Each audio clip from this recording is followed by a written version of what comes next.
Hi everyone! Happy Friday! I am Rebecca from ChemKnits.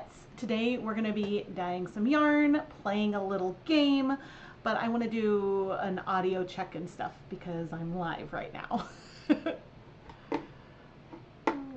Happy Friday! I am Rebecca from ChemKnits. Today we're going to be dyeing some yarn, playing. All right, I also have some announcements, but let me, deep breath. Yesterday, okay, I have to minimize that. Yesterday when I did like a behind the scenes live stream for ChemKnits patrons, the stream was not working well at all, and it was really, really scary. Turned out that this adapter, this was loose in here, and so that's why the stream wasn't working. But I know to look for that, and things seem to be going well right now. But I'm gonna have, I need to set up my monitor, which is just an iPad. I need to set that up so that way I can see when I'm at the counter. And let me tell you a little bit about our game. So it's been a while since I've done one of these mystery surprise live streams.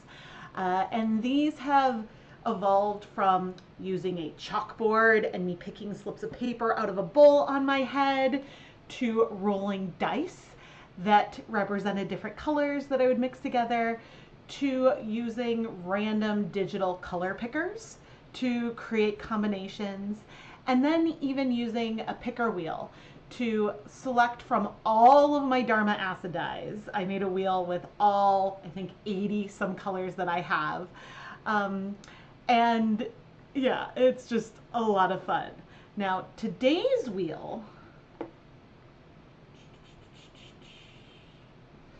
we're gonna use the picker wheel again. And so you can see, like, around this outside edge, I have a lot of tiny images. These are a lot of, not all, because for some reason I don't have all the images, but these are a lot of the inspiration photos that I used for the ChemKnitsDyeAlong series that I did from, I think, 2018 through 2023. And so all the images that I could easily find or re-download are on this wheel. And so when we get ready to start, we're going to randomly pick an inspiration photo. We will talk about how, okay, we might use this and pick colors from it to design a colorway. And then there we have the technique wheel. So depending on the color palette, we clearly cannot do all of these techniques today. I don't have guar gum mixed up. I haven't made any yarn cakes. You know, so some of those are already out, but we can come through and decide if there's one technique that is the obvious winner, because especially if the colorway is more of a pastel colorway, then there are some more limits. But we'll see, and we'll have some fun. Now, whether we draw multiple images throughout the stream or we do multiple colorways from one image depends a little bit on the image that we pull. And I'm realizing I can't see the chat right now. Hello, everyone. Let me move the chat over. There's lots of, why is there, oh, okay. There's a little ad down there.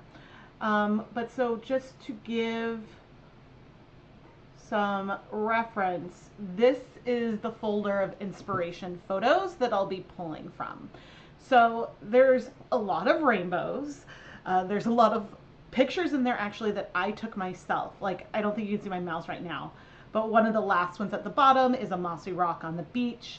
I have my cherry blossoms from my cherry tree. I think even, yeah, there's a bunch of images in there. A bee photo that I took, the scales of a snake that we house sat for a while, and then a lot of other pictures. There are things that are bright.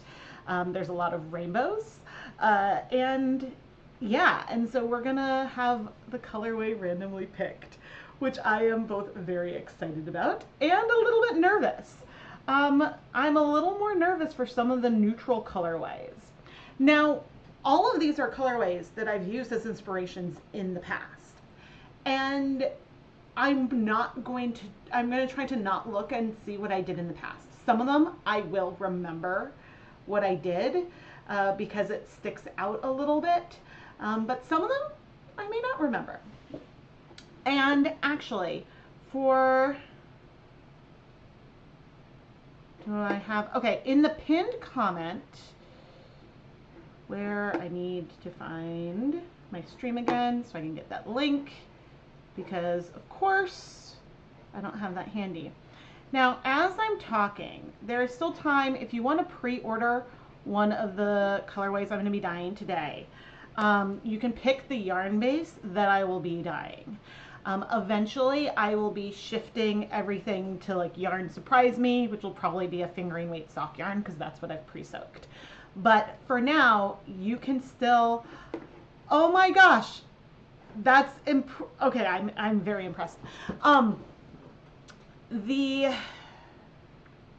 Whoa, why is that?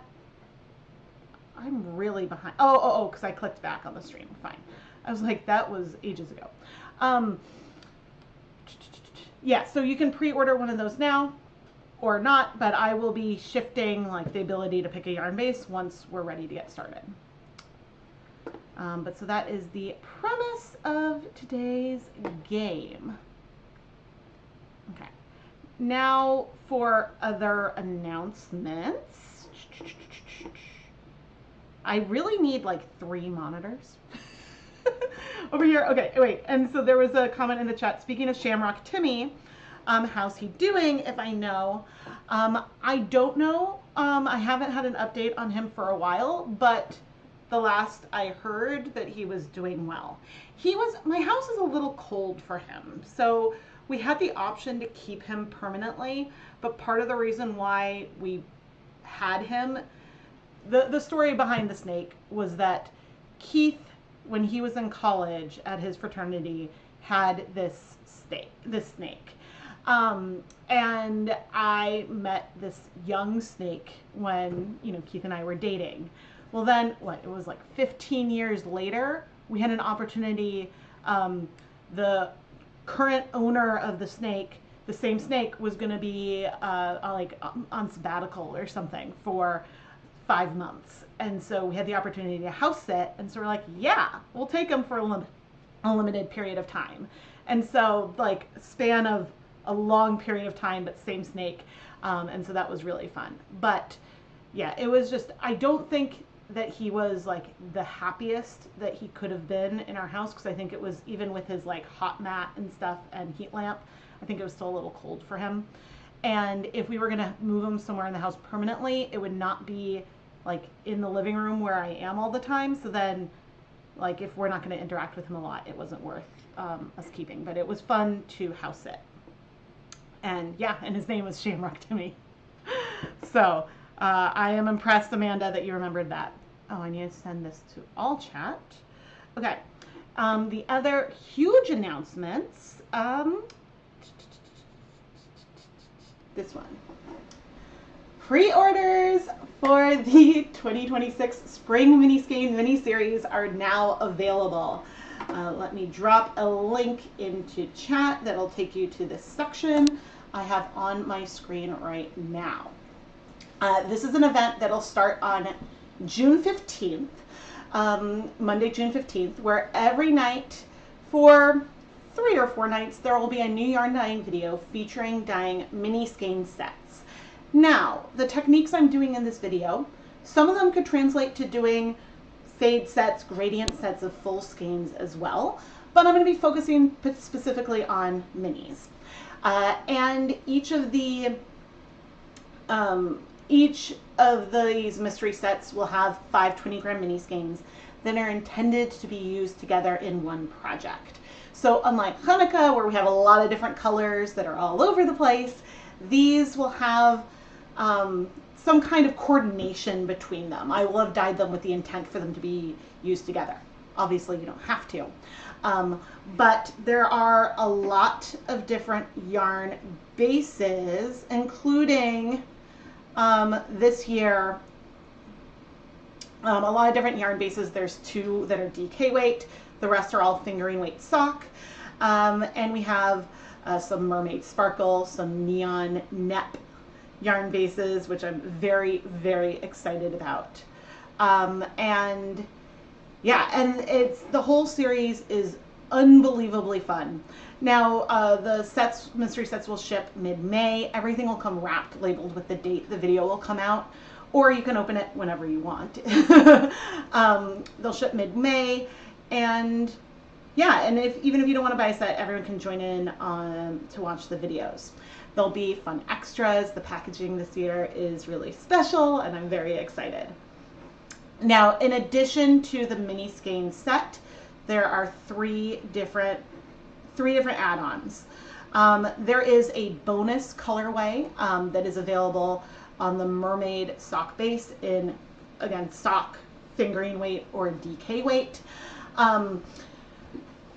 And so that's got this iridescent sparkle to it, which is really fun.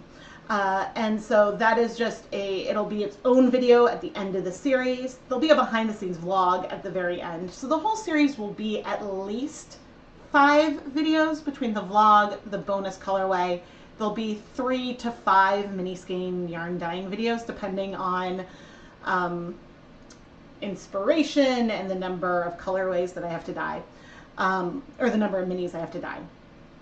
But then the other 2 add-ons, there's the yarn mop, bonus skein swatches, leave no dye behind, prototype, test colorway, other random yarns dyed in one of the videos. That is this yarn mop category. And then there's sock blanks, which are pre-knit pieces of fabric that are dyed with the intent to unravel. And these ones are all double-stranded, and I can either unravel it for you or send it to you intact. And the plan with the sock blanks is to dye something, if not in the exact same technique, a similar technique or a similar type of colorway to how I dyed the mini skeins. So then we can talk about how the sock blanks, like when you might want to use a sock blank versus a mini skein, if you want a gradient or a fade in your project, and the pros and cons of each. I don't think I ever did that mega video that I wanted to do. Going through everything last year. That's why I still had the files on my computer for a long time. But anyway, I think I have successfully dropped that into chat. Yes. And so those are those pre-orders. The final announcement, for now at least, is that the KnitPicks is having a sale through tomorrow, the 21st, which of course disappeared. It is a buy more, save more sale. And so you can save, nope, that is not what I wanted. I did not want to click on Chroma. You can save up to 30% off if you're making an order over $150 using the code 3MORE yarn 26. I will drop this in my affiliate link in the chat. I will earn a commission if you make a purchase through my link. The link is also in the video description. And usually, I haven't tested this one, but usually with their coupon codes, if you use the coupon code on something that is already marked down, you kind of get a double discount. So you could use, in theory, use this 30% off coupon on top of the bulk bare yarn savings for an additional savings if you buy a 20 pack that is marked down. So that is cool. Oh, and well, I can show some of these later, but these are some of my past, I think last year, these were some of the colorways that I did for the SMS mess. The year before, here were some of the colorways. 2 years ago, just some tiny little thumbnails. But there are playlists, and so if you look at through my playlists for SMS mess, you can find more about that. But so those are the announcements, and so I think we're about ready to go. Oh man.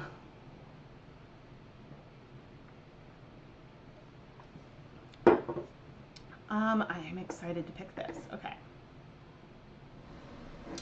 I don't know what kind of recap I will be filming after this, but I need to find my picker wheel. And while I'm here, I will be able to see when I'm at the counter, the chat, and so feel free to ask questions. And yeah, I'm really excited. So what am I, oh no, minimize the wrong window. So what am I hoping for? This does not feel very Rebecca, but okay, actually, how do I want to set this up?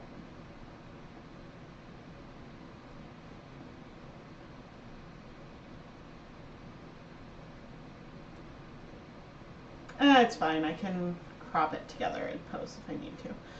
This is the counter. Okay. But so what am I hoping? Let's actually record. Okay. What am I hoping for as I randomly pick our inspiration photo today? What am I hoping for? I'm hoping for something bright and vibrant. Now, as I said, all of the pictures are inspiration photos that I've used in the past. And so I know that there are some neutral colorways, there are some subtle colorways, and there are a lot of rainbows.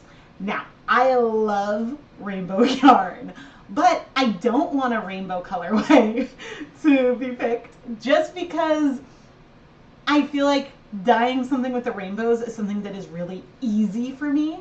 And I want to challenge myself and push myself a bit more, which is part of the reason for doing this game. But without further ado, let's go ahead and spin to see our first colorway. I don't know what it's gonna be. What are we? Ooh. Ooh. Okay. Okay, let me find it.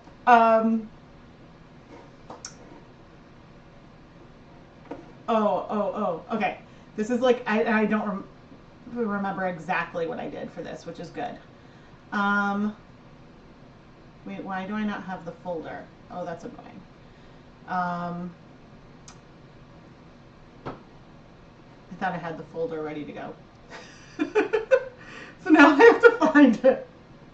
Hold on. Oh. ChemKnitsDyeAlong. The game.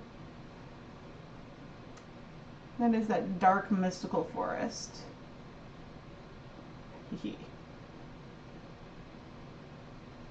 This is our photo from October 2020. Oh my goodness. There is a lot we can do with this, but let's go ahead and I'm going to add this picture to the screen over here right now. Adding and having it over here, over there. Okay. All right, this is our first winner, and there's a lot we can do with this. And so let's go brainstorm, because you know what? We also have the lightness of the sky. Ooh. Ooh, okay, so now chat, you guys can let me know what you would do, but let's think. Okay, I recorded that clip. Now we can go to here.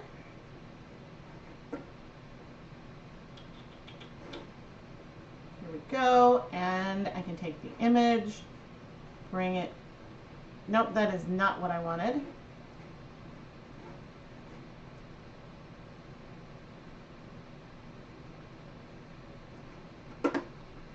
Now, am I going to be able to see? I need to make it big.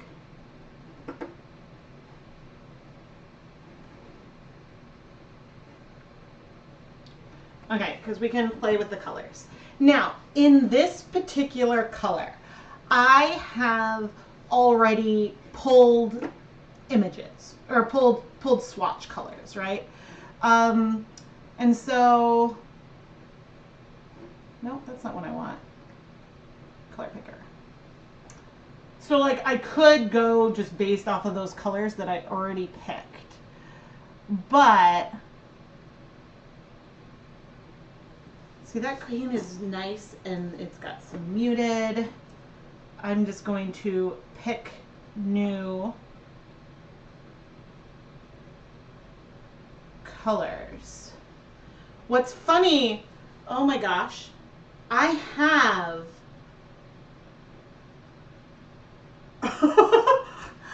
because you know how I had that Leave No Dye Behind video recently with dyes that were mixed with citric acid? I actually have, I don't know if I've used up, but I think I have this, like a green like this. Is my cursor showing up? I hope. Yes, okay. I have a green like this and a brown. Like these three colors are colors that I have mixed with citric acid. I mean, I am liking the original palette. I feel like I'm really happy that the colors are saturated.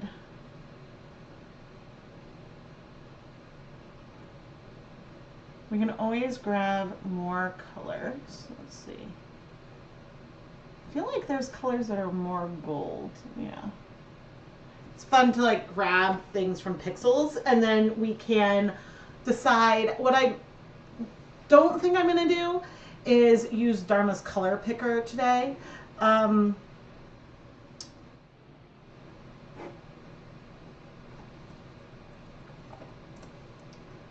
no.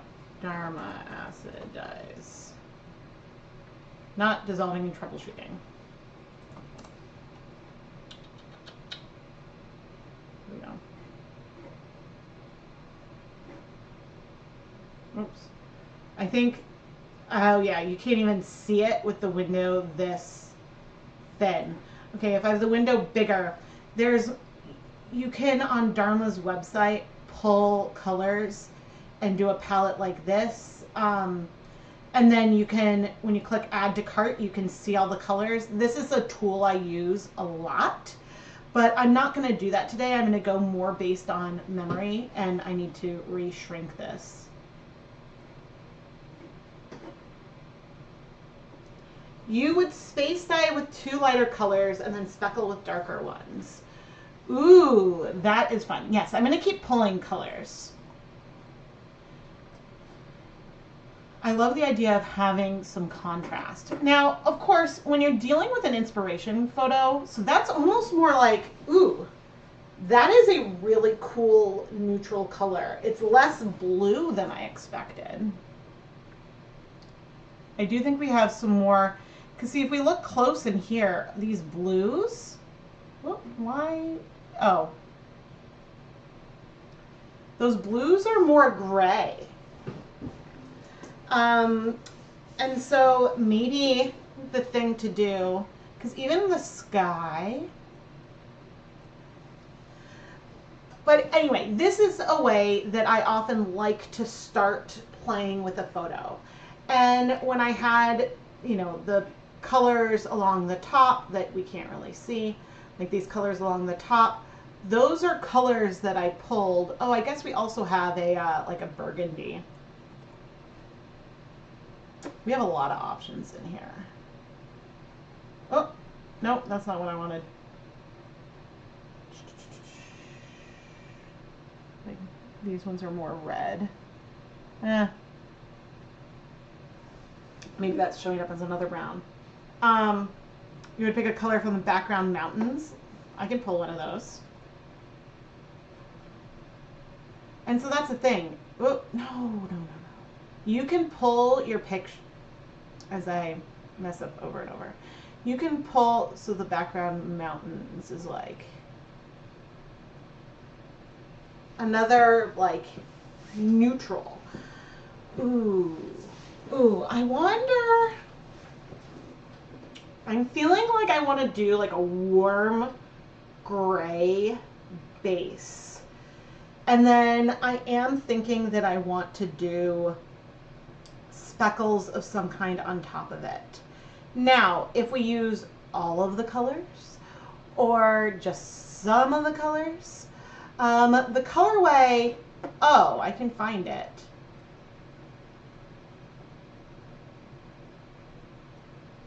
This colorway.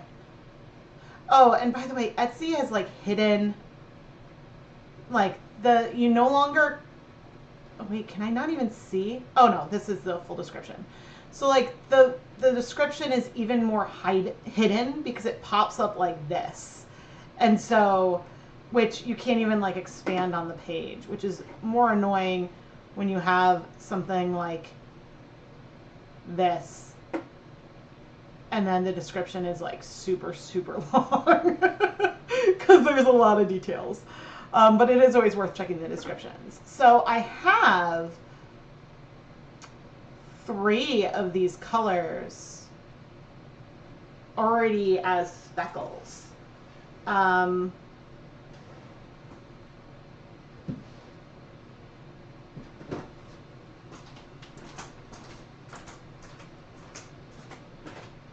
Maybe 3.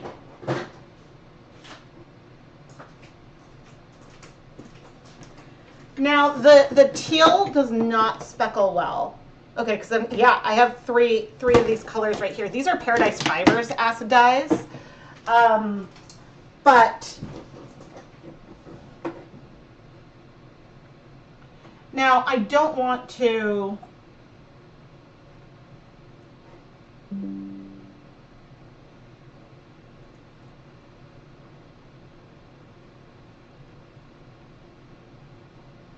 Nope. It's been a while since I've used this. How do I crop? Nope.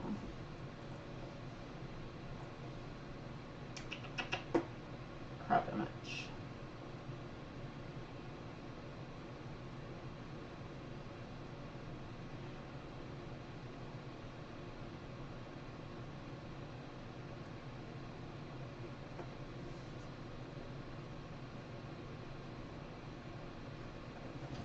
I mean, having those colors, now the citric acid speckles on the more green isn't really like speckly, but I'm thinking a warmer gray.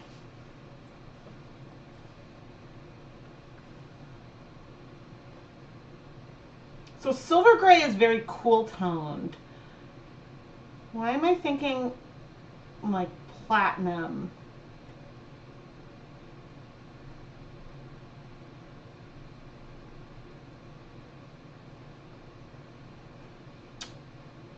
But I almost want it to be warmer than that, with like a little bit of green, you know, to make it like this grayish color. Okay, let's go to the counter and start seeing what colors I have. Nope, there, that's where I want to be.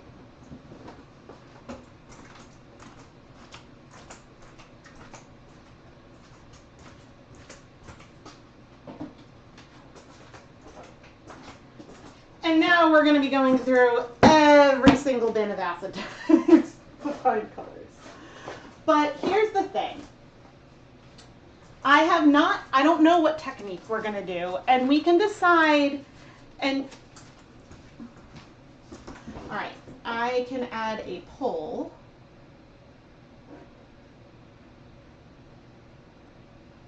Nope, I do that over here.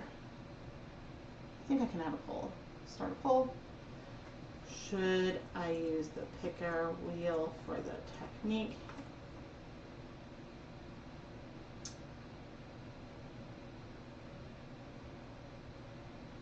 Okay, I started a poll so that way while I pull colors, oh, it moved again. That with the string. Okay, I started a poll so that way we can determine the technique that we want to do, if we want to do, and maybe we'll have a couple different ideas, and maybe I can be a little more descriptive and not just about the technique but the colorway. Okay, I don't think I'm going to need it, but I'm going to pull that teal green.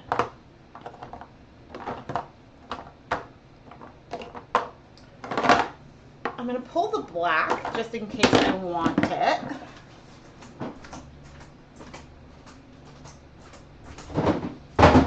Ooh.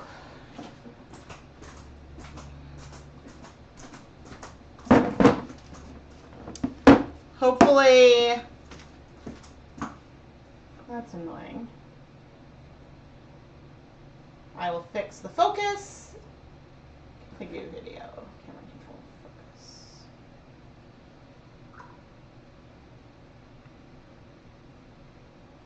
Okay.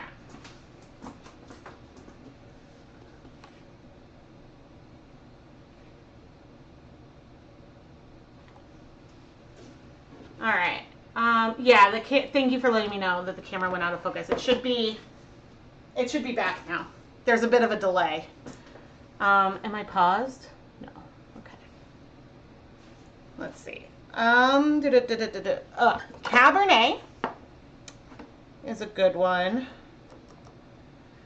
Sage leaf is not quite what I need, but could work.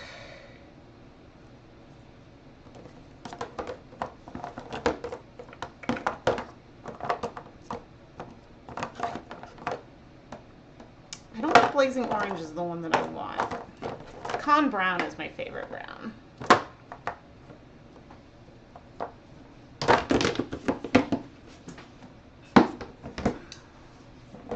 Forest green. That was the color I wanted.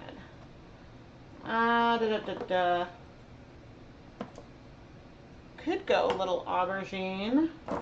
I'm pulling a lot of colors. Okay, saffron spice is a color that I wanted. What other colors?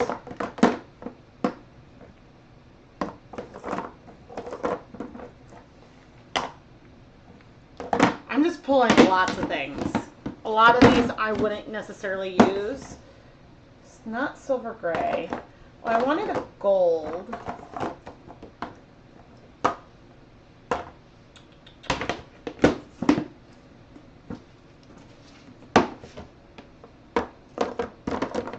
feel like all of those will be in the other bin.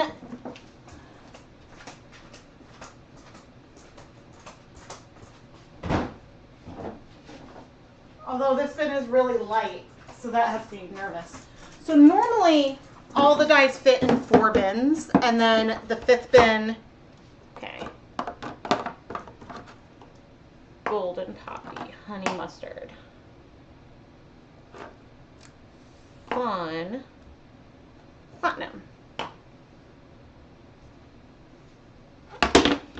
So normally what I do is I do this upstairs is when I need to sort through colors, but I'll have 1 bin that I bring down. But today I had like a little bit of everything.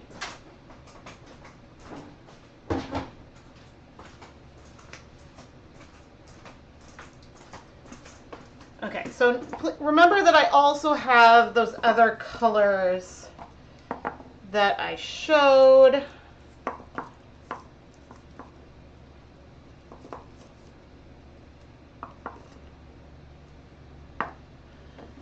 Have these colors as well. And okay, the delay is at least like a minute today.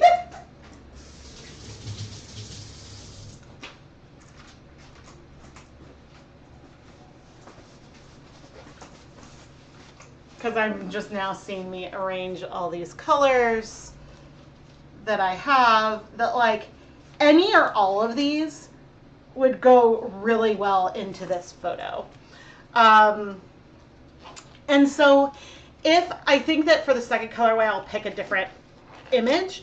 But so if I was going to dye multiple colorways with this palette, then I would probably start off, especially if I was going to do 3 or 4 different colorways all with this palette, I would go ahead and maybe do like a swatch in like colorway, where I would take a little bit of each powder. I would organize the colors in families. I would take a little bit of each powder, put it onto a skein of yarn to then see how the different colors are working together and to give me a feel of what I want to do.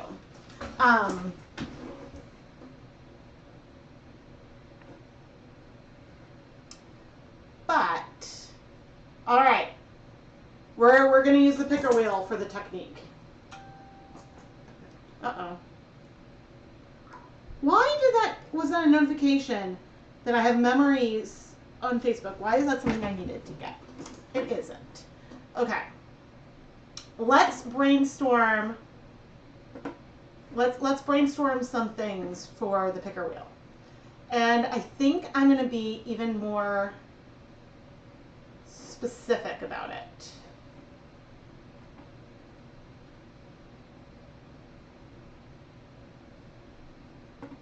Oh no, I don't need to be specific. Because here's the thing. There's so many windows. Okay.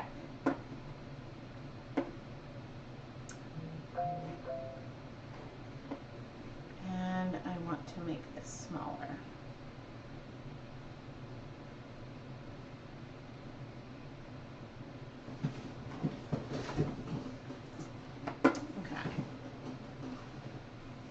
Nope, I'm not going to record this.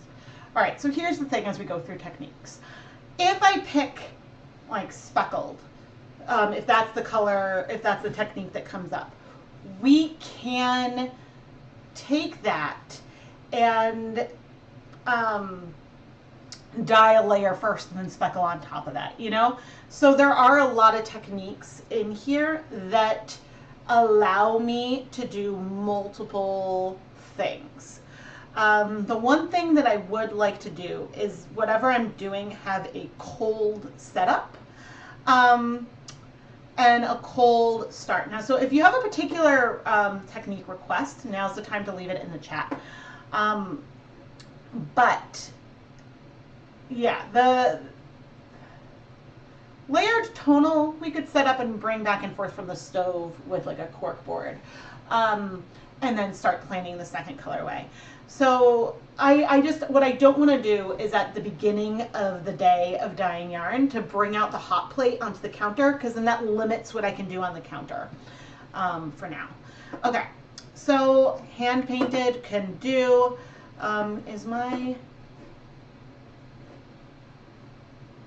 yes, okay, you can see that. Hand painted we can do. Dip dyed, we could do something dip dyed and then speckle. We could do speckled, we could do shoebox. Ooh, Ziploc bag would actually be really cool. Yarn mop, what I mean by that is that would basically be me swatching a bunch of colors, which would be cool. Scribble dyeing, that I don't want to do right now. Twisted skeins can definitely do that. Layered tonal could do. I'm not going to mix primary colors today.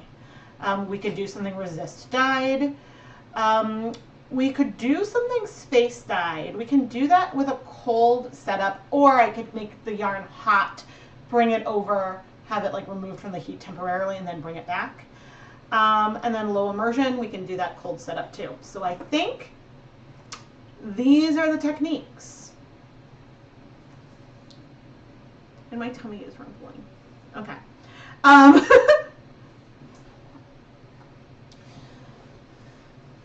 Okay, so looking at the image and after pulling some colors that I felt fit the image, I narrowed down the techniques of what I think could work well with this image, and now we're going to pick one.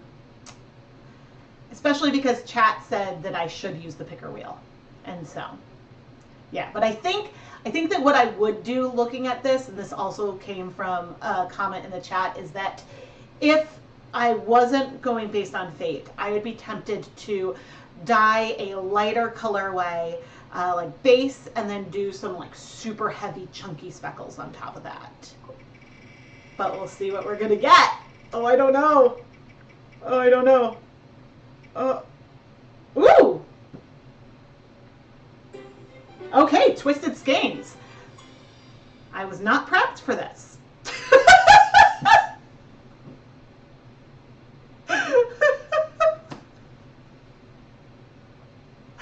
But you know what? We can do this. And what I will probably do,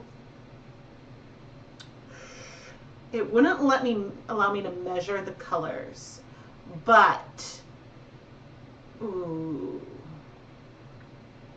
Okay, I'm going I think that we might start doing a pastel base and then pick like 3 main colors to layer on top. And so I think that that'll be really, really fun. So I want to screenshot this while I'm thinking of it. Okay. Stop recording. Great. Okay, now a lot of times I like to start, okay, so I think we'll do a base color. I'm going to write down a plan. So the number 1 is what I called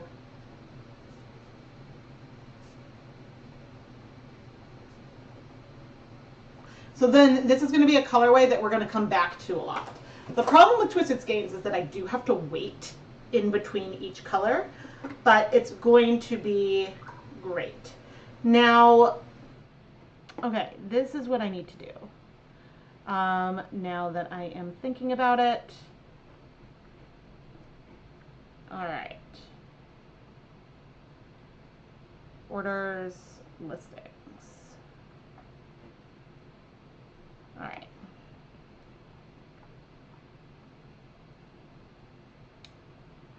I am going to change these to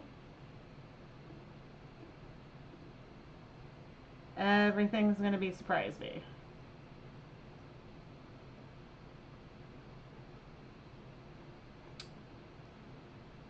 Okay. And manage variations.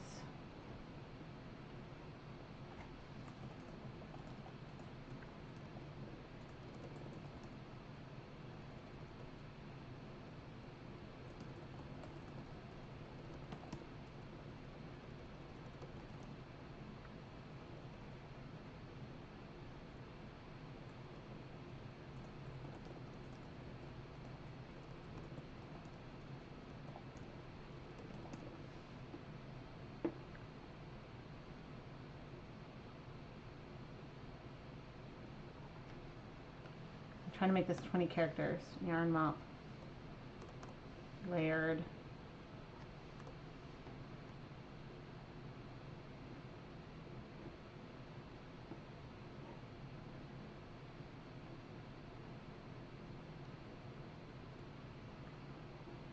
Cool. Updating my listing. So in doing this, there's also going to be a yarn mop that I'll use to soak up dye, but we'll do all that on camera. Oh, Beth, you missed, we picked the first colorway, which I have right here, out of a lot of colorways, and we picked the technique, which is Twisted Skeins. Could I speckle on top of Twisted? I could. So there's 2 different ways that I typically do Twisted Skeins, which is now having me rethink things. I could twist them in a pan and apply dye on top, which could also give speckles.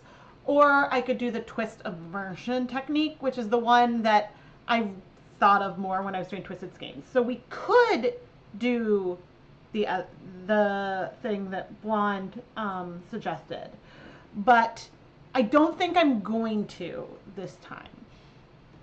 What I am hoping, though, is that I can use up some of those colors. So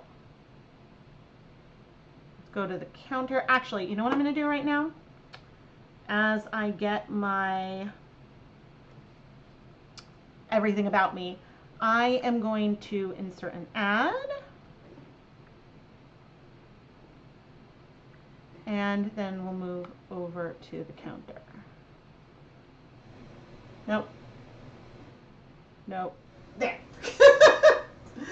Okay, so we're going to pick 3 or 4 colors, I think. And so now I'm changing. Oh, I should wait because I inserted an ad. I should put something in my belly, is what I should do. I'll eat some pumpkin seeds.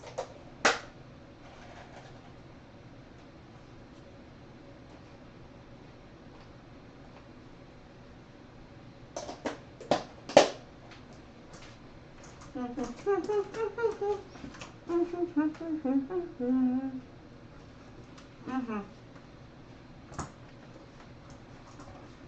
and Beth, SMS pre-orders are here.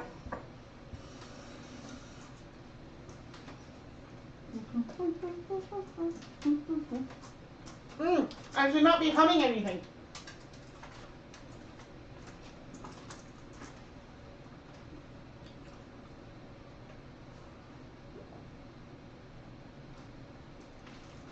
Okay.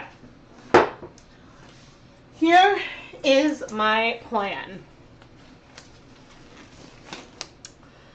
I've got these dyes here that I desperately want to use up.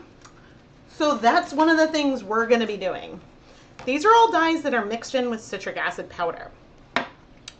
We're going to dissolve a lot of it and use it today, which means, because, you know, we've got a, I had those colors up over here. Yeah, so at the top of that palette when I was picking colors, those are the 3 colors that I have there. But I think that I'm going to do, we're leaning into the moody, but maybe some lights. Nope. There we go. I was considering using platinum for the base color, but instead,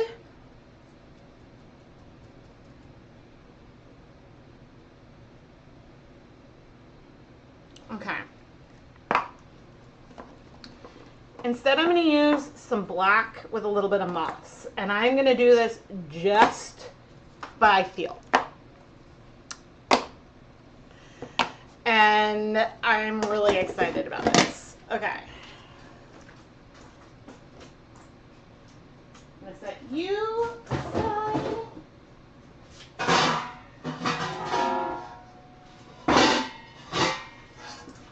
It's fun to do. Now, the downside of doing this by feel is that then I can't replicate it easily. Okay, I'm going to fill this pot with a lot of water. It is a 12-quart pot. And while I'm doing that, I'm going to go put on my deluxe rubber respirator mask, safety glasses, and gloves so we can start mixing dyes.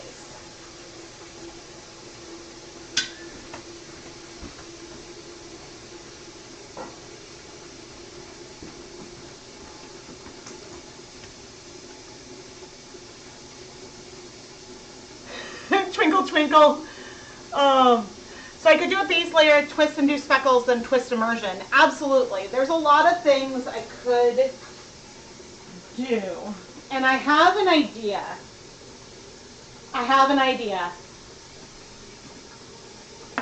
The new ideas are forming. It's going to be weird.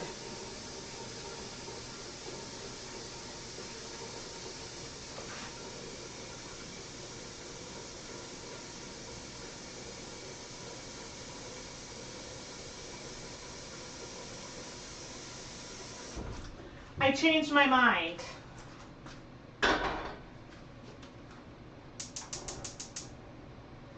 Okay, because I think that what I'm, yeah, you'll see what I'm gonna do. Okay, I'm gonna mask up.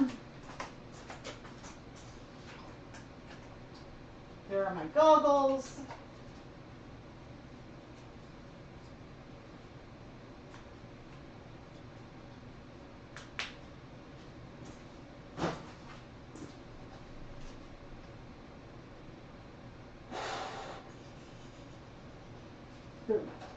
I was like, I cannot think right now.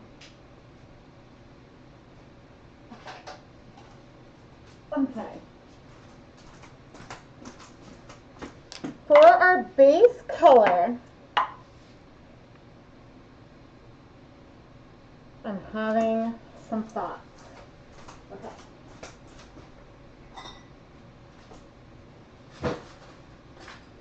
In case I want to measure something later, I don't want to use my spoons. All right. We're going to be doing 300 grams of yarn.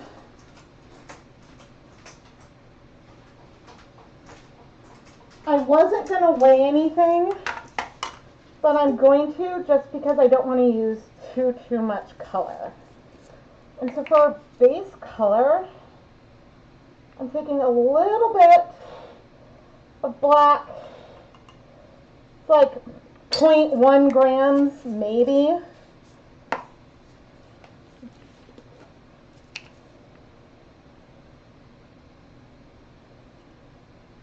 And approximately the same of this moss green color. Now I'm going to get some hot water.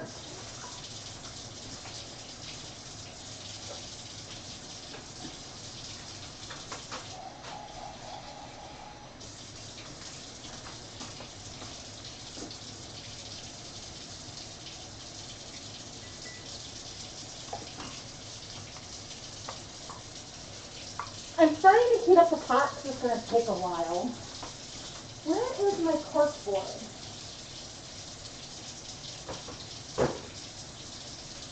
What's the... in here? No. Ah. They were with lids. This is not a good sign.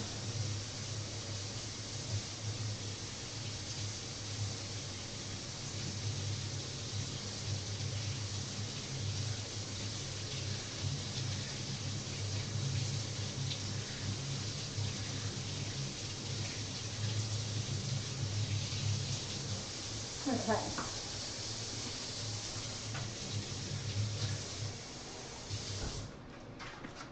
Warm-ish water. I think my water heater is going. Ooh, see, we've got this like, it might be a little greener than I wanted, but I don't really mind. The goal is to mute some of the brightness of some of these other colors.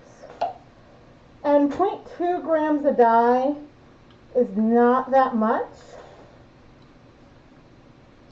on 300 grams of yarn. Okay. I'm going to turn off the heat. Make sure that that is visible. Not really. We are not that hot yet.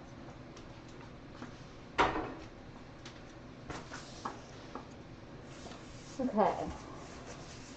Oh, I don't need my mask anymore. Not right now. Okay. I'm gonna get the DSLR.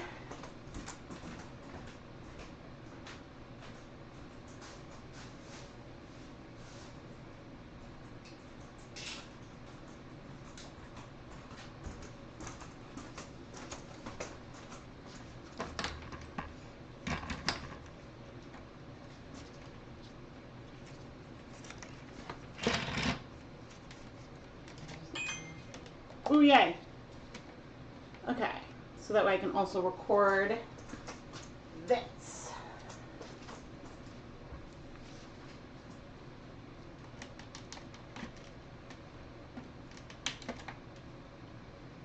Okay, Rebecca, note that this is like equal parts, basically moss green and true black. About 0.2 grams of both. Where are my tongs? Oh dear.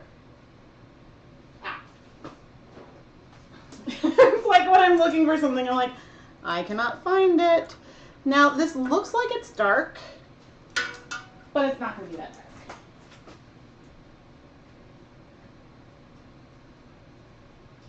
It's not going to be that light either.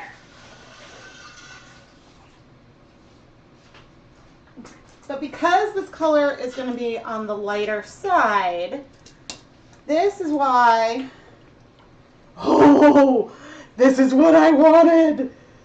Oh, this is why, oh, I love it.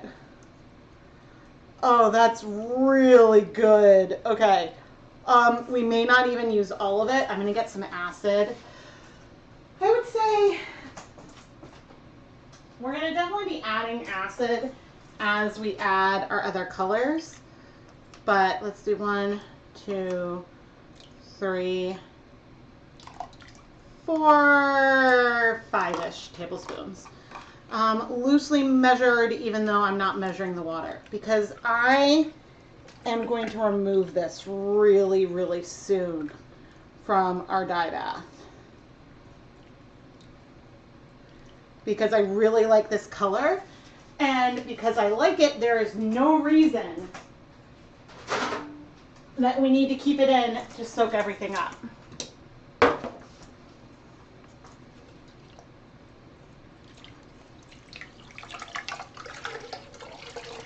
Now, how was I able to just go ahead and grab colors and decide, okay, this is how I want the base to be? Experience. Playing around with these colors a lot gives me a feel for the proportion. Now, all of the yarn I'm using is KnitPicks Fair Stroll Fingering Weight yarn. Now, we do still have some color in here. It is not very much. You can see how much lighter this is. Most of the color I put in was soaked up onto the yarn already. This is going to be the yarn mop for number 1. And so after each color, when I decide I want to remove the yarn, we're going to put this in and let it soak up most of that color. But the next color we're going to do, I'm going to give that like 10 minutes. The next color we're going to do is going to be a green.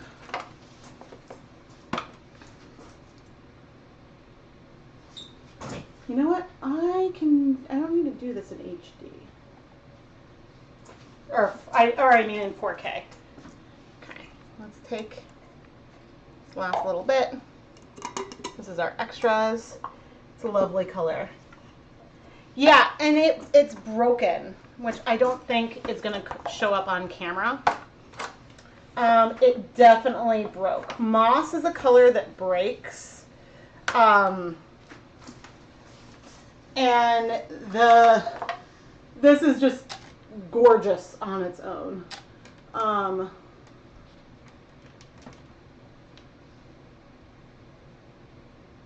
Hey Rebecca, note all the breaking in here. Okay. But now, while we wait for everything else to heat up, I'm going to take this and twist it. It's a lot harder to twist yarn when it's wet. 4, 5, 6. So I twist, bend, and then sort of, it's not going to snap as well as it would if I was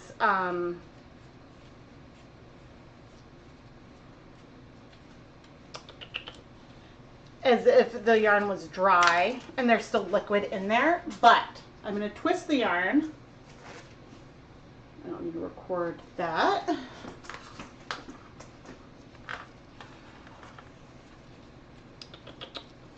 And so then we're going to layer on the second color, which is going to be some, hopefully, of the dark green. And as we're doing this, I did not count how many times I did this. And you know what? That's okay. It pains me because this is so pretty. It pains me to dye this again, and because I love this. Okay, do again 300 grams stroll, 0.1 gram black, 0.1 gram moss, no acid at first. This combination is like a gorgeous broken colorway. There was a great question in my Facebook group, the ChemKnits Lab Facebook group, asking for a list of colors that broke. And the moss green is a color that breaks. Most of the colors that break are going to be things like a brown, a green, and a purple. Those tend to be the ones that are most likely to break. Okay, but now we have our twisted minis. I'm going to take a little shot of that. This is so gorgeous. Oh gosh. But we're gonna dye over it in a few different ways. Okay. I'm gonna check on that yarn mop, even though I set a timer, seeing how we're doing for soaking up the color. We're doing pretty well. All right, so my plan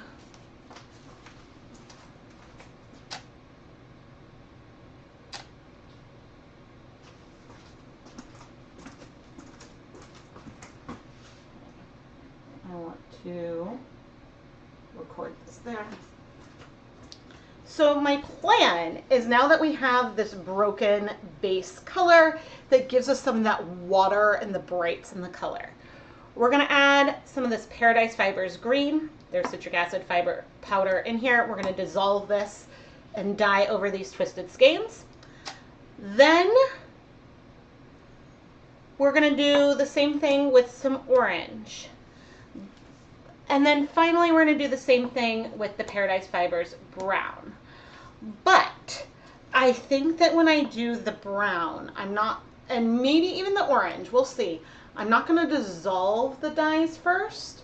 We're gonna put the twisted yarn in the pot, sprinkle some of the dye on, and maybe with this big immersion, we'll get some speckles and some wash of color. The problem is that I want the orange and the brown to be very, I want the orange and the brown to be like saturated still. I don't want it to be too pastel. So maybe actually what I should do, I should do this order. I should do the green, which doesn't speckle well. The powder just doesn't coat the citric acid very well. Then I'm going to do the brown. And then I think we'll do like an immersion speckly, or maybe not. Maybe we'll have the yarn twisted out here and we'll speckle on top of it with some of the orange. We'll do something like that, because I feel like that it's going to be a chaotic, busy colorway anyway, and I feel like that could be fun.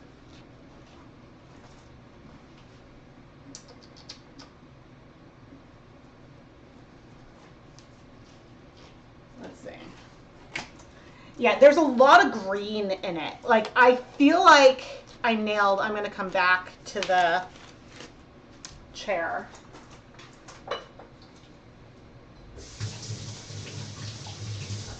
There's only 3 minutes left on the timer.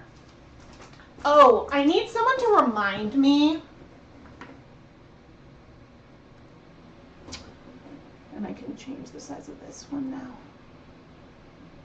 I need someone to remind me when the stream is done to like leave a comment on the stream to remind me to remove all of the ads that YouTube is going to pop in. And I guess as I'm saying that, and this is because they will insert ads like every 2, 5, 10 minutes. And in the live stream replay, I like to have them be 20, 30 minutes apart.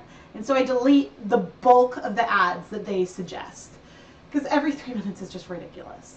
But this color that we have so far really, really is giving me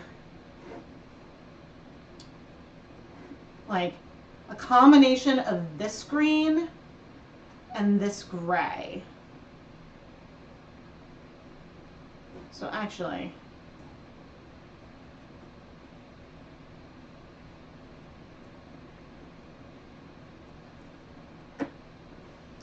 so we're starting with that as the base. And then, what did I say my plan is? My plan is to, the green I'm using is brighter. So I'm going to edit these colors.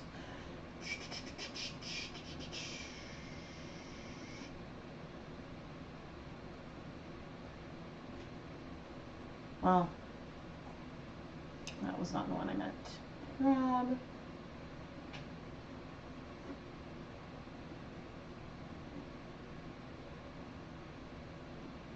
There we go.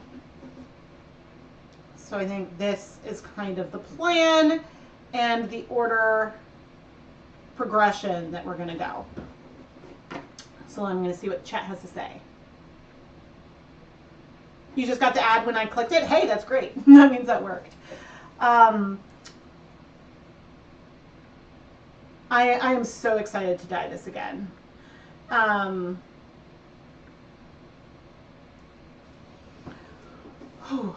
yeah, when I'm during the middle of the actual live stream, I can place sort of when the ad goes in. The question is if it's going in where I am, like where the stream currently is, or what. That is what I don't really know. But I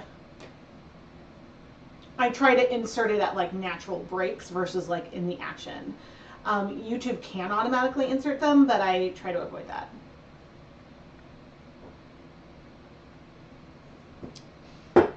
Yeah, and so we're really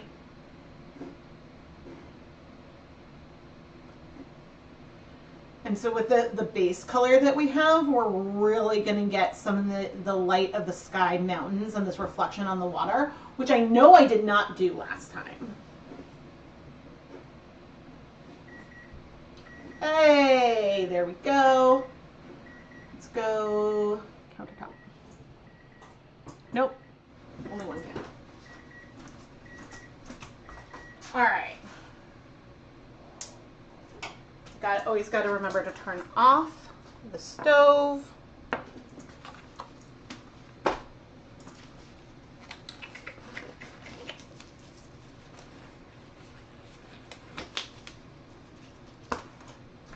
Now, this pot isn't warm, but we are not yet hot.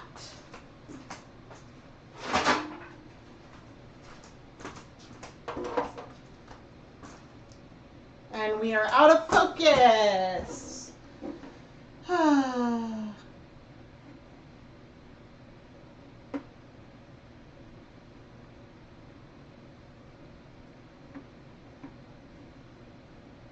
Okay.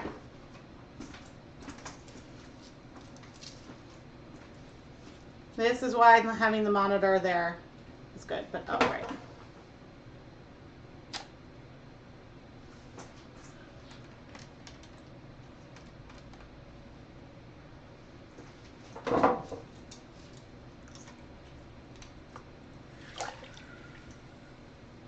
So to show that the color broke, like this is very green. There's still some gray notes in there, but that is fine. This I'm going to set aside. I'm going to put my mask back on.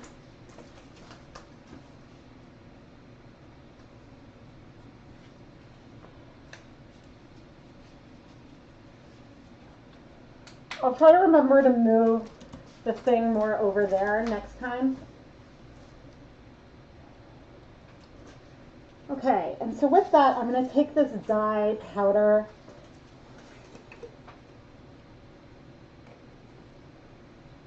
It's all going in. I'm going to rinse this.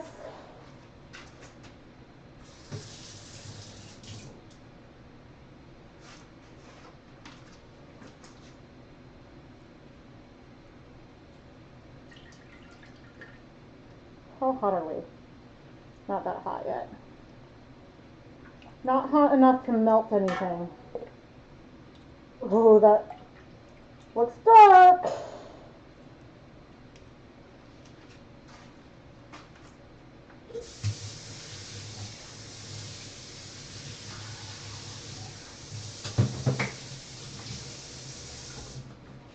This is the thing with not knowing how much dye we have. Okay. Oh, and if we're all dissolved or not.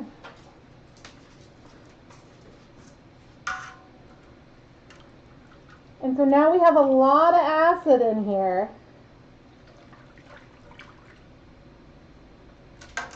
And so we're going to see And as I bring over our twisted skeins, what will happen? And we can't really see much.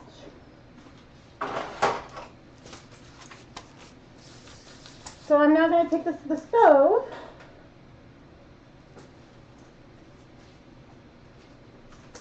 And while we keep heating it, I can take off my mask.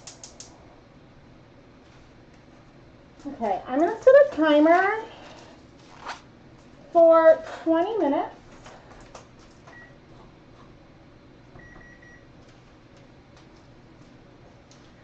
To let things heat up and to then go and check in. Because I do want this color to be dark. This and the brown, I want those to be dark. And so we'll let that heat up. And I am going to take a very quick little break. And then we will, yeah, so I'm going to check in on that after 20 minutes, which you guys may not be able to see. When I go to remove the yarn, I will do it on the counter. I'm so excited. I'm so excited. Okay. I will be back in like a minute or two.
I'm back. Hello. Okay, I'm going to make this guy small because I think we're going to pick for colorway number 2 because we're going to have a lot of waiting in between steps over here. But I will be, let's see. Okay. Hide choice. That means that that will not come up again. Hide choice. That also means that will not come up again. Why do I not see my wheel? Okay, there's my wheel. Hi! Hi, it has been a while. It's been a while since I streamed. Okay. We've got our first colorway right there. And so we'll be picking for our second colorway soon. 2, so moss, base, then Paradise Fibers green. I think when Paradise Fibers sent me those dyes, they sent me like 50 grams of each color or something, or 100, like they sent me huge jars. And there's not a lot of range in that line, but the colors are pretty. And so I just am slowly working through them. All right, let's see.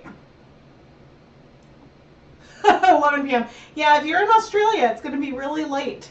Thank you for joining in as long as you did. Okay, let's go ahead. All right, while we're waiting for things to heat up and go on, let's go ahead and pick our second colorway. I could have dyed 2 colorways from that one palette, which is a gorgeous palette, but I'm excited to play around with something else and see what comes up. All right, I'm hoping that it's a different mood and not another fall-based colorway. Oh. It might be fall.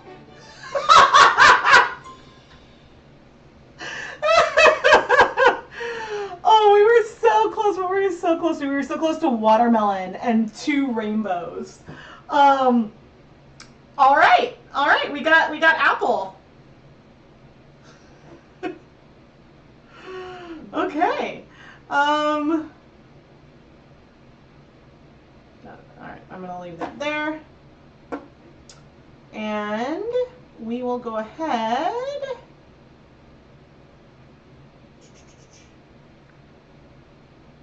There we go. This is where I want to go. I need more windows. Okay.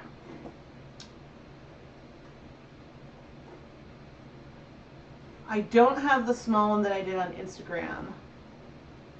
The fun thing about this colorway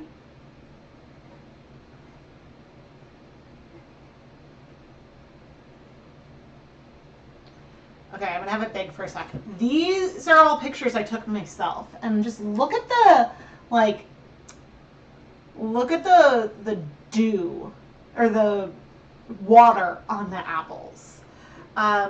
These were, I think I picked each one of these apples and we ate each one of these apples that I pulled here. Okay, I am going to quickly take this and bring in our second inspiration. Oh, man, okay. We'll bring that in. I will have to change the placement. I'm going to hide those for now, but we'll bring number 2 in there, and we'll think about the techniques and we'll think about the colors. Now, what I don't want is, and I don't remember entirely what I did last time. Part of me wants to lean in on that apple, but maybe before picking colors, we should pick a technique. This could have been the last DyeAlong photo I ever did. It is very possible. Ooh, look at these. Look at those little specks in there. This would be a really fun one to focus on just the apple. I really don't want it to be Christmassy. And so I might ignore the leaves, and like part of me, like if I weren't gonna randomly draw, what I would want to do is do a base color that is like yellow and orange, maybe dip dyed, although that would be hard to do on stream, but like a gold, a muted like gold color, and then add resists and over dye it with the red color. Because see all these little like specks on there? That is what I would do. But depending on the colorway, it's really hard to not do red and green and think Christmas. So let's go and pick our technique. Oh, I wanted to stop recording. Oh, you couldn't see what I was doing. Well, that's okay. I needed to be on this window anyway.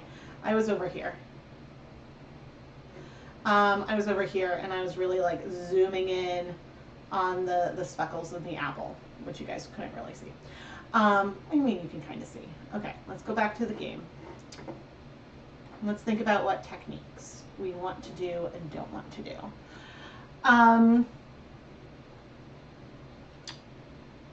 I really don't want to do yarn mop for this one, just because it would, the yarn, if I was going to do a yarn mop I would need to bring in more colors that I think I want. We could do something interested, shoebox. We could do something hand painted, which, I mean, hand painted could also be hand painted with speckles. I feel like dip dyed is what I did that other time. I'm going to remove dip dyed. I want to have a little more control over the color placement. We could do layered tonal, actually. That kind of could work because I could cheat and do. All right, we got our techniques.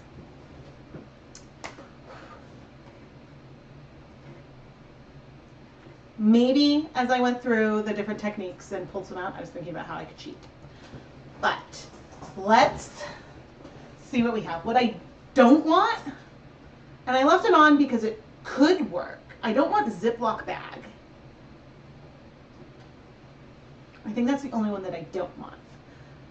And so therefore, as we spin, that's what we're going to get, isn't it?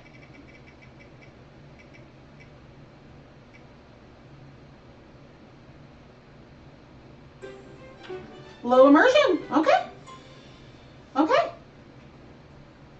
You could still cheat and do something resist, but I don't think we need to. I think that we can, it's not going to be like the speckly unless I do the inverse. Ooh, I'm going to have to think. Okay, but we're thinking low immersion, which means I could do powders. There's a lot of different things I can do. Okay, let's go to here and we can pull some colors and think. Because I could cheat. It's the best thing I've heard when talking about a game whose rules I wrote. Yeah, I mean, like a lot of the techniques on the wheel are like a bit interchangeable, you know? And so I'm like, okay, I could do layered tonal and still do resist dyed, right? I could do like, I was like, there's a lot of things I really wanted to do resist. I really, really wanted to do resist. Which like I could still do. Like, I think actually,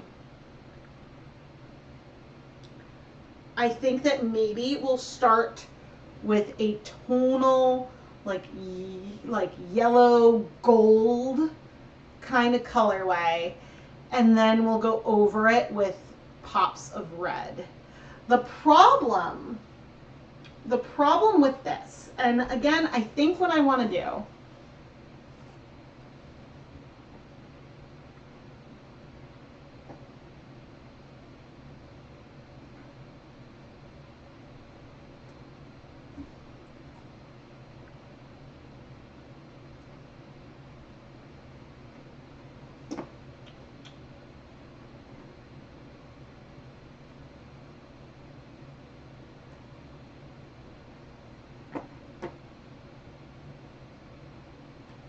I really want to lean in to the apple. Because like this is like what I'm obsessed with. Resist the urge to not resist. I know. It's so perfect for resist dyed.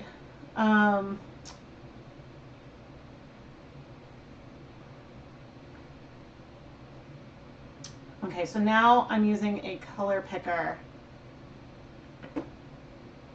That, you know, that is more gold. Actually, two of the colors I've already pulled would be kind of perfect. So I'm thinking about using, I guess, honey mustard and golden poppy. The problem is that all of the dye colors that I have are too vibrant. The problem with something that is not like a bright Crayola color is that, and if I go over to here, like, yes, there are some colors that, like, we've got tobacco leaf, we've got, I guess, golden straw, but we've got some colors that are not as vibrant and bright, but it's like, you almost want to hit that, you want to, like, mix and, insert Star Wars reference. Yeah, a lot of the colors are not like a mute. I mean, there's some like soft tan, but there are very few, like of all the reds, which red are we gonna do? Because the thing, and I guess here's the thing, it's not a super saturated red. It's more of a light red. Too bad I have like a color over there that is pretty good. And so what I may do is bring in some green speckles. And so that is kind of what I'm thinking. But I'm gonna have to think about which green, because the greens are spreaders. I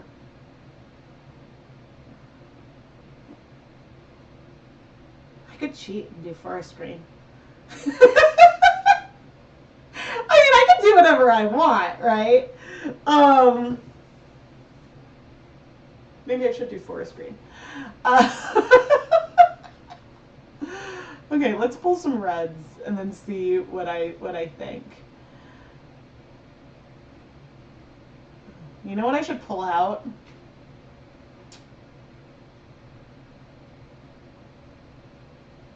Ooh, see, now we're getting somewhere a little interesting.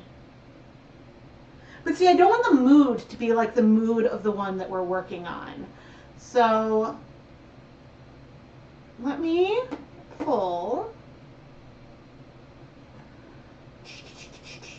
Nope, documents, color swatches.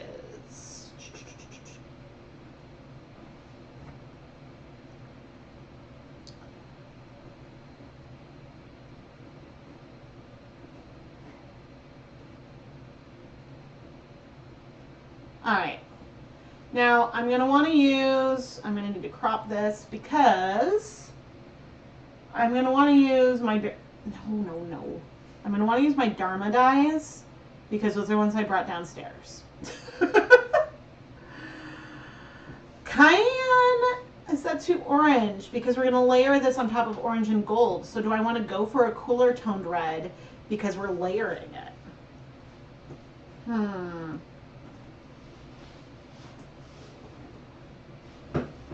Okay, I'm going to,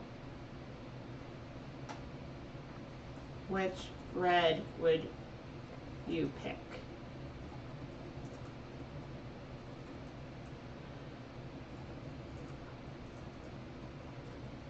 Cherry Bomb is very cool toned. Fire Engine is a little more neutral. I don't use Chinese red very much, or Boxwood.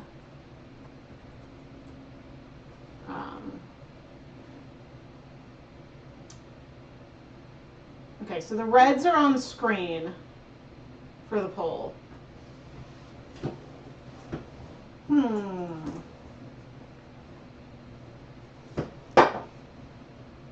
And I am out of focus now. Oh, I'm back in focus.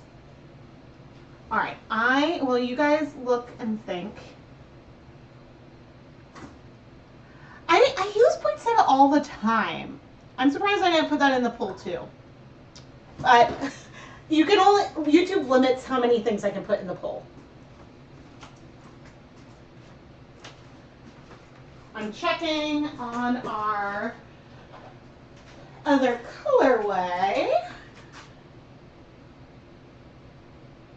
The good news is that we're getting some dark colors. Okay. The other thing I'm going to do while we're working on this, and I can always use multiple reds as well, and so maybe like that's a thing to do, but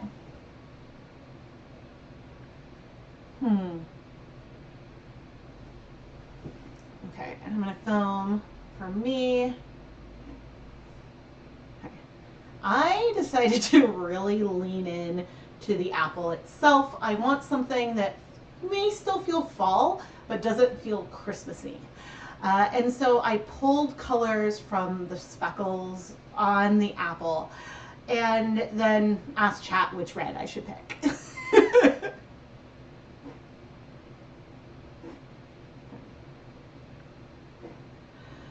Ooh, okay. I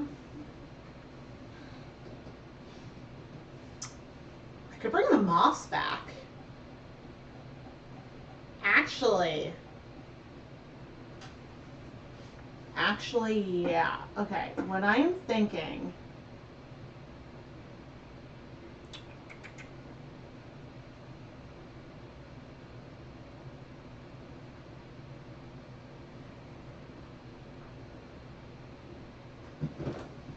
Okay, what I am thinking is, if I do this for the speckles, these for like the background color. I'm going to give this another 10 minutes.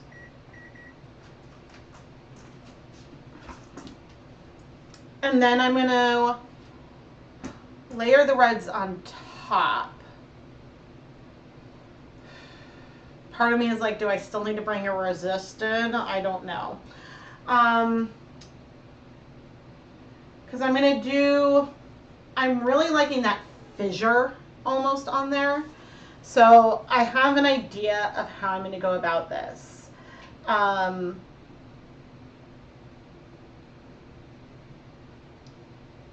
Yeah. We may end up with some speckles, we may not. I think it'll be fine.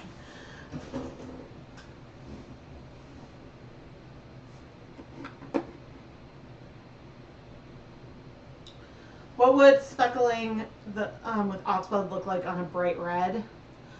I think it would be hard to see. Like red on red speckles would be really hard to show up. Now we're going to end up with some deep colors where the dyes are more saturated and concentrated, especially because I'm going to be going back and forth between hot and cold as I'm setting this up. But I have ideas, and I am excited. Okay, where?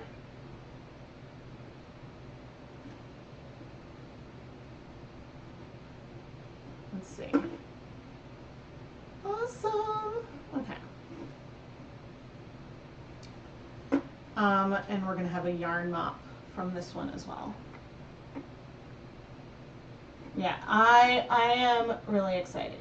Okay, oh man. Okay, I think we have a clear winner. We're going to go for the oxblood. Now I just have to find it. Oh dear. Okay.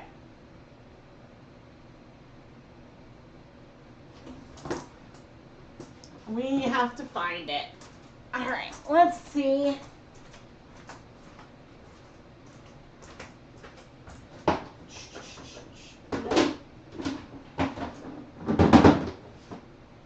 Yay! Second container. Okay. Before I get started, you know what I'm gonna do?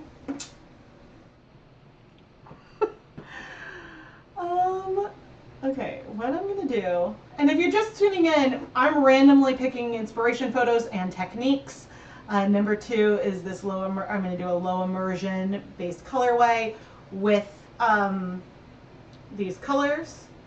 And yeah, but I'm gonna do like a base color that I'm gonna like work the colors through a little more before. Well, I'm gonna work the colors through a lot. You'll see what I'm gonna do.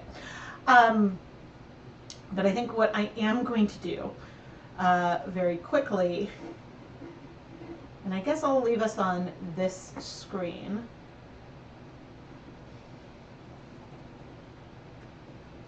Is that I need to plan food.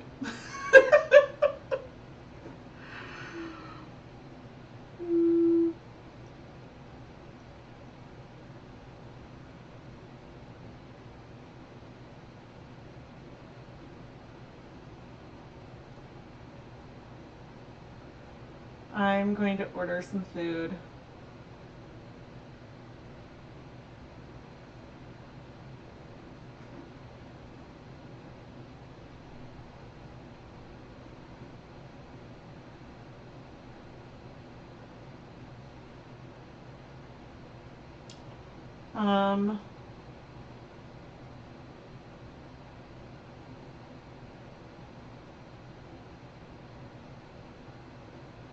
one of their appetizers. Because I can share these with the fam later. Of course, I'm getting a bunch of things that they don't like because they are not here. Actually, let's do that. Cool. Wait, there's a lunch combo? Uh-oh. See, this is riveting television. I'm gonna add an ad as I like order some food because I should have planned this before. And I didn't. Okay, I think we're good.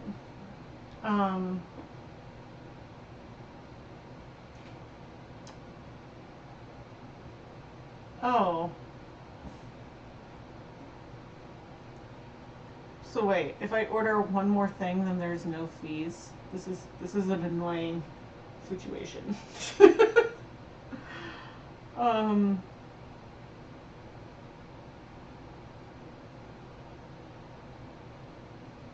Oh wait.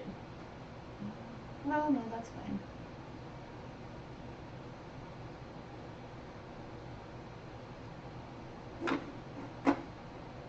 I think I'm getting some Thai food. The question is, do I get a second entree? Yeah. Fine. They convinced me.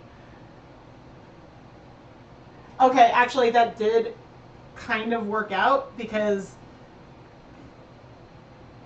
Wait, should I delete? Okay, I should delete one of these. Fine, I'll delete you.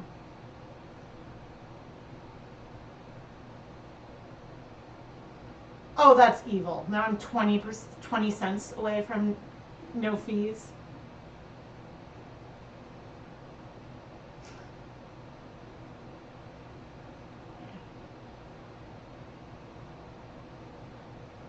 That is goofy. Order the second one? Yeah, I was like, okay, I'll get,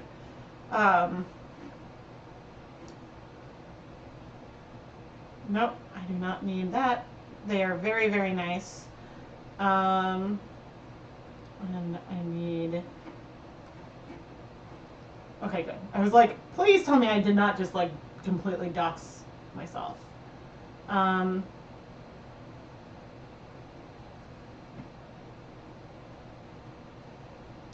Tip. Keith is going to be like, you ordered food, didn't you? And I'm going to be like, yep. And it's going to be part of our dinner too. So, dinner's going to be very interesting. Oh, because I didn't order groceries yet, so. Cool.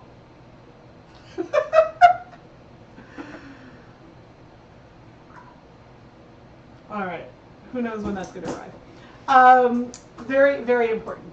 What was I doing? Okay, that timer's going to go off in a sec. I then started thinking about dinner, and I'm like, oh. Ooh, this is, oh, we do have some. Okay, because I'm like, oh, maybe we'll do cheddar baked biscuits and leftover Thai food for dinner. Okay. But yeah, I was like, I need to order food. Okay. Back to our first colorway. There's still like a minute from the timer. Very carefully bringing this over. And what we're hoping for right now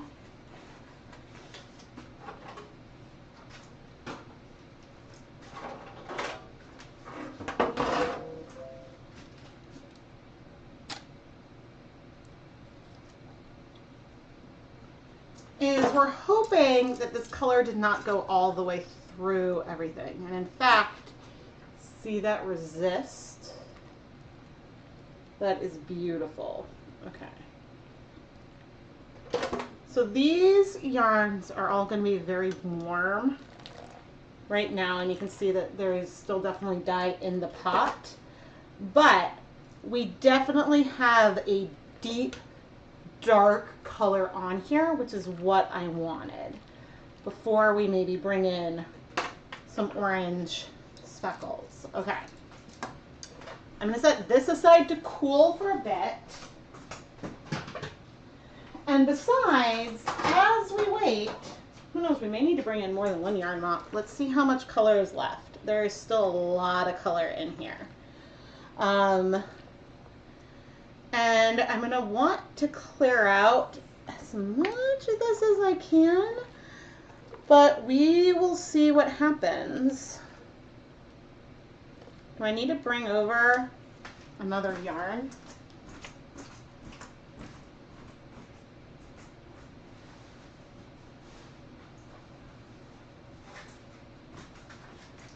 Because what I really want is to soak up this color. It's okay if there's a little bit of pastel left, but I don't want the brown to go too green.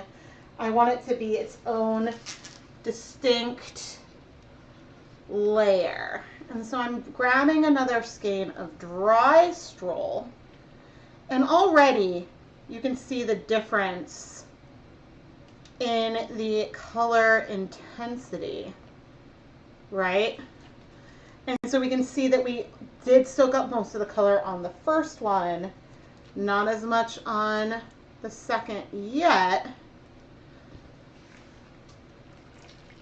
There's a lot of color left in there. So I'm going to go ahead and take this over to heat.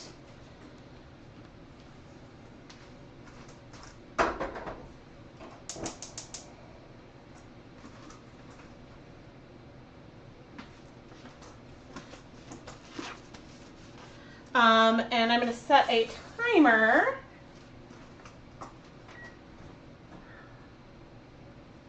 for 20 minutes. And if I need to, I can bring out another pot to use for the next color. But we're going to want the yarn to cool off a little bit anyway.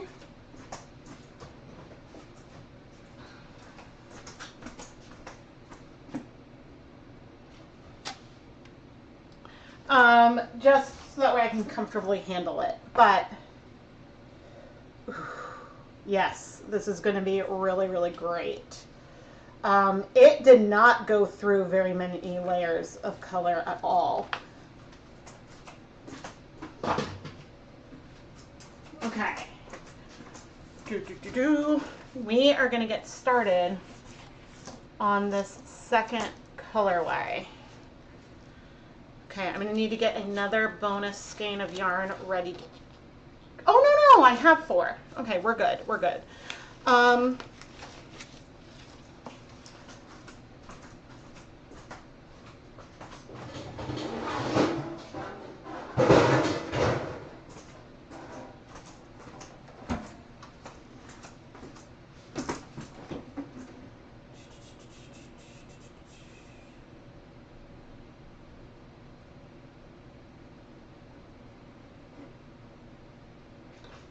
Okay, so low immersion comes in many different forms, all right? And we're sticking with stroll.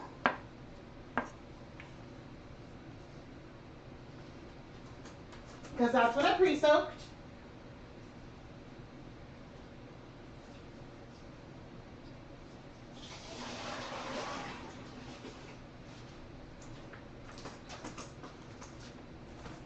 Okay. And we're going to have a yarn mop.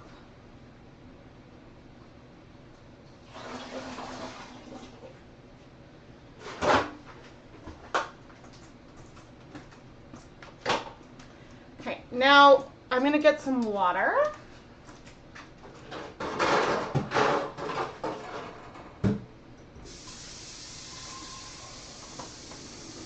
But we're going to start with no acid.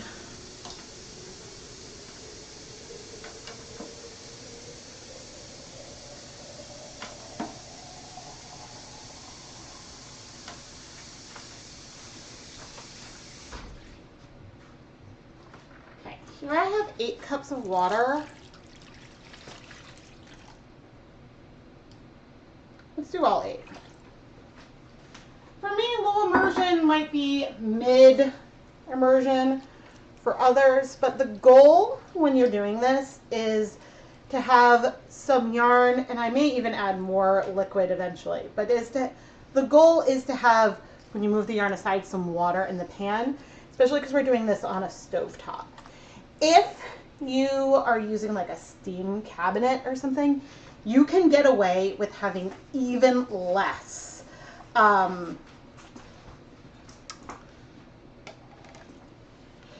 You can get away with having even less. I have words. Water, probably. Okay, and now our yarn mop. This time doesn't have acid in it yet. I'll add acid to it in a little bit, but the plan is to put on my respirator mask and make sure my hands are nice and dry.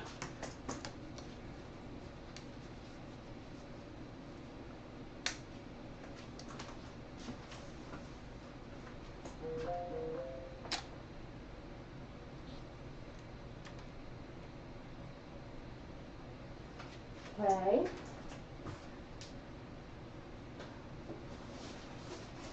And we're going to dye our base color. And this is how I'm going to do it. I'm going to start with the honey mustard. Maybe I'm doing a little bit more than I intended. Maybe I should spread that color out a little more. This is already looking more intense than what I necessarily wanted. That's okay. You know, things might be more saturated, but things are always going to look more saturated when the yarn is wet than they will when it's dry. Yeah, I meant to go lighter, but it's all good. When I bring in that honey mustard, we'll go a little lighter. Now, there's still color in the water as I flip our yarn over. But you can see that a lot of these colors are striking pretty quickly. My tap water is slightly acidic, which does end up meaning that I'll see colors strike really fast, even cold, with no acid. Okay.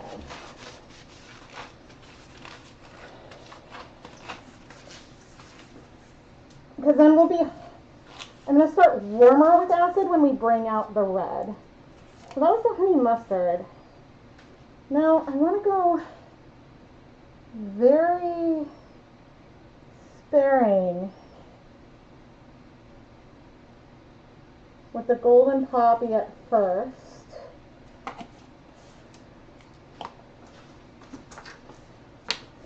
You can see, like in powder form, that can be quite orange.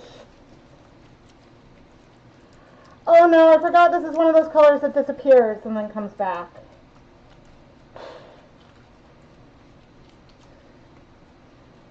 I'm going to have to give that a minute to like dissolve and show up. It's like right before my eyes, I'm seeing little bits of it come in.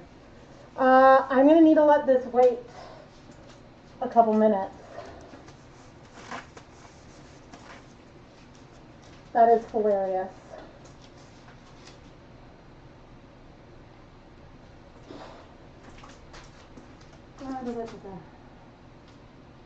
Oops. Let's wait 3 minutes. See how it's like reappearing?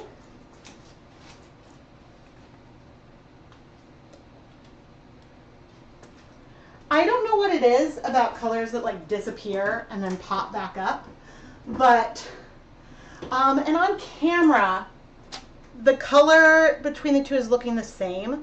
The golden poppy actually is giving a little bit more of the color of the apple.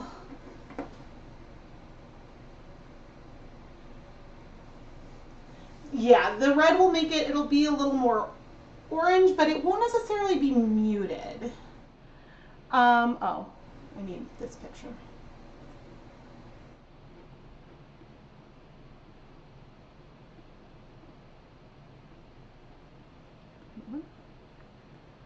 Oh my gosh, this is the irony, is that that picture was already still in OBS. Actually, a lot of pictures are still in OBS probably.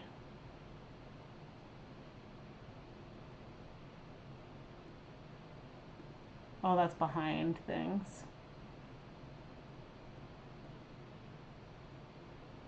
Huh. It might have been the last dye-along I did. I think, like, I was hitting a point where I realized that doing the dye-alongs, and this is a little sad, but doing the dye-alongs, it was fun, but it was becoming a lot of stress. Stress about making sure I had an evening to do it. Stress about the, like, doing the recap, and what if there weren't very many submissions. And so it was becoming less about the color and the fun. And so today we're having fun, and I'm really happy about that.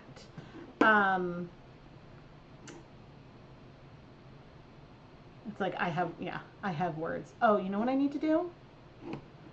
Where is my, okay, listings.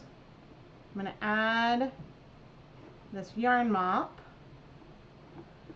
to our listing, just in case. Manage variables.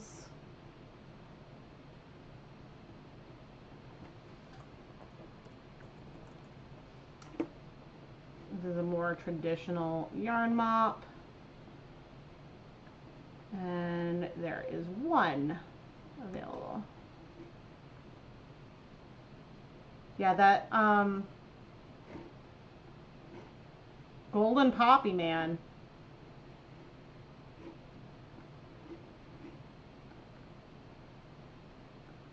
Golden poppy. Okay. Okay, so here's something I need to help with. Can you hear this?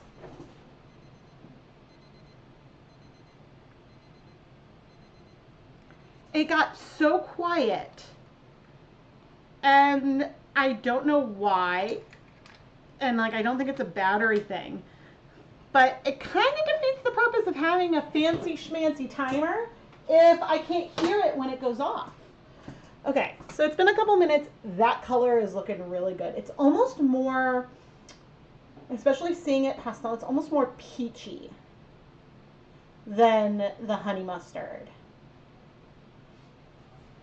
So I'm gonna do more of the poppy. I don't think that's coming through on camera, like on the webcam though. There was one more. Oh, I needed to just check. So I had a bunch of notifications. Oh, those are friends. Great, great, great. Nothing important. Friend reacted to, oh, okay, so there is this like video, Kevin Bacon had a video, and it was like, he's like, oh, it's really cold, and then I'm gonna like butcher the joke, but he goes and he looks, he's like, okay, I'm gonna like see how cold it is, like the old school way, and then he pans to like a regular thermometer that is like outside like his house or wherever he is, and it was 6 degrees.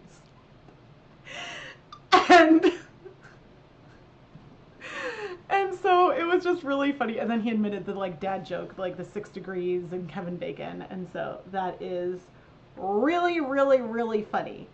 And so yeah, that's what my friend was reacting to. Okay, well, you're gonna go back to this. What's the timer brand? Well, I don't know. It was some random one I got 2 years ago for physical therapy stuff. And I think that it's fallen a few times. Oh, that is bubbling. And so it's less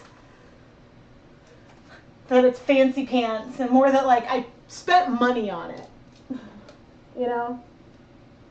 And so that's annoying. All right.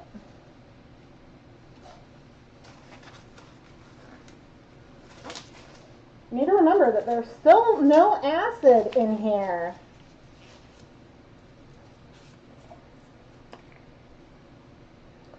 So now I feel like I could go a little bit heavier.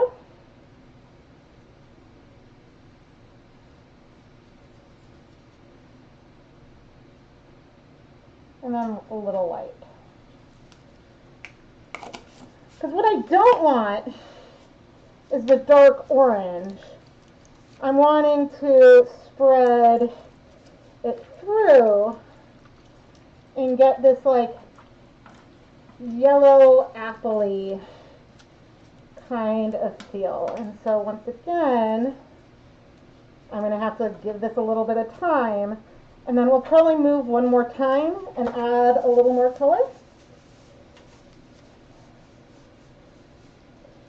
Like, it was just, I was not expecting, oh, I forgot to film that, that's okay. I was not expecting it.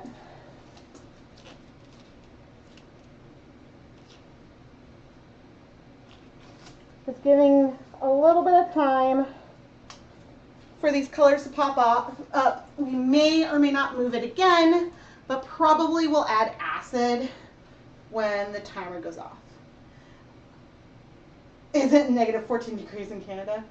Oh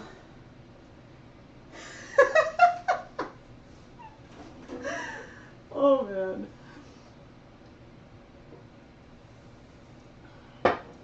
Okay, so then the plan, once I've done this base color, we're gonna add acid, and then we'll start bringing in the red.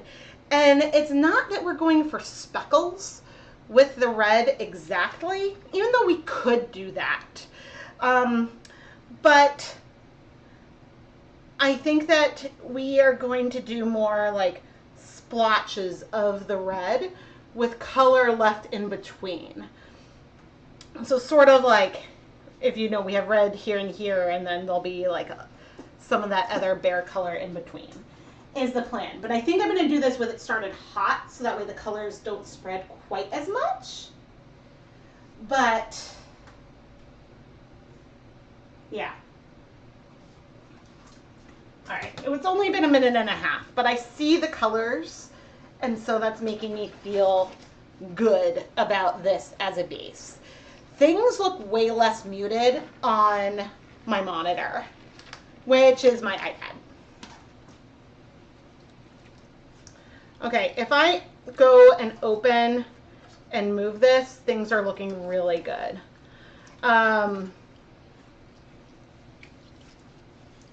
Like there's some whites in there, but that's fine.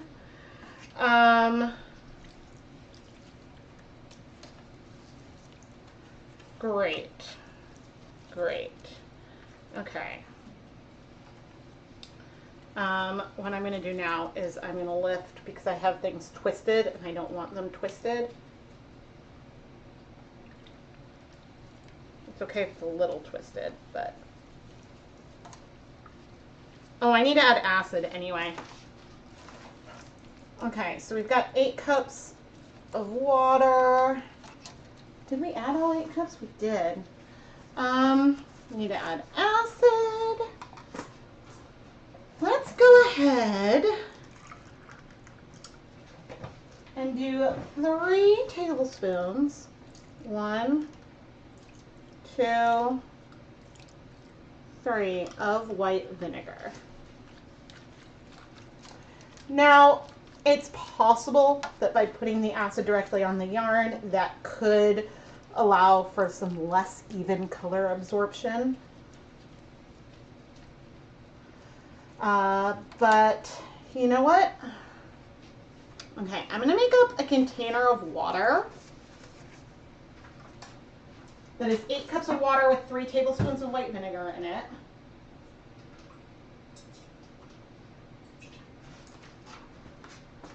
I'm going to add vinegar onto the yarn mop, and we'll spread that through in a minute. Oh, I didn't.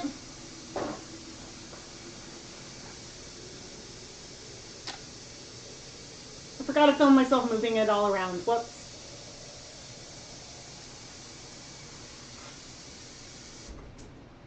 All right. We now have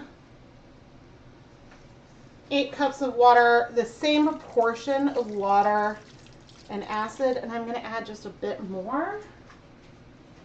And I have that aside. I added maybe like 2.5 cups of that mixture because I know we're going to get a bunch of evaporation as we go and heat this up.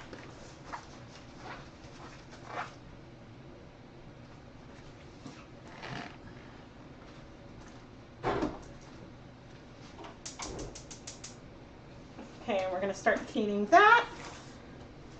And we are almost perfectly prepped to remove our yarn mops. And I'm going to cheat and peek. Oh yeah, we're good. I'm going to turn off that timer. We can do this now.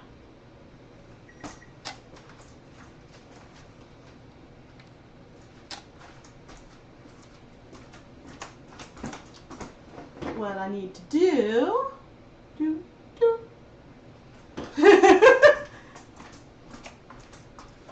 I always have to remember to turn off the burner, make sure it's not too hot.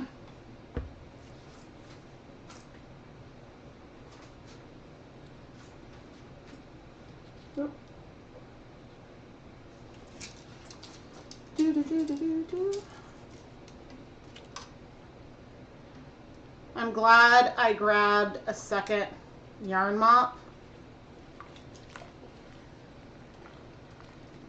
It's not that adding this last bit of green onto the other yarn would have made it like unreasonably too dark or anything. It's more about I wanted to suck the color out of the dye bath.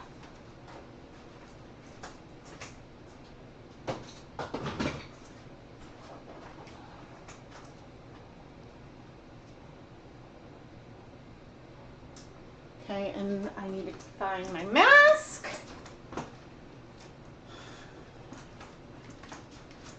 Right now, this is too warm.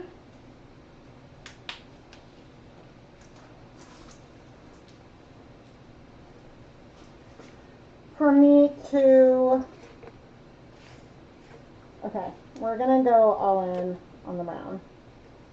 And this is also high acid. It is too warm for me to rinse this in there. This is a lot of color.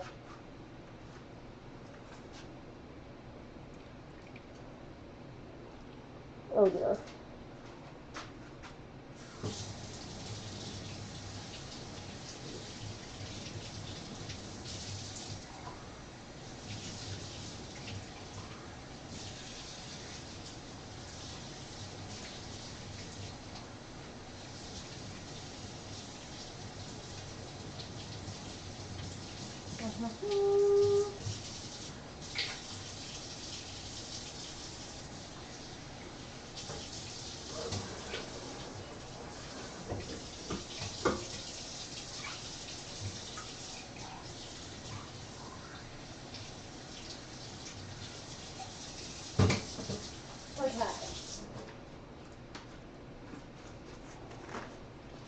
Probably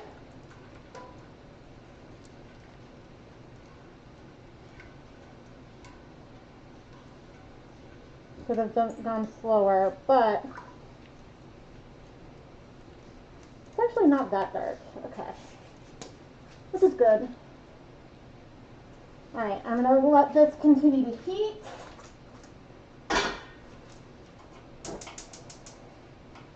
Also because I need the space.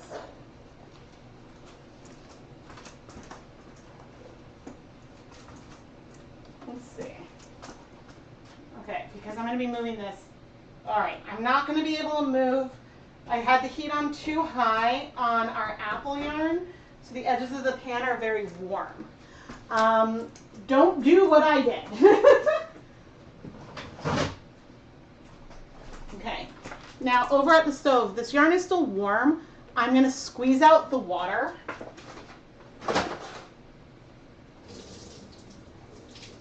They're cool enough for me to untwist and retwist though.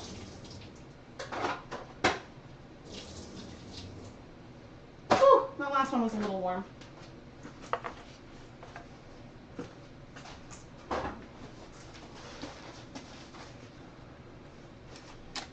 Do do do do do do do do do do do. Okay. We're gonna take one of these, open it up, and you can see as I untwist the line of color, but what's inside the yarn has the largest, like, uninterrupted color from our sky and stuff. Our sky and mountains.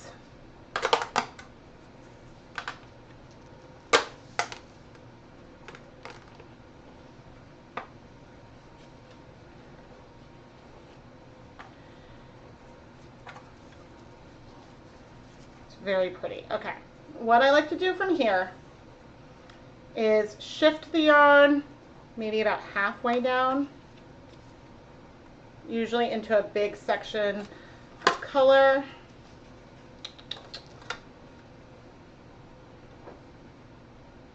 Let's go like here. Okay.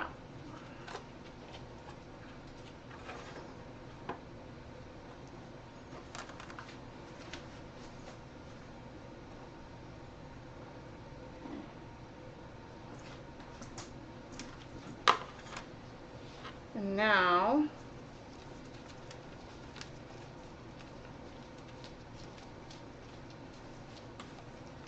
twist it, fold it in half.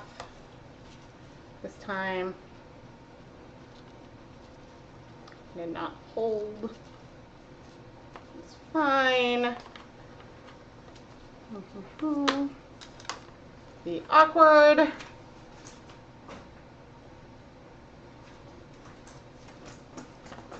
It's like, you know that I'm really focused when I'm not doing a lot of talking.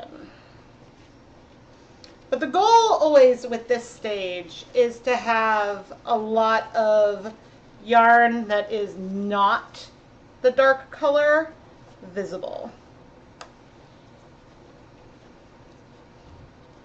It's just so much harder to twist the yarn when it's wet than it is when it is dry.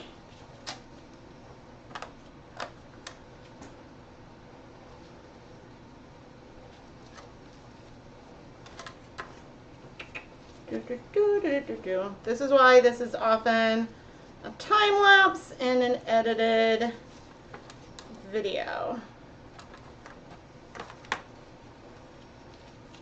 Okay, that one is not twisted quite as tight.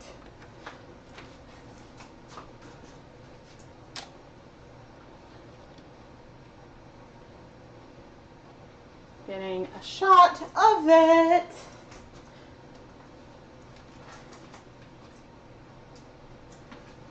Okay, now I'm going to bring back over our brown.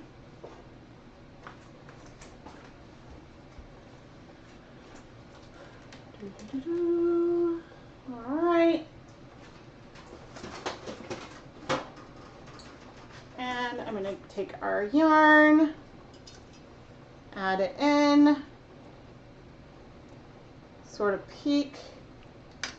I don't want to squeeze too much. Okay. It's going to be dark, which is fine.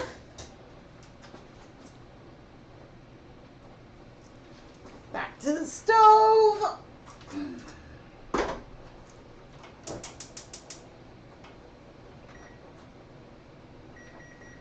Right now, okay, I'm going to make our apple even lower. And I set a timer for 10 minutes because I'm going to want to check in and see how much color is left, because I don't want it to get too dark. Thank you. Thank you. Okay.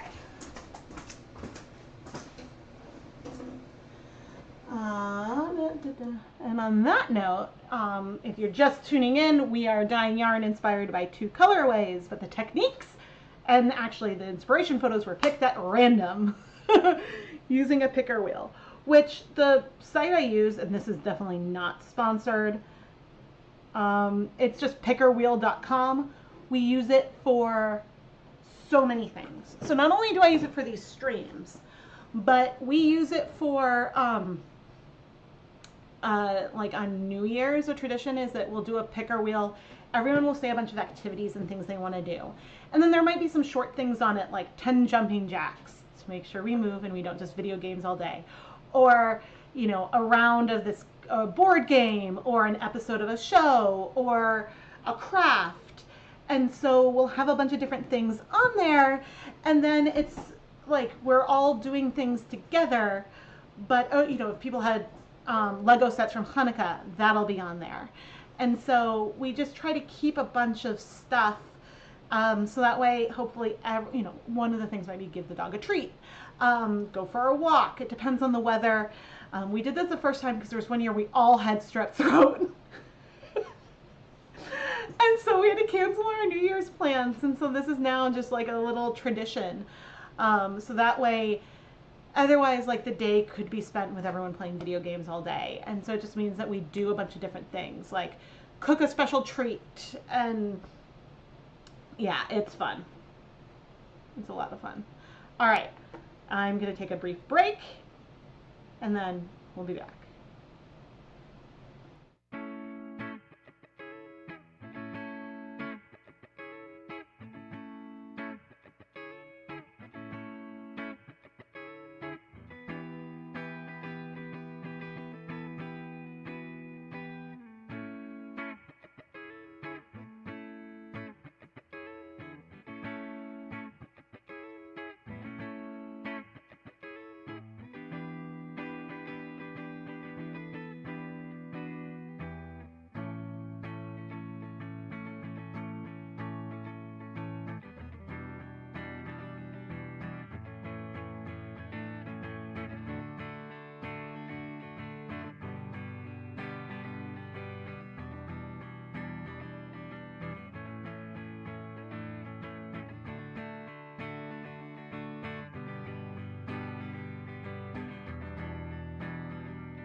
I now know why I was getting so many texts. My food arrived. But I'll eat and chat in a minute. So if you guys have any questions, please like ask them in the chat. All these vocal fillers are things that I do and edit out of the videos all the time.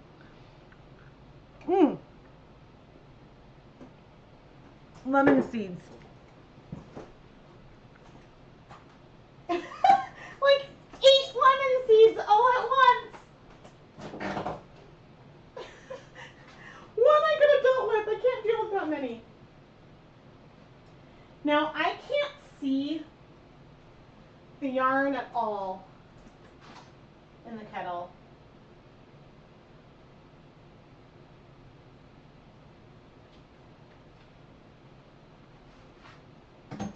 I mean, dark is good. We want the color to be dark. Dark is very good, but It's very dark. Okay, I'm gonna wait for that. I mean, I don't have to wait for the timer, but I'm gonna wait for the 10 minutes. And then I think what I'll do, I think the order of operations will be wait 10 minutes to then see if we're gonna, I'll probably remove the yarn from the dye bath at that point, and then we'll add the yarn mops into the pot. And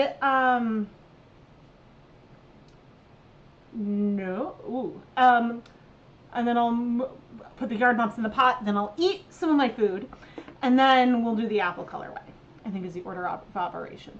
I am going to look that up. That is not the window.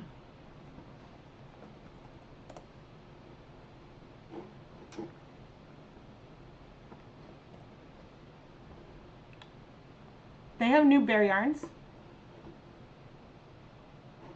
Oh my goodness.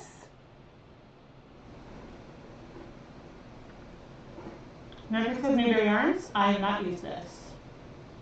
Llama.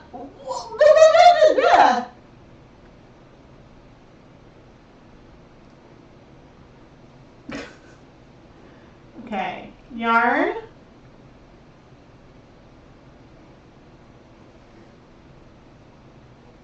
Can you tie the yarn on to add resist? I could. I don't think I'm going to, because the thing that I'm wanting with the yarn mop for this particular colorway, this is a great question, is that I'm wanting to quickly soak up the leftover color out of the dye bath, so that way I can reuse that dye bath.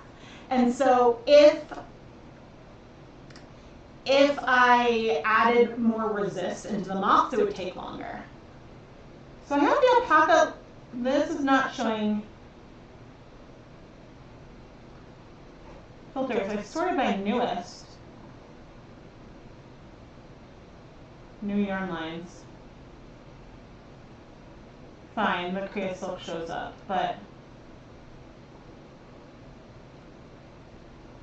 view all, newest. Ooh, that looks pretty. It would be a pain. After final rain, will easy wash. What is easy wash?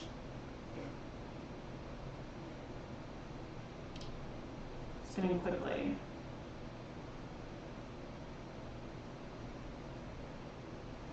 A new treatment.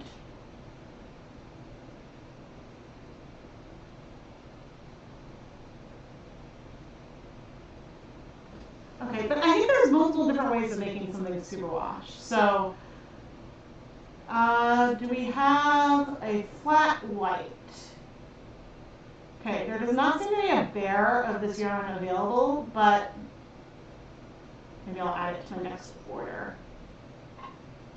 Just because I'm curious how easy wash dyes up. Ooh, thank you.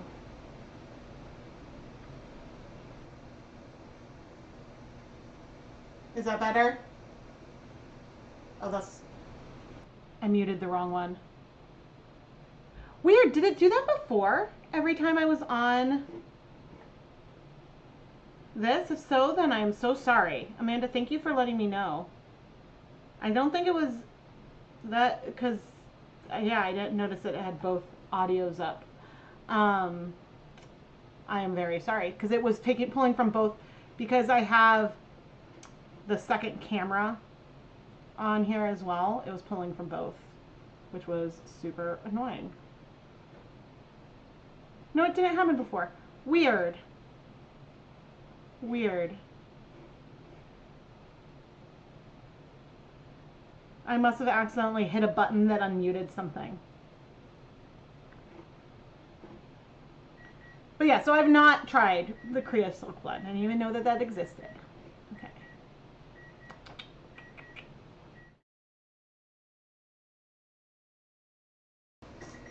Okay, I'm gonna have to go back and fix this.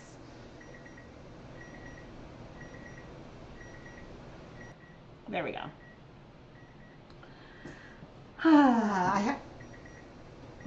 Okay, I had two pop up. I had to turn off the audio at the source entirely.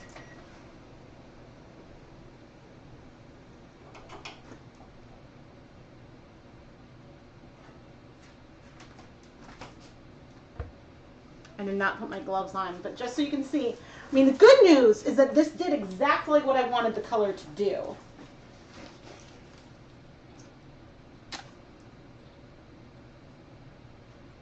The brown is dark.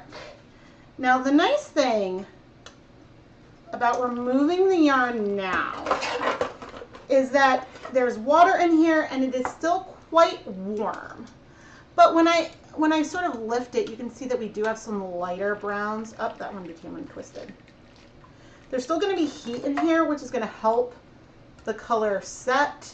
You can see the water level has become lower and lower.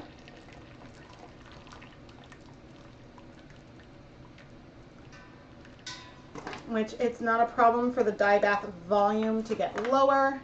Oh, I am. I'm smart. All right, I'm going to set these aside to cool.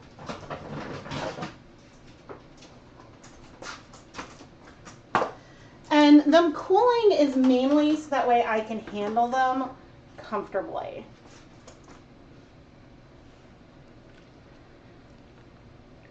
This is so pretty. Okay, on the lighter one, I'm like curious about how much brown is really left. And on the darker color, it's harder to see because it is so dark already. But on the lighter one, I'm still seeing the green through it. But the goal here is for these yarns to soak up as much of the color as they can. And I'm going to take this back to the stove.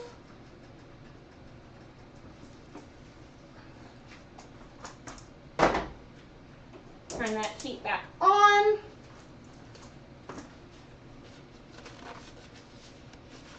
It's like you can't even really see it in the pot. But again, the cooling off is so that way I can handle the yarn comfortably. And it's not a bad thing for the yarn to get more heat before we go to the next stage.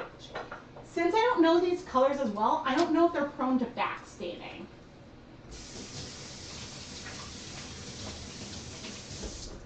Which is something that like emerald green does. If you have some of the emerald green dye in your yarn and add it to a hot dye bath, some of the color will bleed.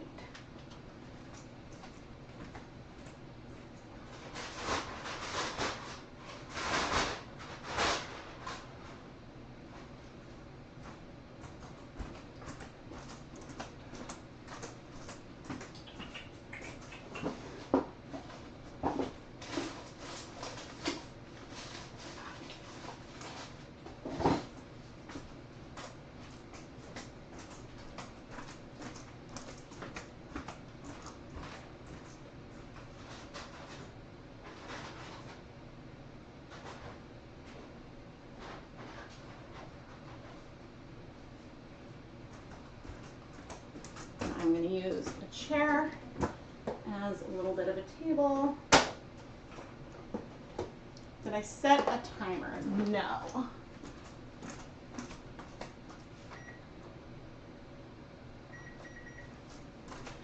Setting a timer.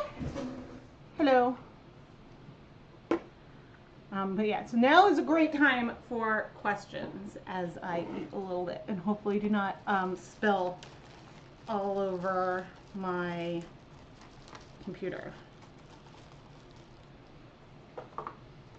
I don't love eating on camera, but sometimes if I want to keep going, it's what I need to do. And of course, the reason why, like, when I first got Twisted Skids, I was like, oh no, because that's just a colorway that takes a while, which means that the stream is going to last a while. So who knows, we may do a third colorway.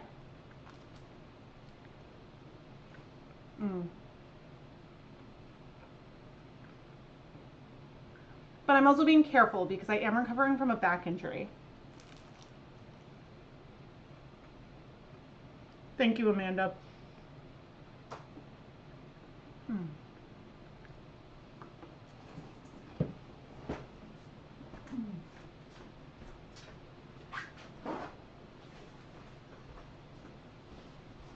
So I'm recovering from a back injury that was from a really stupid reason.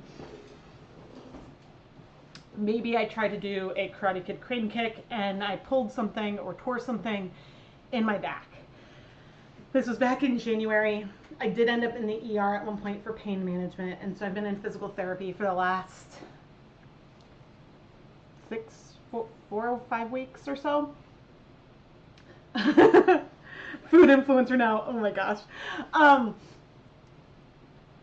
So the problem with the PT is because I have chronic fatigue syndrome, and so it takes all of my spoons and leaves me exhausted after. And so I'm trying to also be kind to my back and how hard I'm pushing myself. These are good today. Because I'm supposed to, I have words. I'm supposed to do my PT at home today. Getting older sucks. Yeah, and the thing I've learned, sleep is so important for pain management. So the first day I injured myself, it did not hurt that bad. I didn't even take any medicine. The second day, I was a little bit sore, but then it started to get more uncomfortable to like lay down and roll over and to sit, and so then it was keeping me awake because I couldn't get comfortable, and so the pain got worse and worse until it hit a point where Keith was about to go on an international work trip, and I could not put like pants on by myself because it hurt too much to bend to like balance and to lift my leg. So I ended up in the ER, and yeah, and of course, like I hate going to the ER for any reason, but the pain was so severe that like if I tried to make I didn't know if it was going to be worse the next day, and I wasn't sleeping, and so they did offer to admit me for pain management, but I was like, I don't want to be admitted unless you're going to try to diagnose this as well. But they ruled out, and they told me what to look for like a cord injury and things. And so like the fear was that it was something really bad, not just an injury, but it wasn't. And like follow-ups, like nothing was broken or cracked. Like I didn't end up needing an MRI or anything, but yeah. And thank you for loving my channel. But the cycle of pain, and they gave me some like a very tiny amount of like pain meds for home, but having like a muscle relaxant meant that I slept, and then the pain was like 50% better the next day from just having been able to sleep. And the nice thing is my kids are old enough that I'm like, okay, if like the pain gets worse, they can like reach out to someone for help. They can be very self-sufficient if needed. And so it was fine. But it's been like a long road of recovery, which is annoying. So yeah, and like my mom dealt with chronic pain for half of her life, probably. She must have been around 30 when we were in the really bad car accident. It was like a horrifically, I mean, no one was killed, but there was a drunk driver in a stolen truck with another car chasing after him. And so we were at a stoplight, and they just rammed us and pushed us out of the way. And so that injured my mom.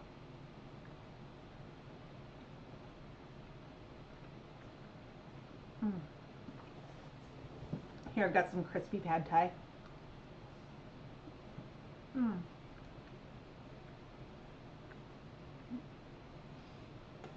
But anyway, I've lived with this fear of having chronic pain.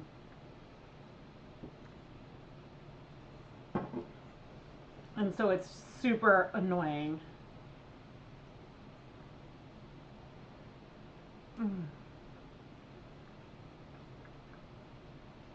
But they're going to be discharging me from PT soon. But the hard thing is that I definitely push myself harder when I'm there because I'm like, all right, I'm here. I want to get better. I'm going to push hard. It's a lot harder to have that motivation at home. So I'm definitely stronger, but I don't think my pain is better than when it started. But I'm also sore from like working out. So that's a hard balance. But I think that mostly what I'm feeling now is good sore.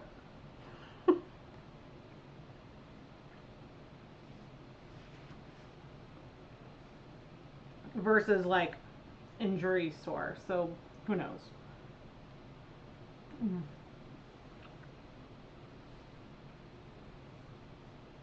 Yeah, and then I had to fly to California with the kids by myself for a funeral, and Keith went directly from London to California. There's a whole lot of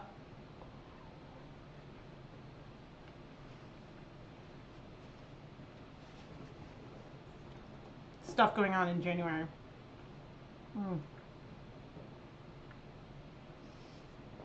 Because there was also like Ryder's birthday week, so there and he was turning 10, so we had already planned to go to California for his birthday, and then the funeral was in the same city a day before we were going to arrive, so we moved all of our tickets, and it all worked out.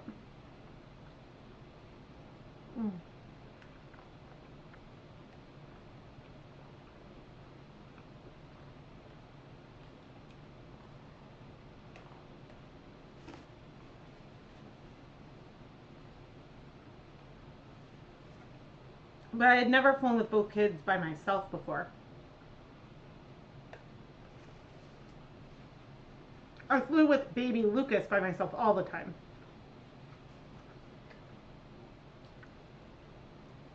But pre-Ryder, we had, we lived near no one.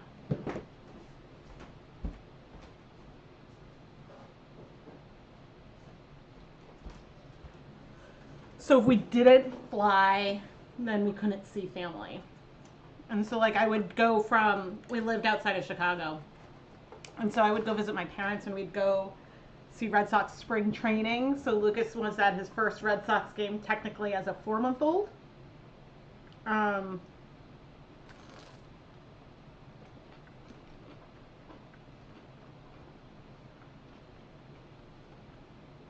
mean, he went to Fenway when I was pregnant with him, but he had his first hot dog on like 1 and maybe 1.5 at spring training.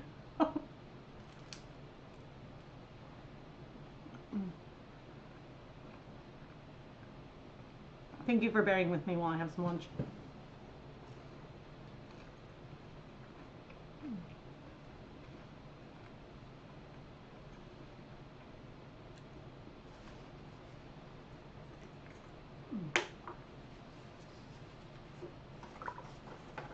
Ordering in is not typically a point of a yarn dyeing day.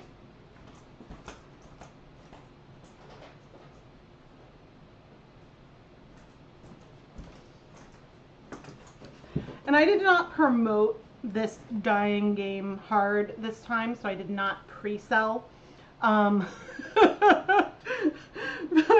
had very many slots at all, which is fine. It's totally fine.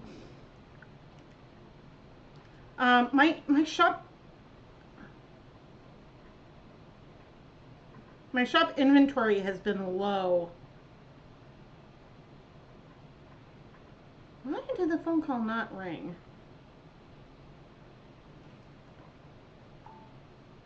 That's so weird.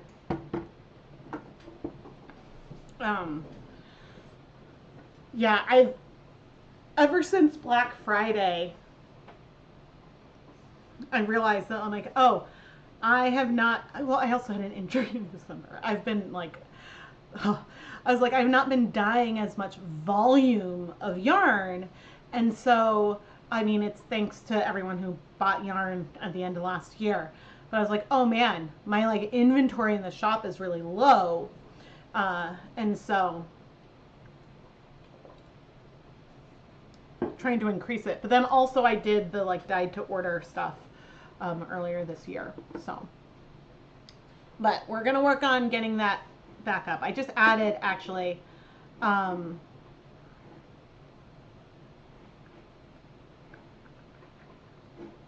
in the shop.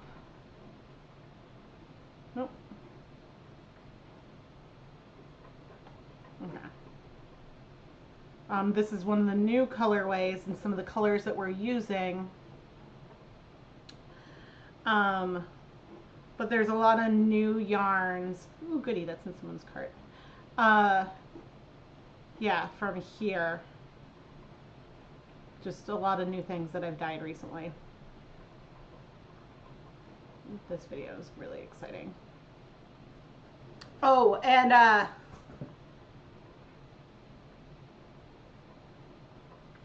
no, I think there's one under pre-order. I think I had, yeah, there is one Valentine's Day yarn colorway. What base is it on? Left. It's on the Mermaid Net Decay base. And that one comes with the Valentine and stuff. Soon that will transition, excuse me, to regular shop inventory. Okay, but we're about to transition into, and here is that fissure that I was talking about. Like, this is the part of the apple that has really inspired me. And so I'm very excited about that. Okay, I need to go check on our yarn mops.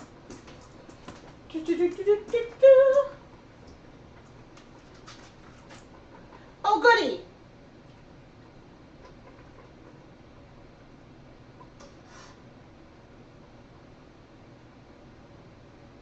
Goody, goody, goody.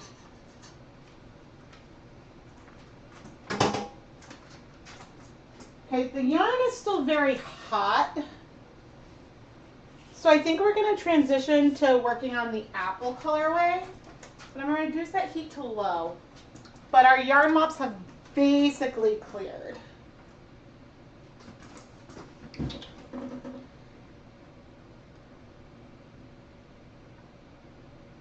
It's not going to harm them to be in there longer. I were my other cork.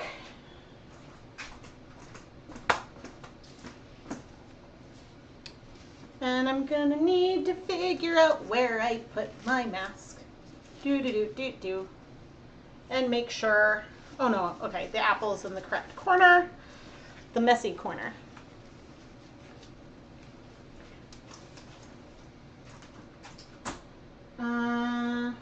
Yes.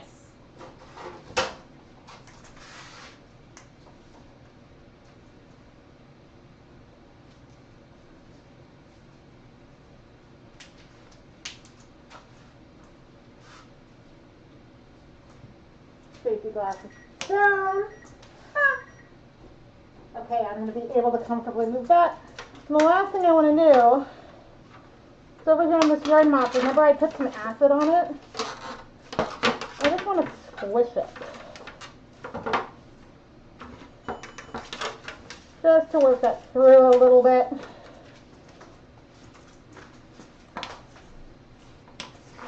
Okay.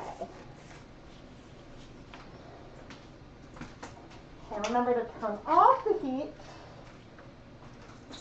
Okay, we are hot, but not that hot. I'm going to touch it. Okay, we are more warm than hot, but it's fine. It's fine. Now I do want to bring these over.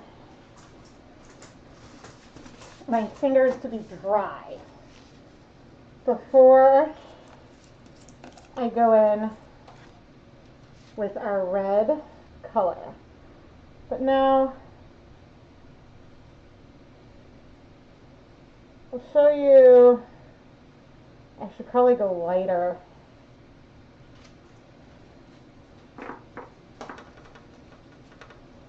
Now we could end up with some speckles.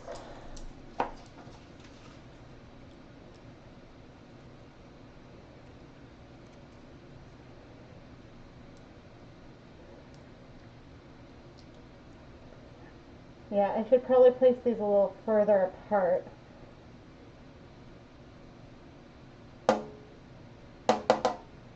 But actually, this is doing what I wanted. Okay.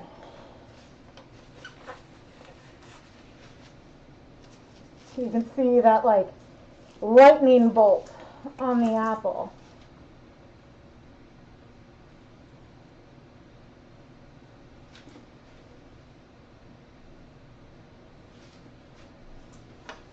We're going to go a little bit at a time.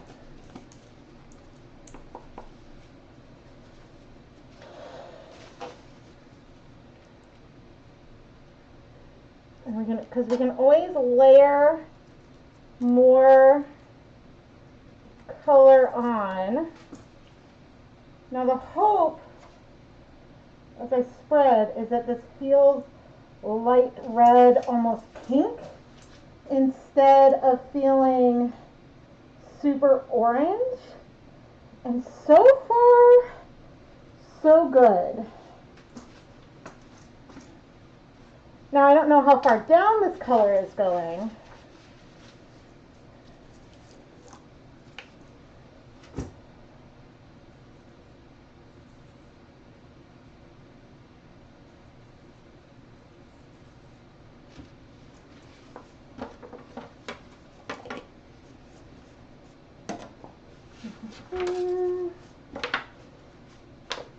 Okay.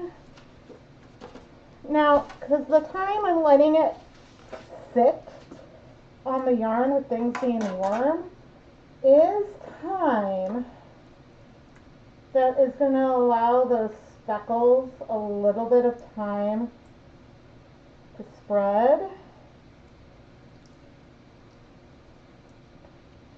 But if I go and I look, there's still some color in place. Okay. But now, and I'm a little nervous about this, and I don't want to do it everywhere there is yellow. The goal is to be really, really light.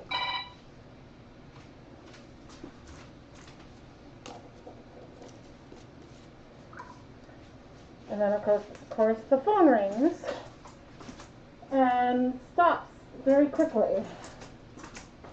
So what was that about? I don't know.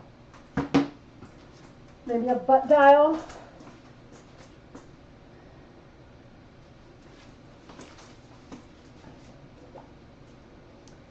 Okay.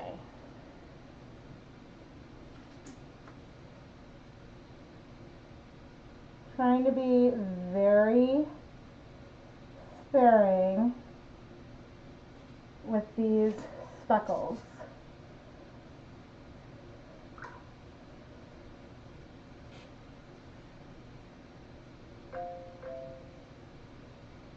I will check.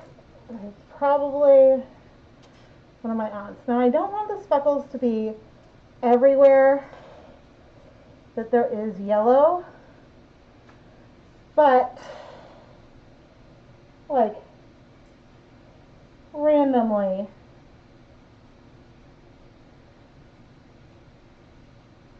Okay.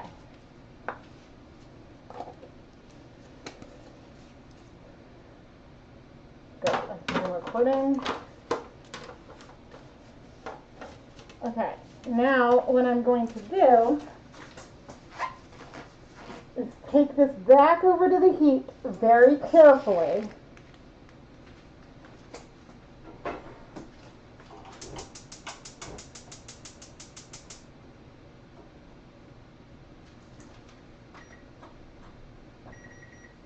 And set a timer for 15 minutes.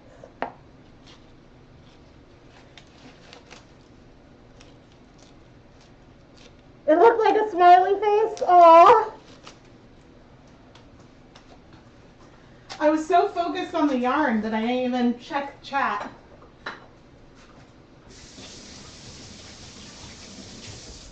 Now those moss green speckles I added are going to spread, but their spread could give us something else about the colorway that is really good. And that could be a little bit of some greenish yellow.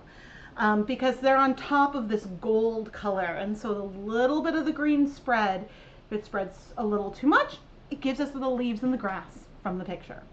If you're just tuning in, I randomly picked 2 inspiration photos that are down here, and we're dyeing 2 different we randomly picked the techniques, and we're dyeing 2 colorways based on everything, or a colorway from each. Yarn is sleeping now. The pattern on the tray is the same as the apple. Yay!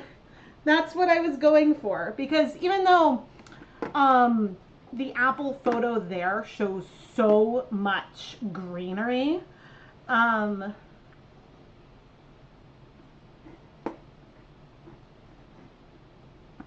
this is really the part that I'm focusing on.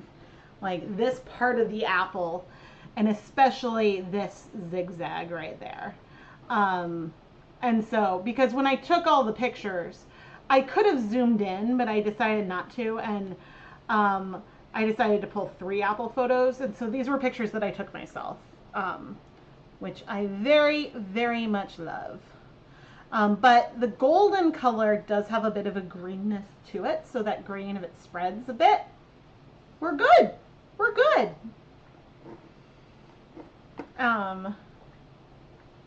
Suppose I never did an evolution here, because we really did those 2 and then this and then a little bit of a mossier green. But we're going through the whole process, whereas, it's fun to do this on camera, because a lot of times when I did the dye-alongs, I would prep dye stocks ahead of time.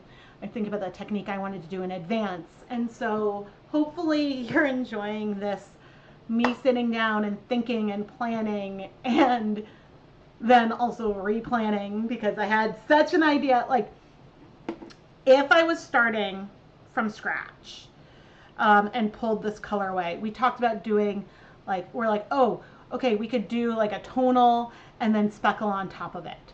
Well, I got twisted skeins. We may end up with some speckles on it, but when I untwist it, we may decide to just go in and let the orange go all over with the other colors. We'll see how it's feeling, but we've got options. With this one, I immediately went to resist. But I think that we're ending up with something really great, and this has really made me think on my feet and think about how I want to go about it. Yeah, and so I try to share my thought process in other videos, but a lot of times it is very much like, I'm also trying very hard to keep videos to be like 20 to 30 minutes is usually my goal for like a Dye Pot Weekly episode.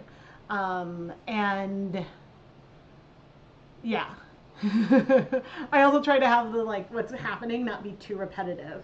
So a lot of times the actual hands-on dyeing part does take me longer than 20 to 30 minutes. A lot longer, but I'll have like a time lapse in there and things like that. Oh, thank you so much. I'm so glad you're enjoying the whole thinking process. Yeah, I mean, I think, and lately, okay, so I have not edited anything this week, which is not great. But oh no, is next week the last week before spring break? Or do we have 2 weeks? Oh, okay, no, 2 weeks. 2 weeks. Okay.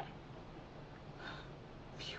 But a lot of times I will have a downtime. Like, I might work, there are a lot of times when I'll be doing 2 or 3 projects at the same time.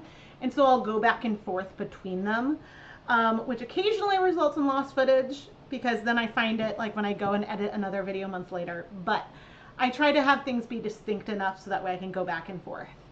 And so sometimes in like the projects today, there are very much projects I could go back and forth in between.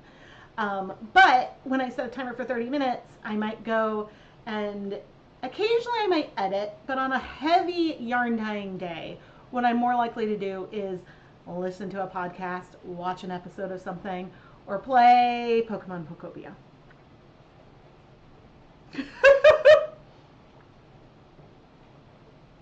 I've never considered streaming, like the only time, and like my kids' friends know that I have a Minecraft video, and like streaming gameplay is really hard, and a lot of like credit for gaming streamers, because you not only are you like narrating what you're doing and wanting your gameplay to be interesting, but you like sometimes want everything else to be interesting as well.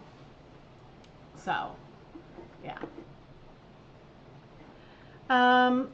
Do I have a video talking about where you put the dye on the skein and what it would look like knitted into socks for various looks? No. Not exactly. Like, I think that I have done a few swatches over the years, and like there was one time where, let me see, wrong one, well, that one's fine. Nope, that's not what I wanted. I'm not taking you to the back end of YouTube.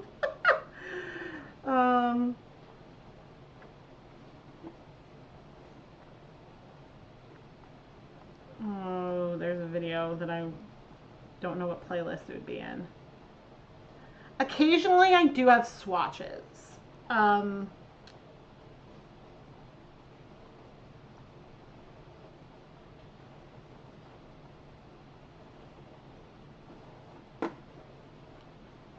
Okay, I can go back to over here now.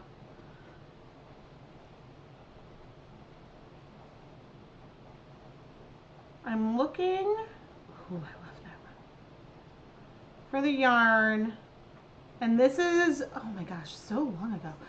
I don't do this very often where I scroll back. This is like, aha, here we go. Okay, so here in Dye Pot Weekly 519, and I'm going to reduce the heat. Oh, this looks good. The yarn is looking good. Okay. So in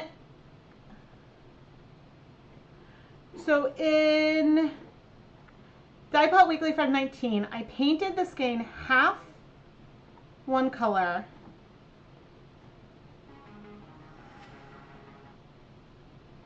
no, bad ad. Okay, so I painted the yarn half one color, half the other. Okay, and so this is sort of like the wrong way to go about it. But the results were super interesting, because you would think that by doing this, maybe you would end up with something super asymmetric. But when I did not do a swatch, but I reskeined it. And when I reskeined it to just sort of see the progression, there was never more than like 1 or 2 wraps in the same color. So clearly, like when the mill winds the skeins, the yarn kind of goes down and up, right, throughout the skein. Sort of like if you've ever wound a bobbin on a sewing machine and you see the thread goes back and forth as it's winding around, so it doesn't all pile up on one spot. And so this means that it made me a lot less stressed out about having color. Hopefully the mouse shows up, yeah. About having color if I'm dyeing a skein only on here and not as much on that other section, because I know from at least this particular mill that there's going to be some variety, and that the yarn, because right now I have it shown, the yarn is going around and around from one end is on one side, the other end's on the other. And so this doesn't give you a lot about how it might work on a sock. This would probably give a lot of micro striping and some randomness in it. And so I thought I did a swatch on this one, but I didn't, because I watched the reskeining and I reskeined it by hand, and I was like, oh my gosh. Because I think that what I expected is maybe there would be one side that would be mostly blue, and then a second side would be mostly purple, and then some variegated in between, and that's not what we got. That is the kind of effect you get with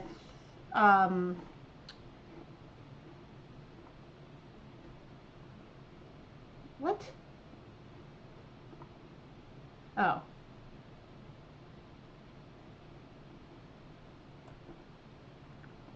Fine.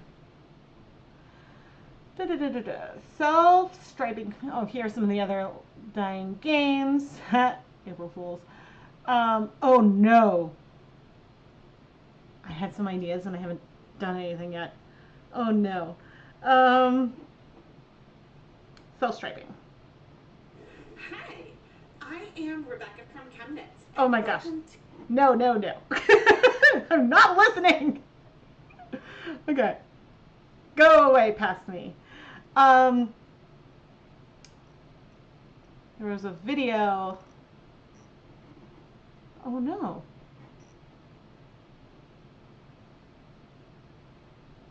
It's not here. You know why? Because it's from a sock blank. But I tend to do swatches with self-striping. There were some...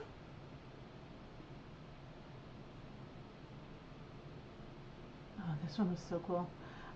There was one time...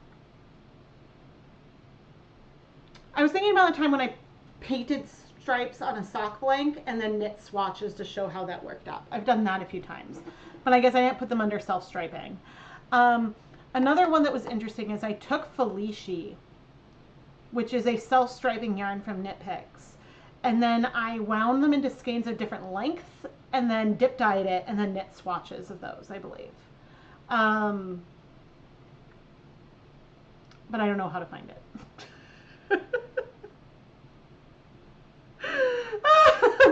I don't know how to find it right now, so we're not going to worry about it. Okay, another question. Do I love Pocopia? You want to play but don't have a Switch 2 yet. I do love it.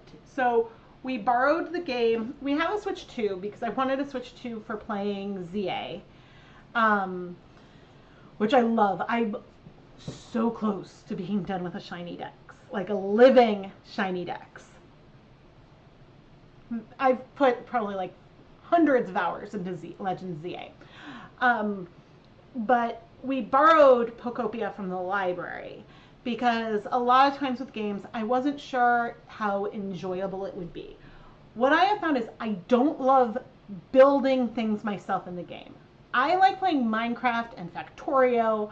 I like building factories and building things.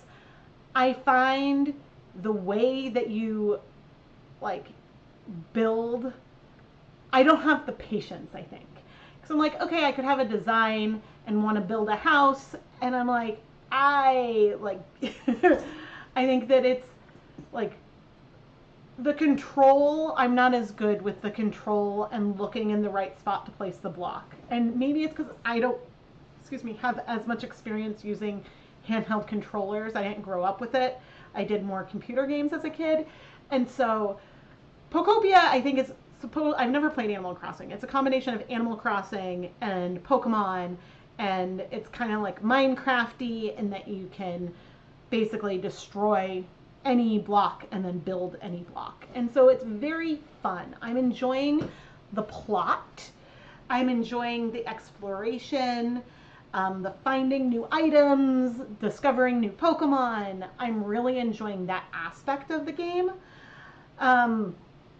But I realized in like watching other content creators who are playing the game, I'm like, I don't have an interest in building the most beautiful house ever. I have like a rinky-dink house with cool blocks that I like. I mean, I rebuilt it from like the first base, but I've only got, it's like a one high block around the wall with grass floor because I didn't want, yeah, so it's,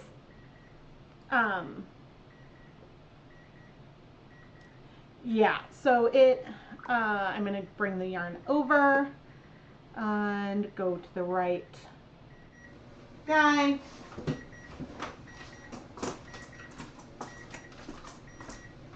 This is looking so cool. And so the gameplay is really fun, but the nice thing is that, like, you could decide to make each of the towns look perfect. But I don't think it would, the game is also very soothing. Like, very soothing. Oops, I need to turn the heat off.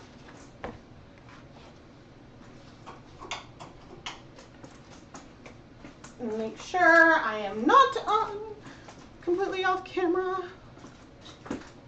because I can't see.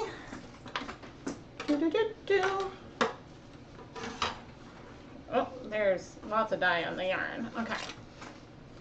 What we're gonna do, so this is just after 15 minutes. And right now, I am so happy. This is exactly what I wanted. And the good news, bad news is that there's some brown film on my spoon. I'm not gonna worry about that. The good news is that these colors appear to have set, which is fantastic.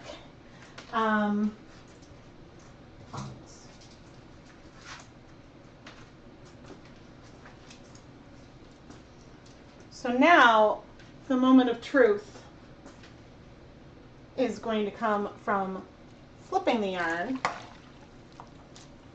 Great. I was curious how much the colors went through. Were we going to see tons of green here?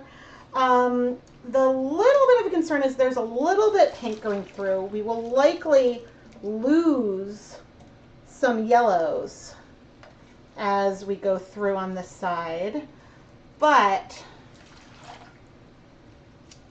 the good news is that it's not feeling overly orange. It is feeling, and always be careful if you have hot water.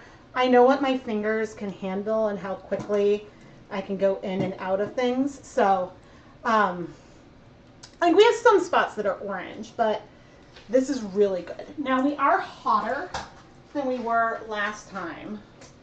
I'm gonna put my mask on and we'll keep adding color.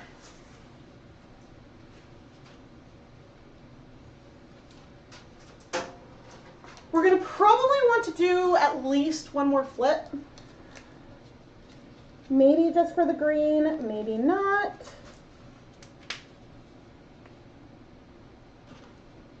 Oh gosh. I think I had a comment on my snow dyeing video about how, like, your lasagna got moldy, which I think is hilarious. Okay, so we're gonna start big. Now, one of the goals for this colorway is to not have something perfectly repeating.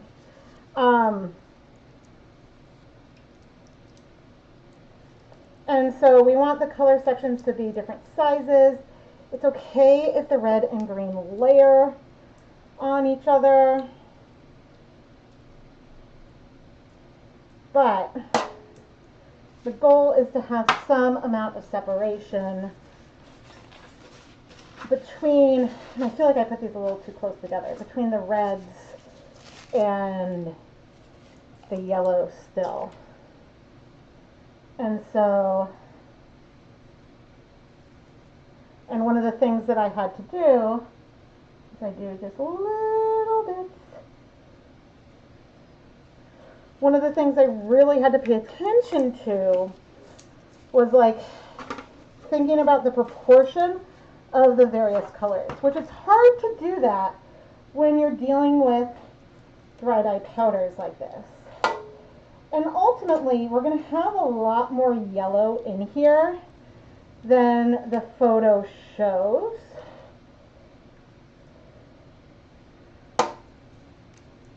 But that's also okay.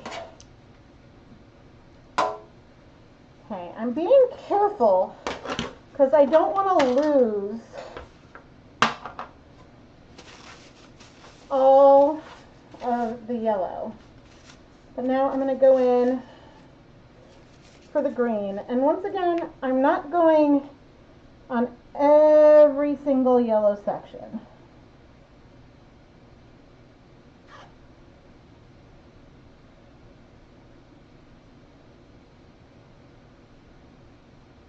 Like sometimes it's there, sometimes it's more spread.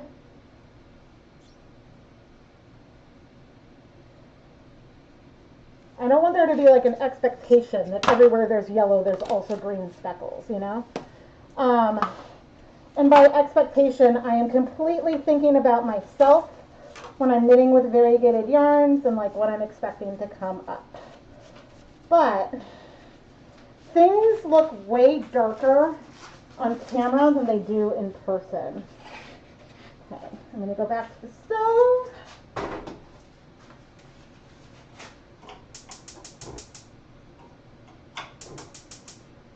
Medium low, 15 minutes. And I'm going to try to take a picture.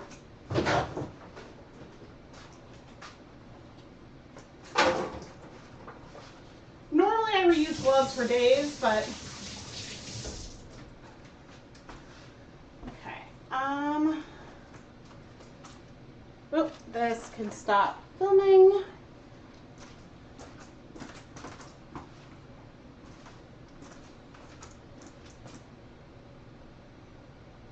Now, even if I try to take a picture on my phone, it's still looking way darker and more harsh than it does in person. Okay, I think what I want to do is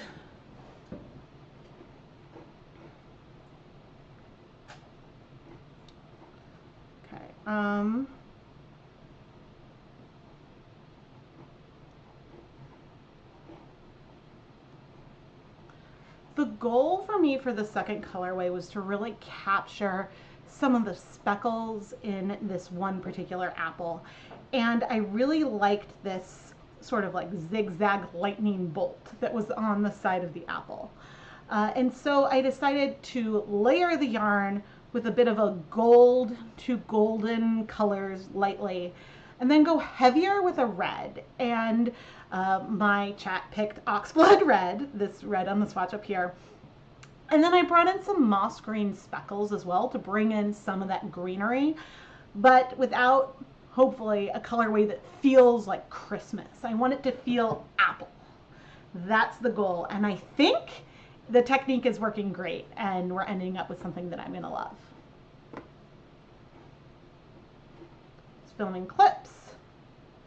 Reminds me I get meat out of the sauce. Oh my gosh.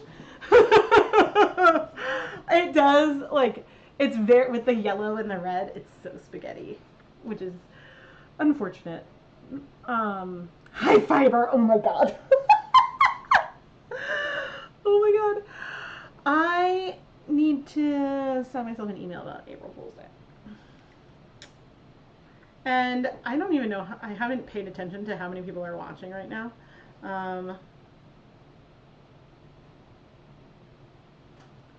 I had some ideas. Last year was the forbidden spaghetti.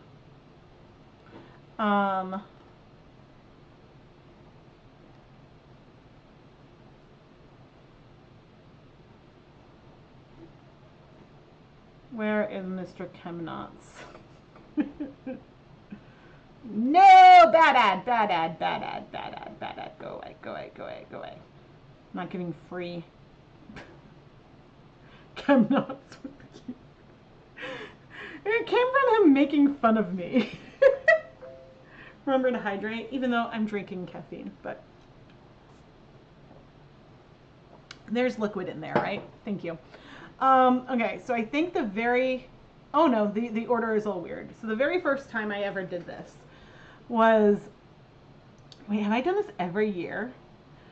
Okay, so the very first time I said ChemKnits is changing hands, and it was just because Lucas was playing with yarn and was adorable, and so some clips of that. So then the next year I asked him how to dye yarn, because Lucas used to like dyeing yarn with me, and so that was his explanation. And then the next year I did how to make a yarn cake. And so I made the yarn cake and then I baked it into a cake. And so this was like some leftover yarn. It wasn't a full skein, but I thought that that was really, really funny. Okay, so then what was 5 years ago? 5 years.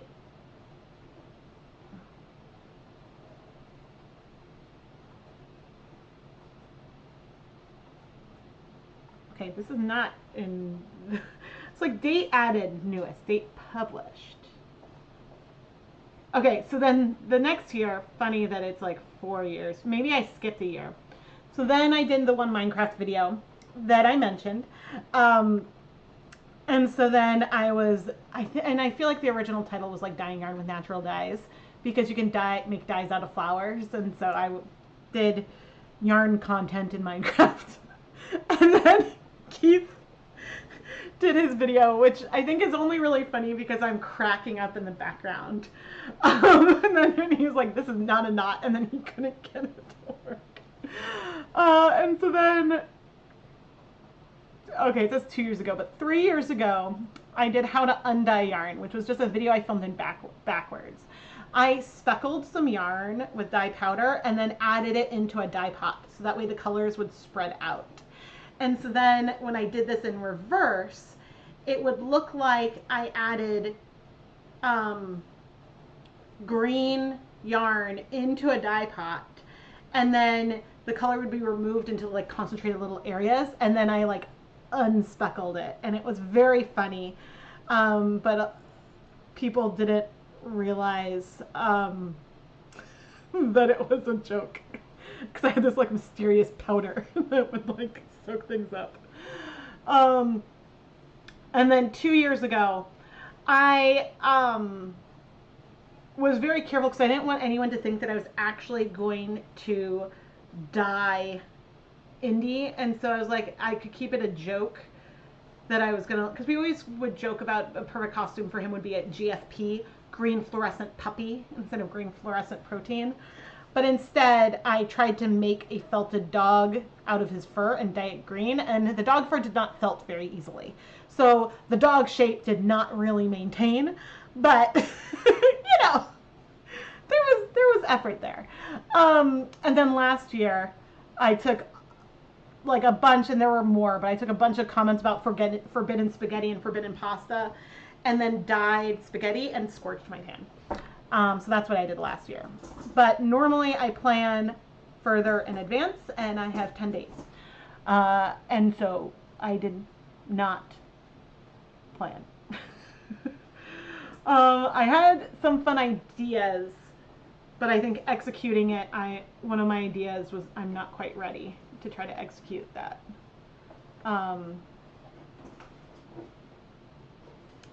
Yeah. Oh my god, this looks so good. Okay, that is on low. Okay, while we are going to go back to the counter and hop over on this guy. Okay. We are going to remove our yarn mops. Now, I had an idea that was really cool. I need new gloves.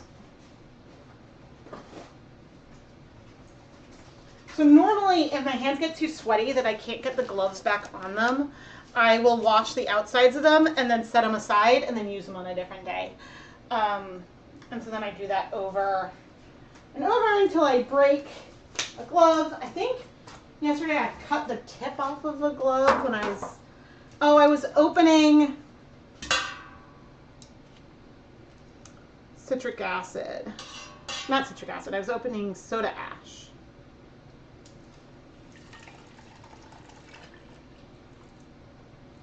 This is so pretty. Now, I did a colorway with these 3 colors once. And by these 3 colors, I'm talking about the Paradise Fibers green, brown, and orange. this is just the yarn mops.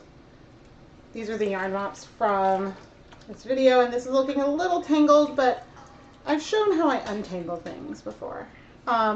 What's really funny is one of the yarns is very much more brown and the other is very much more green. But I've done a layered tonal, I think, with, and I don't remember if it was the Paradise Fibers colors. It might have been. It might have been the green, the brown, and the orange. That's not where I wanted that to go.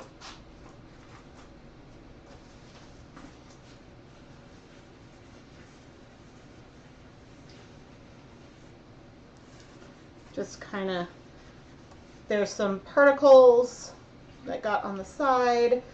There's some of this dye that maybe was not the most soluble. So one of the ideas that I had was to twist the yarn one more time and then add orange speckles, or speckle the dye onto the yarn in the pan and let it spread.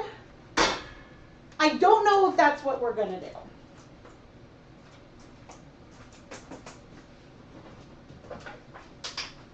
Oops, I didn't film that. That's okay.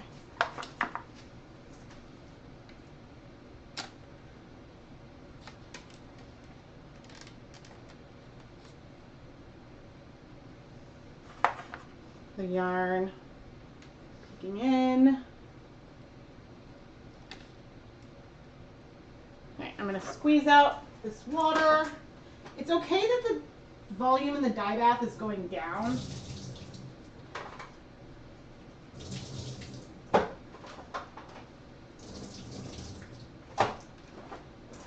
Okay, and if you're just tuning in, we started this colorway with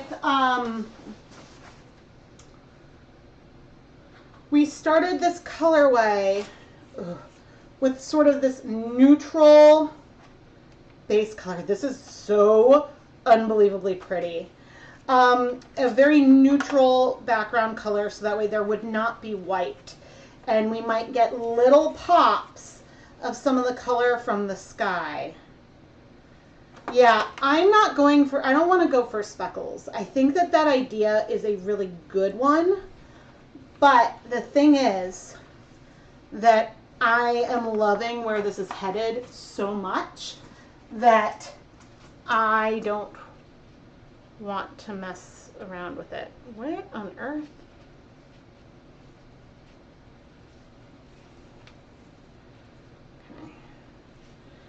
Okay. I'm going to shift it just a little bit.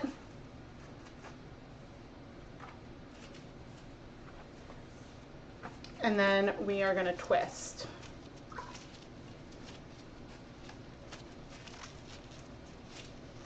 So So the hope is that we will maintain some of this pastel color as we go through. Now there is a lot of orange dye left in that little container right there, and so I am not going to use all of it.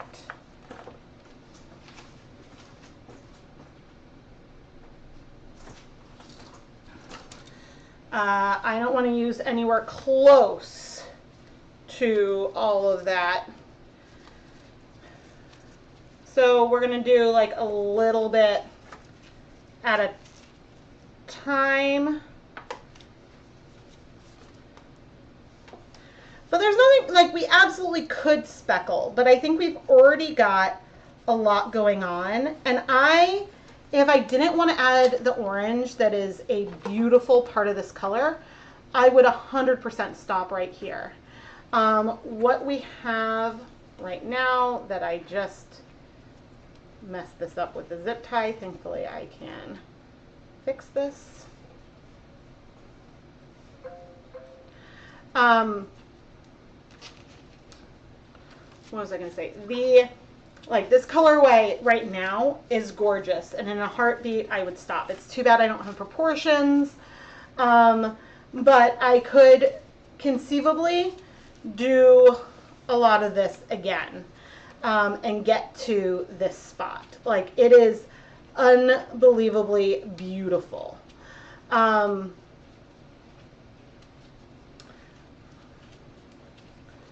but I want to stay true to our inspiration.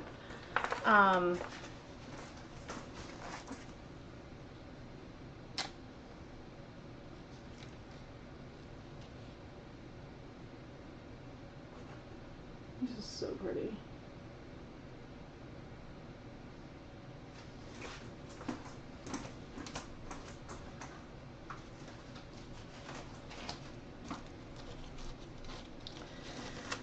Yeah, it would be hard to recreate this exactly because,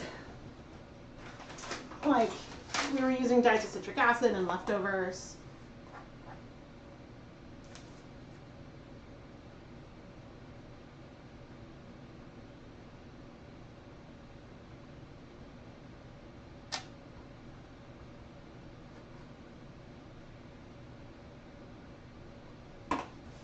Like, it is, yeah, it's, like, the orange is going to be gorgeous, gorgeous on this. Okay, we'll do the apple yarn in a minute. This timing is really good. I need to put my mask on.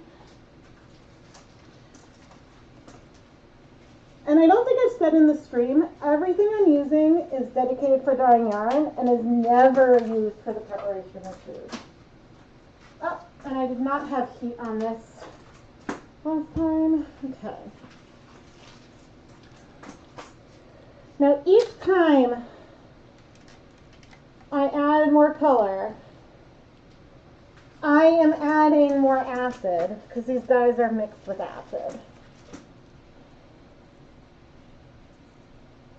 See, I half thought about doing this on top of the yarn.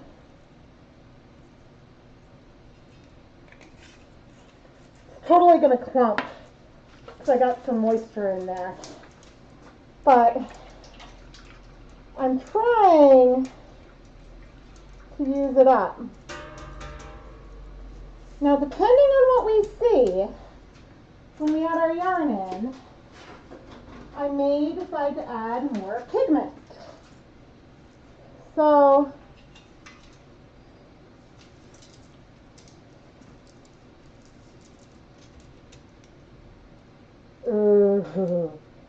but I don't think so. Oh, that is so, oh my gosh. Okay, this is gorgeous. Because, like, oh, it's giving muted. It's giving everything, and you cannot see. Sorry, stream.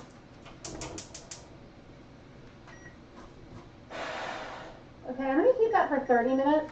It may not absorb all the color. Depending on, we could use more of this in there. I don't know. But, oh my gosh. That was insane how beautiful it was.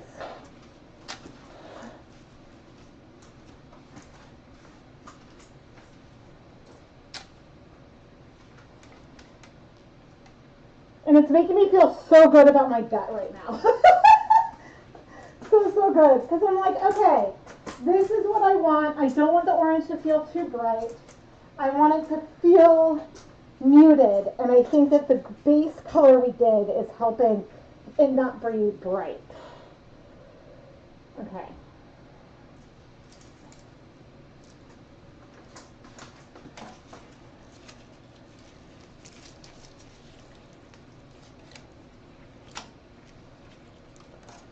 Okay, things are very hot, but trying to expose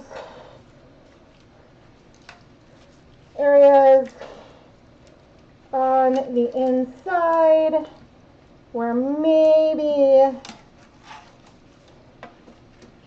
we want a little more color, but not much. Definitely not much. Okay, where is my screen? There, okay.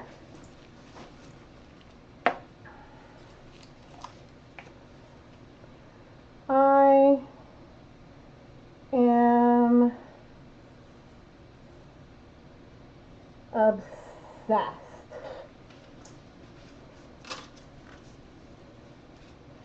I know I'm leaving a lot more yellow in it than I think what I intended.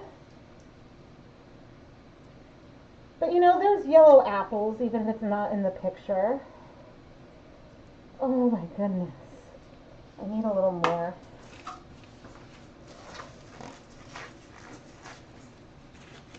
I just don't want to lose.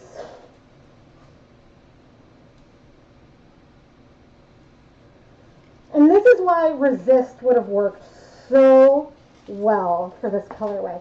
With one exception, the way that Resist would not have worked well this time is that the Resist would have had things been more regular and repeating, and that's not what I was going for. And so this is going to give, rather than giving the pops of color, I'm really glad that I had to think on my feet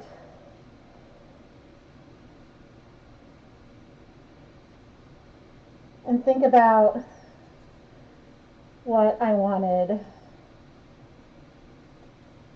this to be.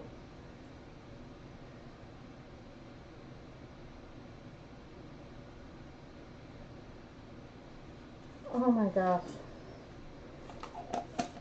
The funny thing is, this is not a very Rebecca colorway in general, but I think that this is one of my favorite colorways I've dyed in a while. Two of my favorite colorways, actually. I'm very obsessed with both. Okay, I'm going to go heat this for 15 minutes.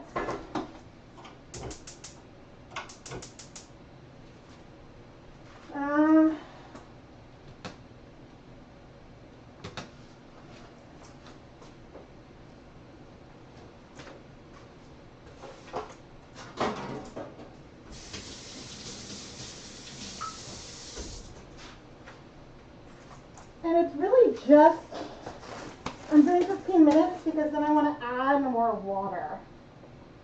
I'll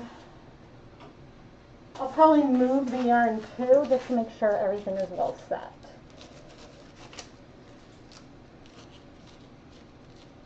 Apple yarn cookies spinach lasagna. Yeah. Yeah. Oh man. Okay. Put the mask away. The nice thing is, I think, the unfortunate thing, and I should have brought out a hot plate so that way we could look at the yarn, but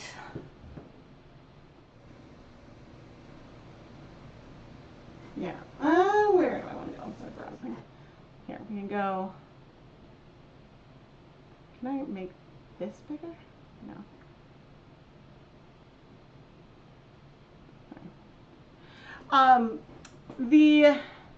I wish that, part of me wishes that I had the hot plate over here because then you could see the yarn as it's heating. But the nice thing about not doing that is it meant I could work on both of these projects really easily and go back and forth between them. And so if I had had a hot plate, then it would have limited my ability to go back and forth.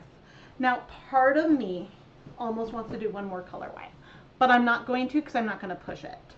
But please let me know either in the chat now or if you're watching the replay in the comments.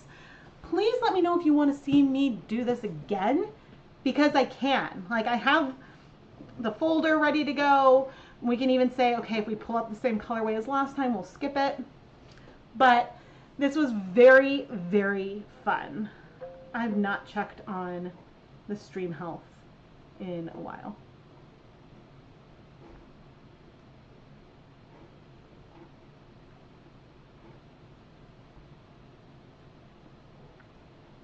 Yeah, I was like, I have not been making sure that this is running well. Whoops. Okay, I am inserting an ad while I do nothing.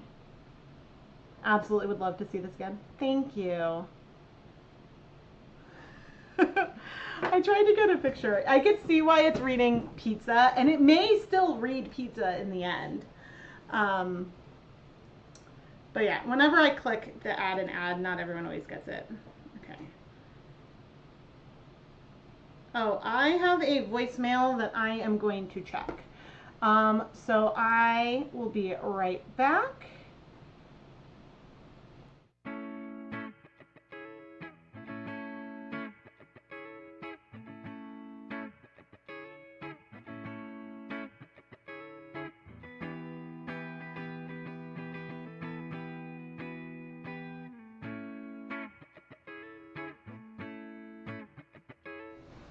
That was unimportant.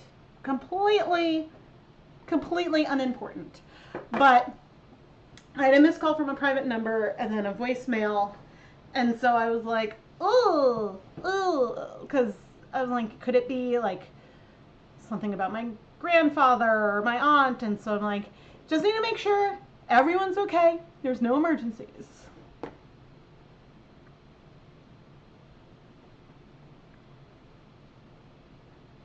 You got a lot of work done by having one thing you wanted to watch instead of going around to different platforms trying to find. Yay! I'm glad I could help. Was it about my car warranty? No, it was about my gutters. And the funny thing is that I haven't officially fired our gutter cleaning company. Oh, PSA, if you own a home, make sure to clean your dryer vents regularly. Just because the like lint can build up even with the filter. The lint can build up and like that could be a source of fires. So, I mean, we always clean it every year. But the issue that we had with the gutters, it's not a big deal, but it made me very angry and, well, okay. So basically we had the gutters cleaned and there's a part of our gutter that is under a tree and sometimes like there's a lot of debris and plants grow. I think some doves nest up there. It's annoying. It is what it is. And what they told us when they cleaned the gutters, they're like, okay, the downspout on one side of the house had split. So if you think about the gutter as being like, you know, a sheet of metal that they wrap around to be like a straw, the seam split. And it's like, okay, so we need to replace it. Well, I go to look at it a few days later because I'm like, oh, I'm wondering if I can see it to describe to Keith like why we need to replace it. And I realized the bottom of the gutter is buried under soil and debris. And we had just had it cleaned, which like there's no way that they could have cleaned it if the bottom of it was under leaves and debris. Like, because I went and I tried and I was like, I could not dig it away. And so I was like, I called them like, I think that they didn't actually clean the gutter.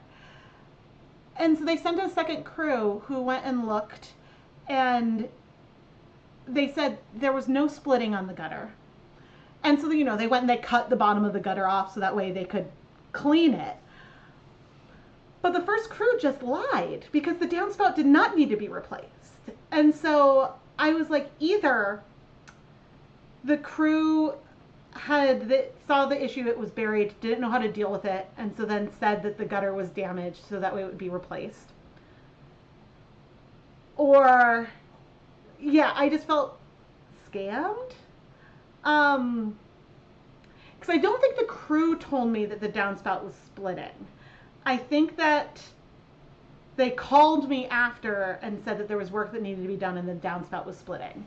So somewhere along the line, it made me feel like I was being scammed out of spending money to replace something that didn't need replacing. So yeah, it was like, I was very frustrated because I got a call like a month ago with them being like, oh, you want to give us feedback? And I was like, did you look at my file? I was like, I would have no trouble with a crew like saying that they didn't know how to do something or like saying that like it was blocked and they couldn't deal with it. But I was told like a completely reason that, because the second crew, when they came, I was like, hey, because the bottom is buried and therefore blocked, I was like, when you send the second crew, I want to be home so that way they can check for me if the gutter has split, so that way, because if it needs to be replaced, I still want to replace it. But then they were like, no, the gutter is fine. Like the only problem they saw was one gutter is on like backwards and like on a short part of like the garage or something, which is not something we cared about. So I was like, so I paid for work to be done that then they skipped because either they didn't want to deal with it or didn't know how to deal with it. And so that was my issue. And so then of course I wonder, because, you know, supposedly my dryer cleaning was done. I was like, did they actually do it? I believe that they did, but like it just made me, so I need to probably look for a new company or service, because I was,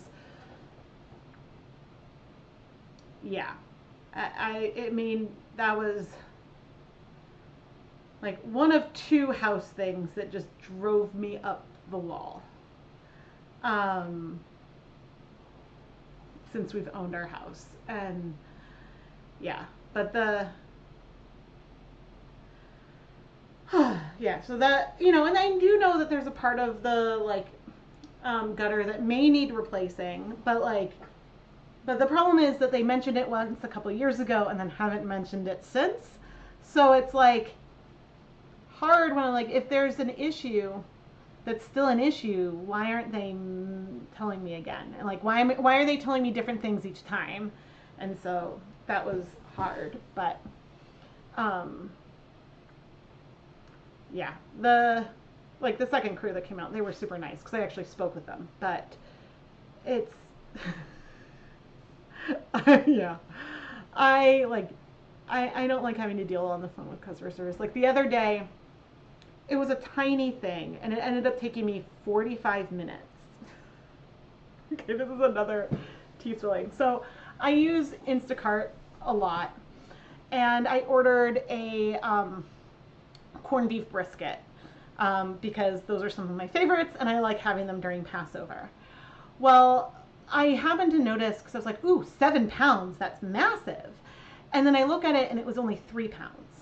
I think that the shopper accidentally entered the price per pound as the weight, which isn't a big deal, but it meant that it was like $50 or $60 instead of 20 or 30 or something. Like it was a huge difference in price. And I didn't want to report the whole item as missing because I'm like, I don't deserve a refund on the whole item. I only want the actual price difference. Even with like the markup, like I didn't mind that. I was just like, I just want it to be closer to the weight of the product I actually received. So I called, and it took 45 minutes, and like my calls kept getting dropped, and different agents, and one was like, okay, we'll send an email and then we'll follow you up in a few days. And I'm like, this is about $20, like $23. And I was like, I feel like an idiot. And I was like, I am so sorry. I was like, I'm just trying to do the right thing, because I don't want to mark the item as not, like, as missing. And so that was a whole thing. And the problem is that I'm very nice, and so I don't like, you know, it's like there was, like, I don't like, I try, like, even if I have like a really horrific experience, I'm likely to only rate something 4 stars because I know that it's people's livelihood. And so I just, but yeah, this was the thing, and I was like, for the one person, and then, you know, someone helped me, and it was fine in the end. But I was like, you know, it just seems weird that if I had gone through the online thing with the options that were there for me, I would have received an instant refund or credit for the whole thing, which I don't want. And so I'm trying to do this, and it's taking me this long. And so, yeah. New chores for the boys. Oh, there's no way that my kids could clean the dryer vent because it's too high. We're on a slab, and our washer dryer are upstairs, and so the vent is upstairs, and so they would not be able to get in there and reach. Otherwise, I totally would have them do it. But yeah, anyway, those are 2 things recently that I was like, I like appreciate people, but I was like, but this is a problem. Um, and I felt so awful after, and I was like, I should have just dealt with it and not worried about it. But then sometimes there's me, there's the principal. I was like, yeah, but I'm sure, because I think the way Instacart works, that because when they're scanning things in the app, they insert the, like, they mark things in the app and adjust the weights and things, but then that's not related to the receipt that they actually pay when they check out. And so I think that, because I was like, why, like, it makes no sense for them to artificially inflate the weight of an item I'm getting. Like, that doesn't make any sense anywhere. And so, yeah.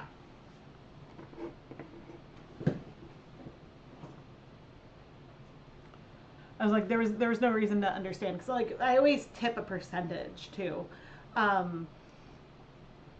but like I don't know.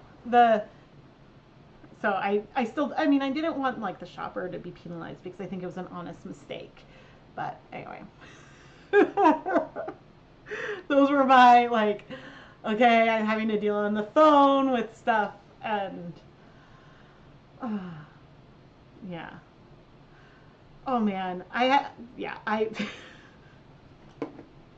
but normally whenever I have an issue, the thing I try really hard is, and I felt bad because I got frustrated by the time I was on the third representative because my phone call kept getting dropped.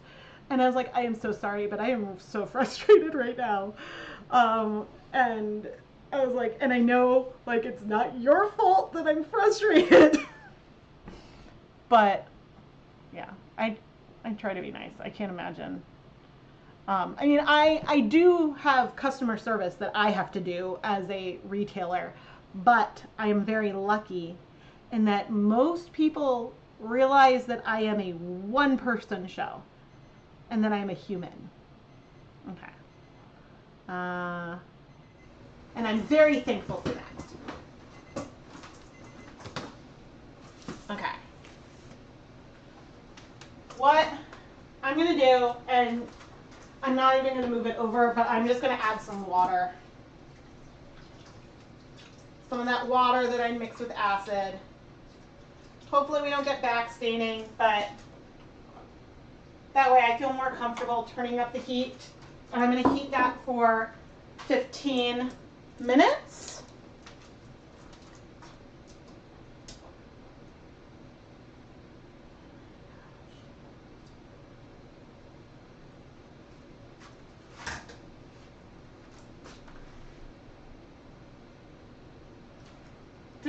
I think I set the timer for 30 minutes for the orange yarn. That's got 10 minutes left. I'm gonna let that sit. The color is perfect. Like, maybe it's a little bit dark. Like, maybe we're gonna be missing, where are we? Maybe we're gonna be missing some of these bright colors because we have more of like this side of the tree. But I don't care. It is, oh, this is why I love this combination. Like, this is why I pulled these colors, and like, this is why I think I've used these 3 Paradise Fibers colors for a lot of Black Friday yarns over the years. I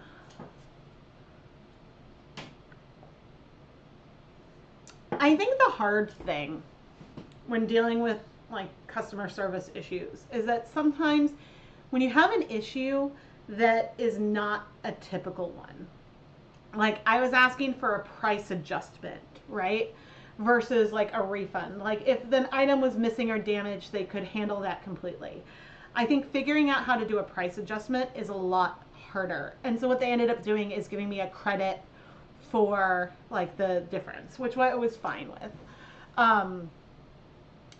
But yeah, and so I think that that's the thing that's a little bit rough at times, and like, and some agents may not know how to deal with it, and so like stuff just happens. But the other thing that I've learned over the years, like with Verizon, is to ask to open a case, because if you open a case for your issue, then you get a case manager that you can text who will schedule a meeting to follow up with you. We had an issue when we wanted to reactivate an old phone of ours so that way Lucas could have a phone for when he runs around the neighborhood. It's also like our home phone for emergencies. And the problem was that our carrier plan was so old that it didn't exist anymore. And so, because we were grandfathered into like a 10-year-old plan or something. And so when we were going and dealing with it, the like system couldn't handle it and it ended up breaking, and there were like 3 phone numbers added to our account with charges for that when we only started one line. And then there were tons of fees on there, and everyone we struggled to get the phone active in the first place, and then we struggled to get these other numbers removed and the charges removed. And so, and there were many people, yeah. And so it was a lot, and like the things weren't matching the plan that we had been quoted, and there were tons of issues. And so we ended up with a case manager who sorted things. But that was probably about 12 hours of dealing with that. And so there was one point when I feel like Lucas briefly, it was in the house, but he lost the phone briefly. And I was like, you're not getting another one. Like, that's not going to happen. Because, you know, his phone is probably like 6, 7. Oh no, 6, 7, haha. 6 years old or so.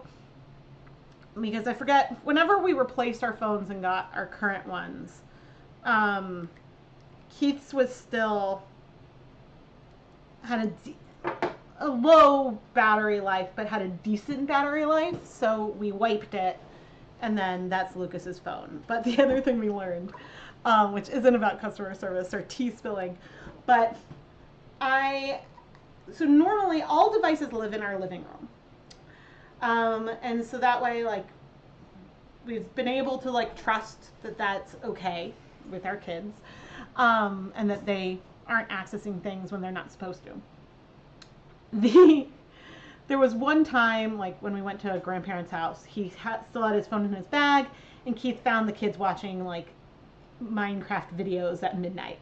So we've then had to lock down like nighttime mode and school mode and like put all these like safeguarding things in. I mean, at school they lock their phones in these like yonder pouches. So, but it's nice that he has the phone, because then after the bus he can call and say, hey, can I go home with a friend? Okay. And he's like, I'm going to stay for this club, or the club is canceled, I'm coming home. So it's handy for a middle schooler to have it. But they had an early release day yesterday, and I was trying to call Lucas. He was at a friend's house, and I'm like, he is not answering. This is not acceptable.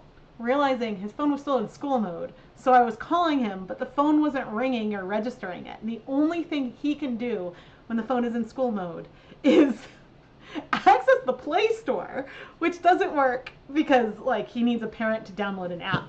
But he can also use the phone to call out. And so that was really, really funny. And he then, you know, 20 minutes later, he's like, Mom, I'm so sorry. I'm like, you're not in trouble. We need to like figure out this workaround on early release days. So that way, you know, I can reach you. But yeah, it was funny, but it's been very, very handy otherwise. Because we have a gizmo watch that Ryder uses that can only call and receive calls from numbers that are programmed in it. And it can only text through an app. And so it's basically like an emergency lifeline. But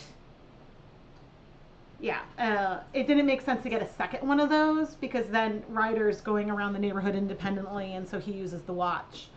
But yeah. So that's our device management stuff.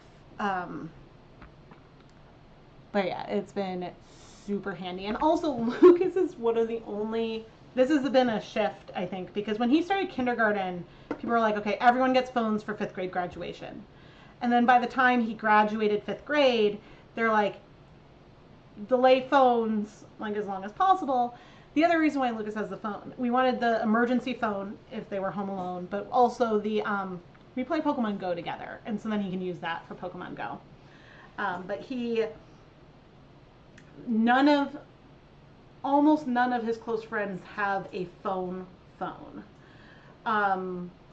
And so I've given his phone number to all of his friends' parents, and I'm like, you can reach out to Lucas to ask for a friend to come home, or sometimes he'll reach out. I'm like, you can politely ask if your friend is going to be home so you can stop by. And so I'm like, take some of that pressure off of me, which is exciting. But yeah.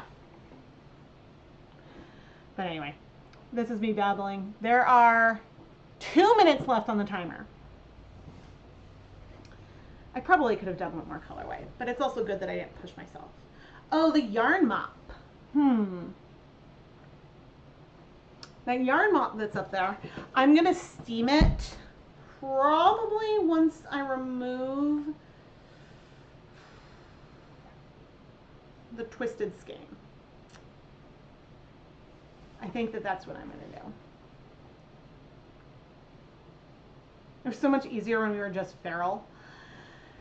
Yeah, but then, so like when the kids started, before we got the watch, when the kids started going out on their own, there were a lot of, we don't know whose house the kids are at, and the parents texting, and there were even a couple times of driving around the neighborhood to try to find some kids.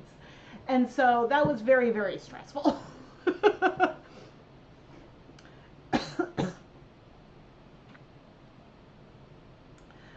But we still have a lot of,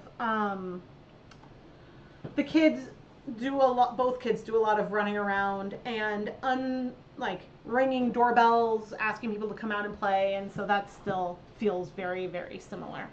And is nice. Although I do feel bad. There's one friend's house that Lucas is at almost every day. In fact, in like half an hour, I'll probably get a call being like, can I go over? Let's see.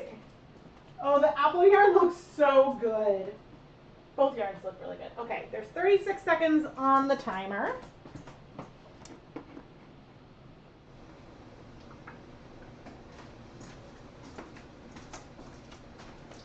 Did I set a timer for the other one? I don't think so.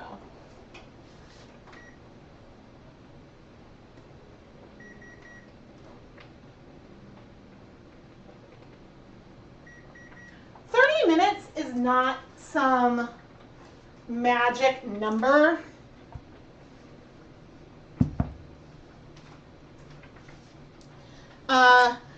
It's just a number that I found works well. And so if something is 25 minutes, it's probably okay, but 30 minutes is a number that I am generally really comfortable with.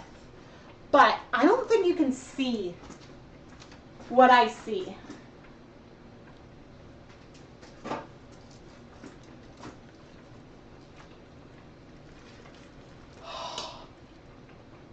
It is so beautiful.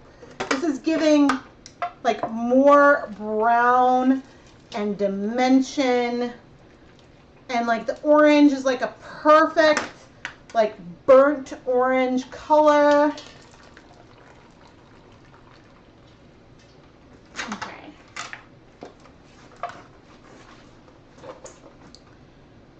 I don't know, you can barely see it when I'm looking on the monitor.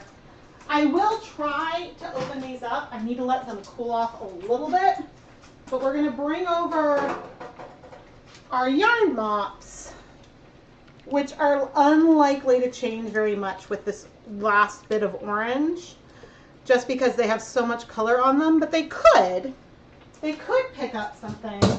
And so I'm going to go heat this for 30 minutes and remove it off camera.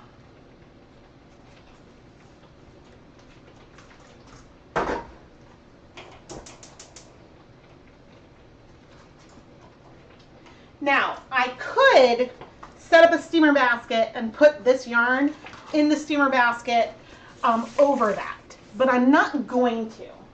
And the reason for not doing that is that I am concerned if I were to try that, that sometimes, it doesn't happen all the time, but sometimes when you have yarn in a steamer basket and steam comes into the yarn and the yarn gets wetter, sometimes some of the dye will drip back down. And I don't want that to happen today, even though it wouldn't be a big deal if it were to happen.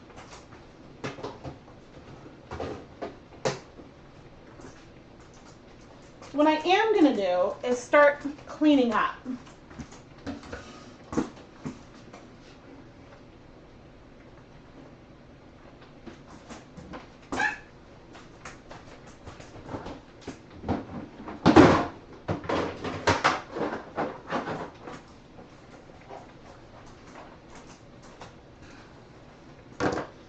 I didn't use many of these colors today, but maybe they'll all fit in one box.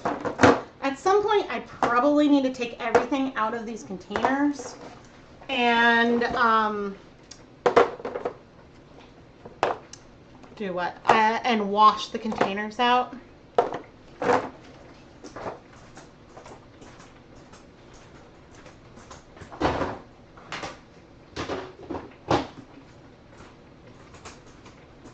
But I like to store the dyes in those secondary containers because that way, like, if there is a little bit of a spill, it's on the inside of the container versus the outside.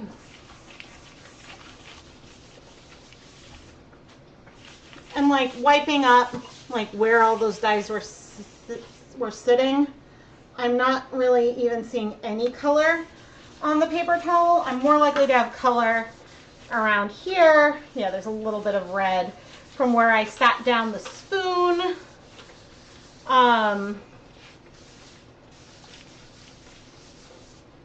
And things like that. Okay. And I have a tiny bit of dye for a mega leave no dye behind thing.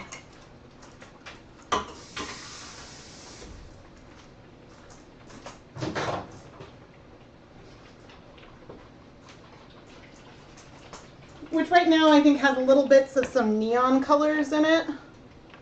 So it's honestly very green right now anyway. I decided not to separate cool tones and warm tones this year.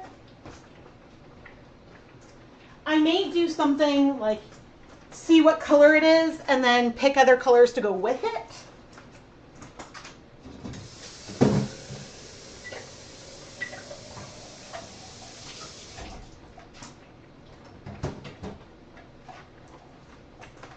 But I didn't want to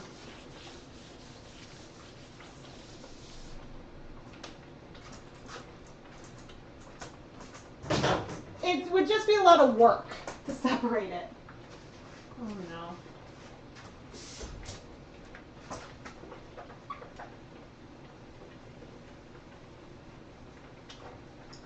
The oh no was, I think I noticed a drip that I don't know if it's new or old on my wood floor.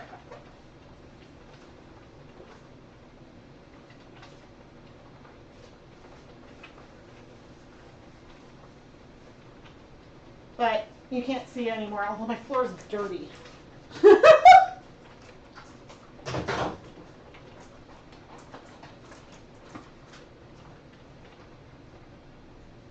Oh man, this is so pretty. Excuse me, I am so happy. Okay, that is for those yarn mops.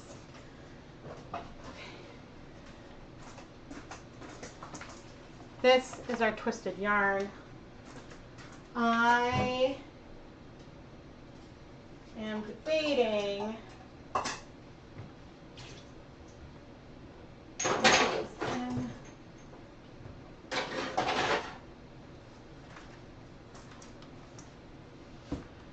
let's see. You were going to ask earlier, do you have an organization for the colors in your bins? No. The only organization for bins, the only organization that I use is by brand a bit. All these bins were only Dharma dyes. I have 2 other bins that have my jacquard dyes. I have a bin that has the Paradise Fibers. I have another bin that has the few amount of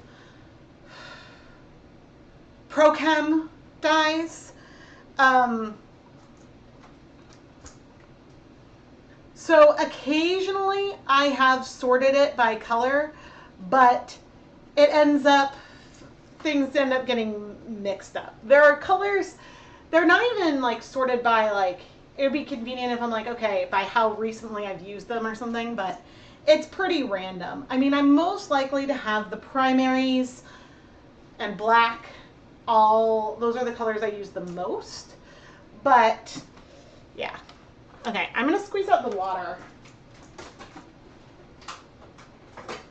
Am I? With the help of the tongs. Maybe. Maybe not. It's still very warm. The reason for trying to squeeze out the water is so then I can open it sooner. So it'll cool off faster.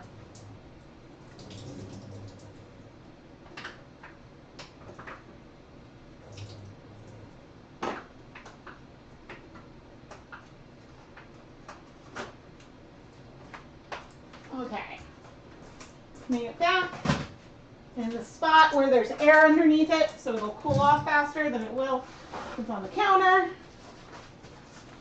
Ooh, goody.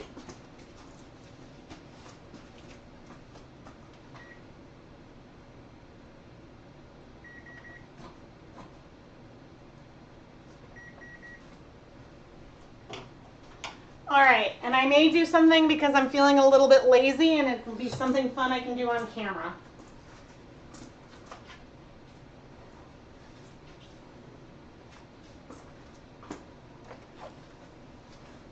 This is our apple yarn. Can I see it? Can I see it? Yes. The color is so different in person. Oh my gosh. Like on camera, because I think the camera is adjusting, it looks like the yellows are pastel. Tongs.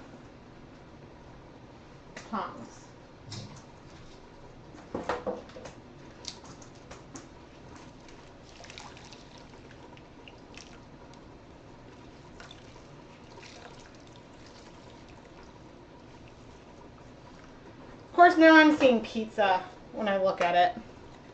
You know, is what it is. I mean, there's a lot more yellow than what I intended, and I don't have the photo on screen right now. And I'm not even recording. That's okay. Like, it's very, like, the red is a soft red. It's very pretty. You can sit there. What I'm going to do now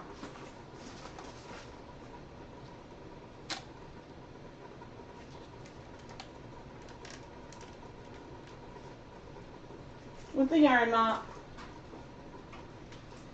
And so the times when I do this is because I'm like, I don't want to set up a steamer basket and then clean the steamer basket.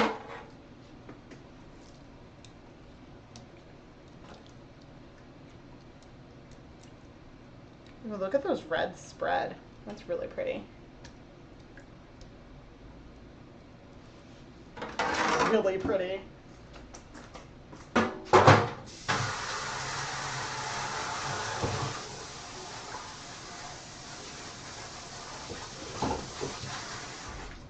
Okay, I'm going to take this over to the stove and heat it for 30 minutes. But just like that. And if I had steam set it, we would have maintained the white and it would have been very pretty. I really liked where it was. But sometimes when I decide to do this, it's because I'm at the end of a day of dyeing yarn and I'm tired. And I'm like, okay, I have this. I'm going to do what's convenient versus doing what's requires more setup. But yeah, and I plan to untwist our Enchanted Forest yarn before I sign off. But this was so much fun. I am so happy. It feels so good to stream again. And I mean, part of the hard thing of, I love when I have a photo trying to design a colorway based on it. And sometimes I do something and like, I never market the yarn with the inspiration photos, but it's like, if I were to, it'd be like, yep, I see it. I see that like alignment. Other times, like with the apple yarn, I think that like you'll see how I was inspired by the photo with the technique and things, but it's not as perfect for like in terms of the balance of color and stuff. So I think that all of that is totally fine, but it's really fun to start with an image and then pull the colors from that and think about, okay, how am I going to play with all this and bring this all together? Realizing, and that it was an important thing, you can be inspired by a picture and end up with something that doesn't look like the picture. And you can use it just for your palette selection. Okay, while we wait for it to cool, I'm not dyeing one more, but let's pull one more image and go through the planning process, okay?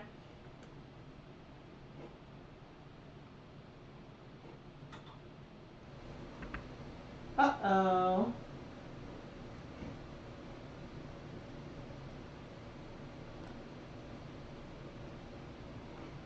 Oh, it didn't like me. File, oh no.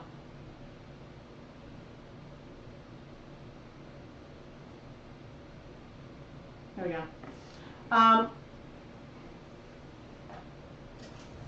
Okay, I'm going to record a little bit. Why?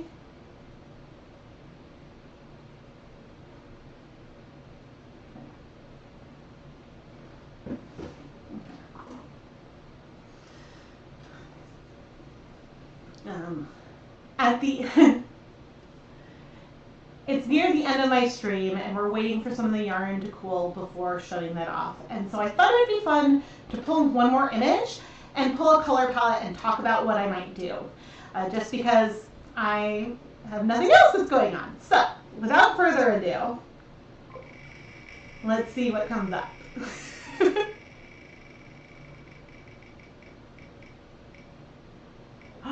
Ooh, ooh, ooh, ooh. Well, this one's easy. This one is too easy.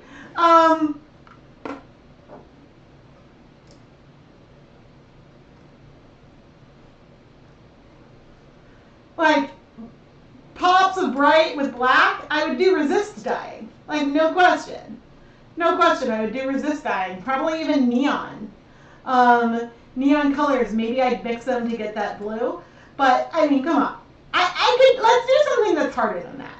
Let's do something harder. Like that I can do.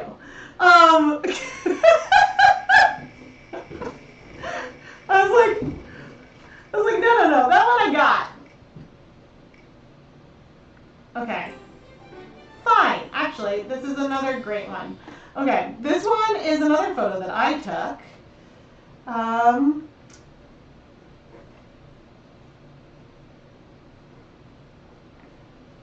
Oh no. No. Okay, come on.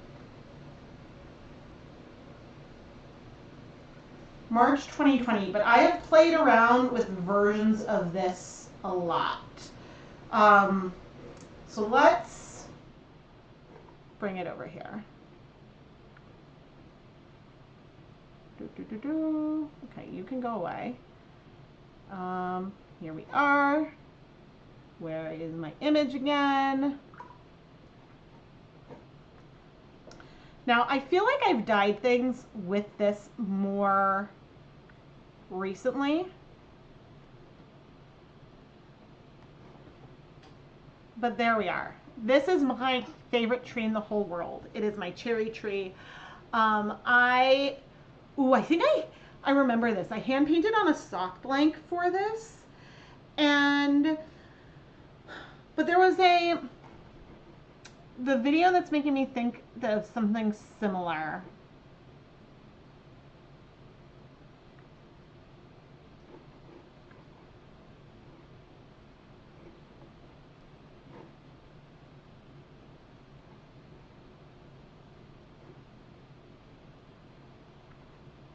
Near your channel videos.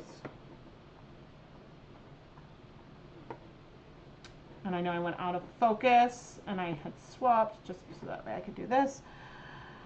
Oh, because I don't think it was this Hanukkah. No. Wait, that wasn't Hanukkah.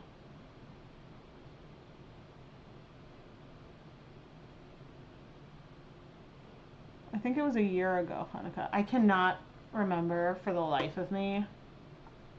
That's right, that was this year. I think it was Einstein, that was an S and S and S. Oh, I love some of these yarns so much. Okay, Hanukkah. No, it was another year before that. This is when all the years like mold together.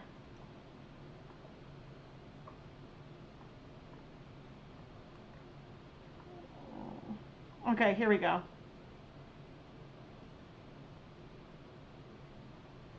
This yarn. So I've done a version of this.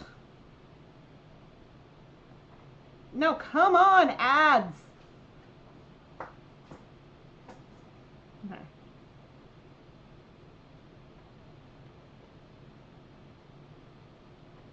Okay, I did a version of this colorway.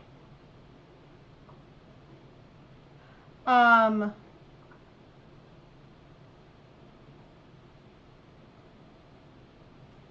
like looking, I'm like, what on earth is being recommended to me?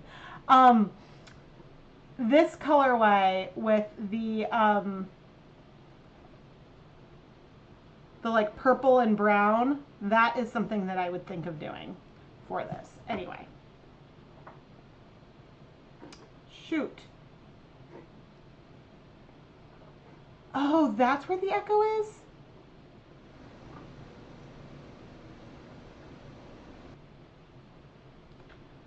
It's so weird.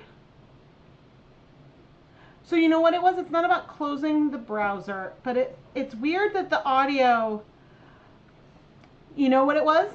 When I copied, this is what I must have done. When I was trying to copy the image into multiple layers, I must have also copied the audio. Yes, please smash the subscribe button. But anyway, the first thing that comes to mind, which is a colorway I have done before, is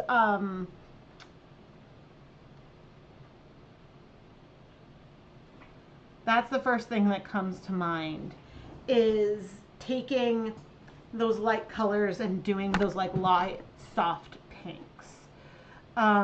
Even though I know that that's a colorway I've done, so if I was doing this now, I would want to do something else. And so let's grab like a blush. I feel like there's a brighter pink in here. Yeah. Now, when doing a colorway like this, you know, and I'm looking, because I look at the whole picture and I'm like, I see pastel pinks and bright pinks. And these first three swatch colors that I pulled, I was like, okay, that's very pretty, but there's still like a brightness that I know when I see it in person, I feel, and so it feels like that there's something that was missing with that. Now, there are 3 other colors that I could see myself pulling from. And as I zoom in here, actually, you can see that we have actually more than 3 colors. We have the gray brown, we have the deeper like brown, and I mean that one, it almost looks black. maybe I wouldn't pick that. But see, there's definitely more. Oh, that's part of the leaves. Let's pick something that's dark but still very, I guess that's about the same. Okay, so already that is a stunning palette, right? But we could also go in, and the thing that I have not done before, look at these colors in the leaves. Like that brown is in the leaves, which is so surprising, right?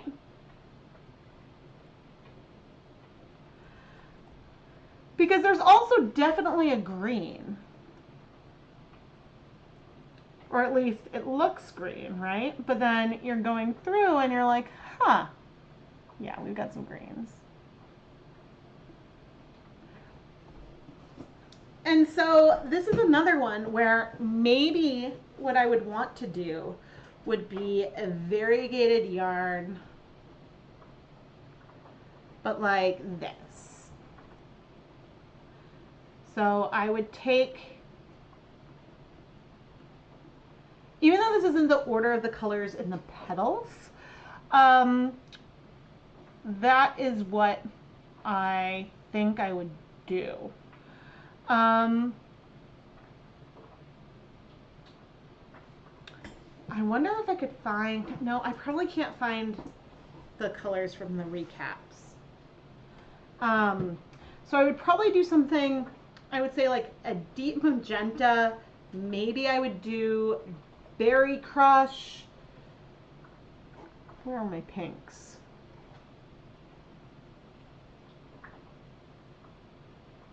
Where are all of my pinks? Swatching all of my pinks. That's all my purples.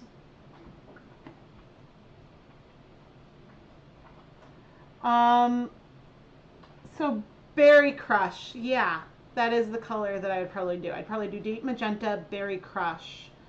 Oh,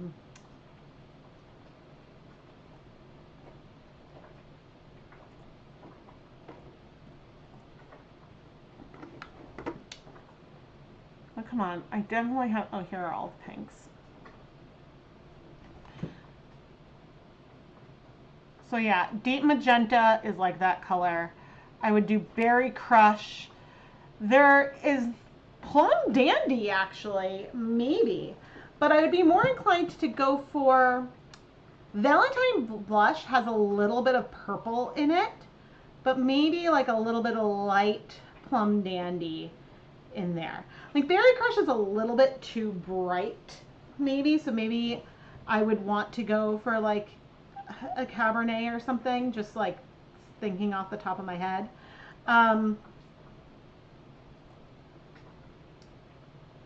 Now, do I have, yeah. Oh, that's not where I wanted that to go. Now, yeah, Jacquard Chestnut. Or did I swear I have, maybe I've never swatched all of the browns.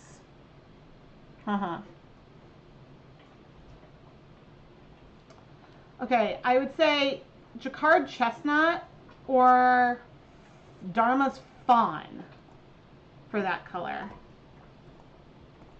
Whoops.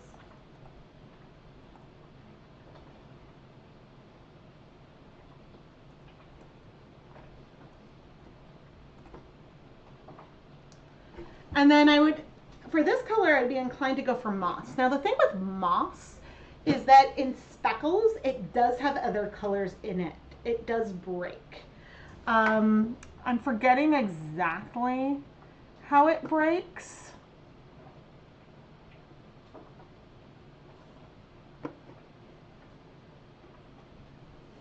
But, and then this brown, it's so dark. I mean, I would go for a cool tone brown like pecan brown, but the brown, I would almost be inclined to mix the powder with some black to get somewhere in the middle.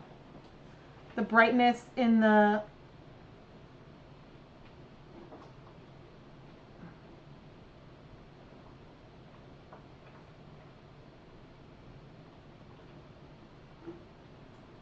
you mean right in the there. You mean right here where I have the white over it? Yeah. Oh, you know, there is a yellow green there. Let's grab it.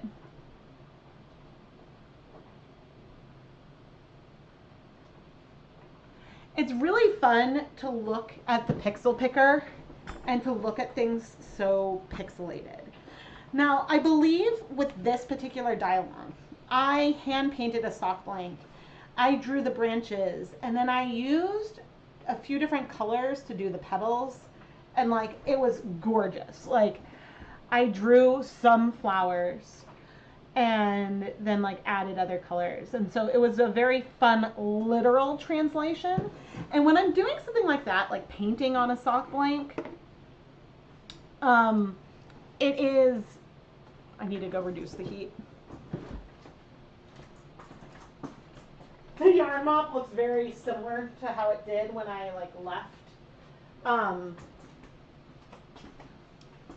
Okay, but yeah, it was very, very fun to play around with. And so just even this exercise and using, like, there are apps and things that you can put an image into and it'll spit back a color palette. Like some of the colors that I would pick for DyeAlongs would have like a suggested color palette on it. Because sometimes like I'd look for color inspiration and colorful images and things like that. And so sometimes I was really trying to mix up the types of images that I used while also to the best of my ability using like images that like license-free images and things. But just by going through the pixels and seeing all the things your eyes can see, imagine doing a colorway, because there's also the sky.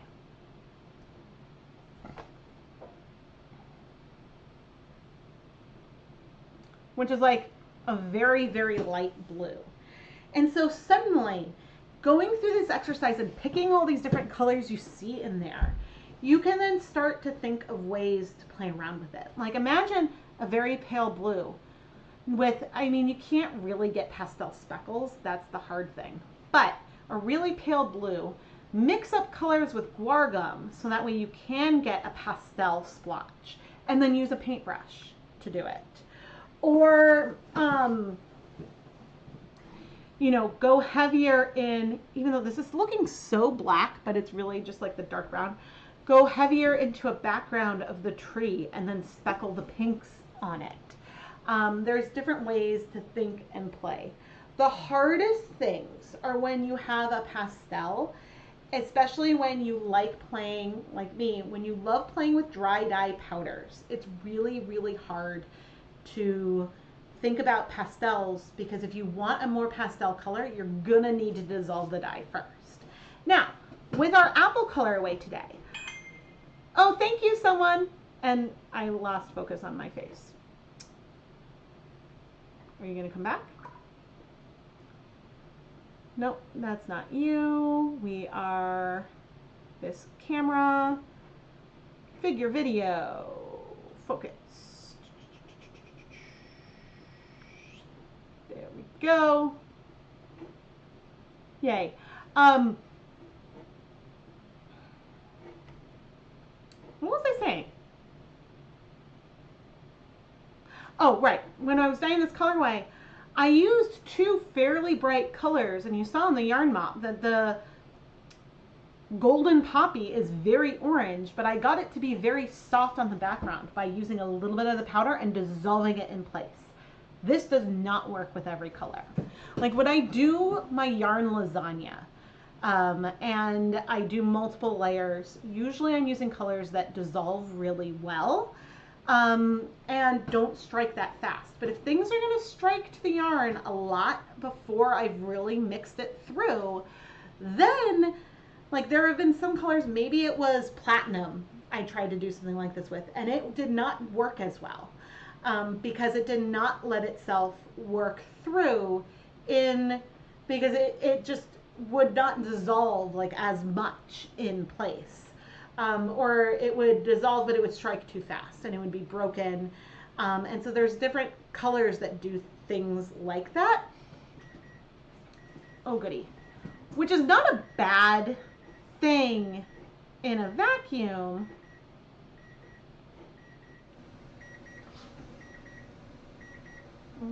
Yeah.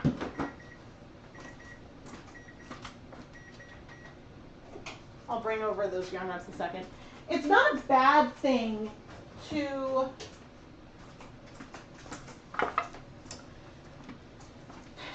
it's not a bad thing to have colors not spread, but it's hard when you're going for something super specific and are struggling to hit it, then that can be more frustrating. I am obsessed with just like what we see right here.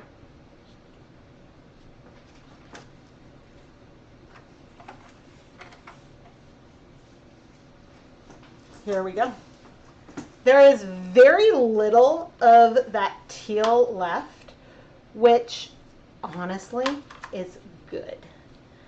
Now, I love the teal, and there are hints of it through here, but we're feeling way more fall than we did, and what greens are left in here are super dark, but we still have that brightness.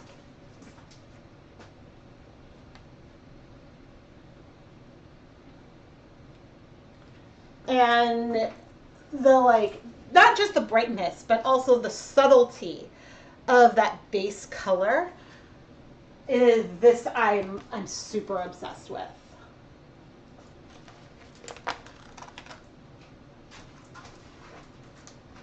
Now I wonder what the camera's going to do when I show these side by side.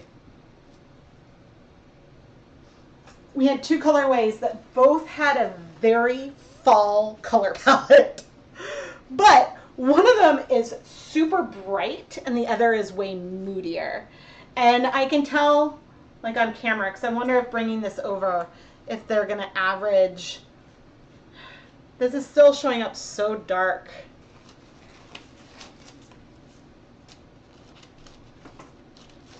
I feel like the brightness is down. Let me see. Star Video, which is named because it has a star sticker on it.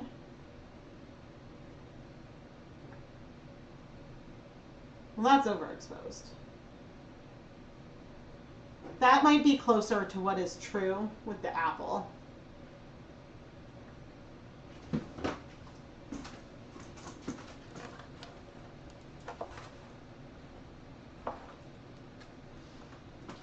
You know, it was making me think of like, versus the apple in the picture, I'm seeing like a pink lady apple is what I'm seeing. But it's funny how like there's so many things about the palettes between the two. Oh no, that's not what I wanted to move.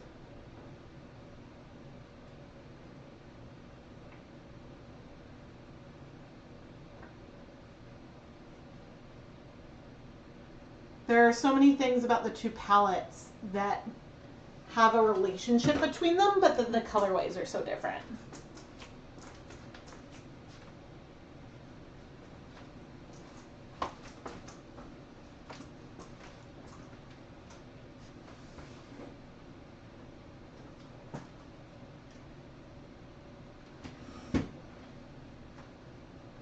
Yeah, the drying in the fall yarn, is when it dries, it's going to be so nice.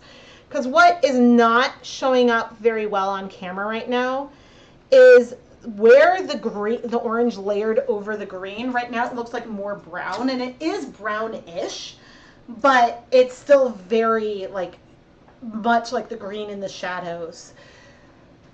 The like background could have been brighter, but I adore everything about this. I really love this one too. I think that it's the technique of it that I'm super obsessed with, and I am very much feeling apple here, and so I'm very, very happy. I want to remove, I'm setting these aside to cool.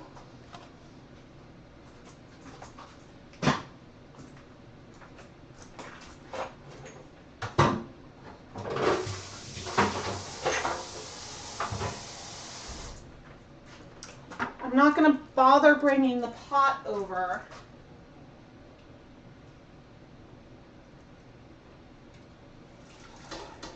The dye depth is clear.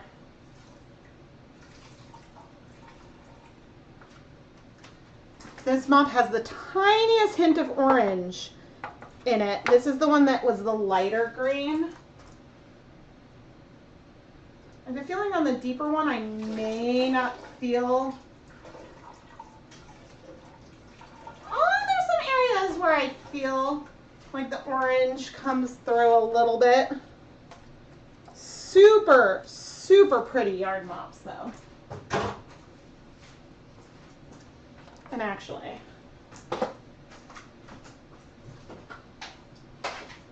I can bring these back over.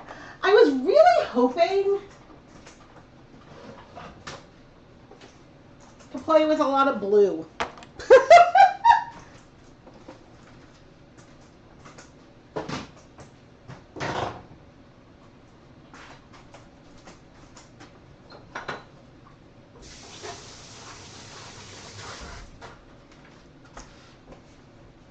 But I mean, that's one of the things that was the whole point of doing the dye-alongs in the first place, was to bring me out of my comfort zone. Let's maybe, where will you go?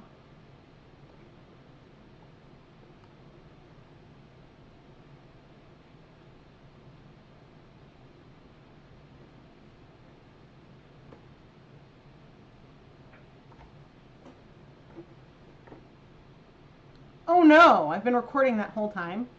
I did not mean to do that. But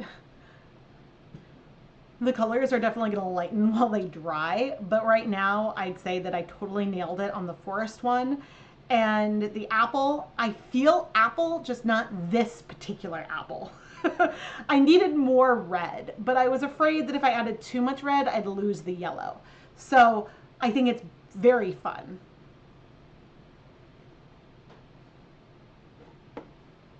There you go.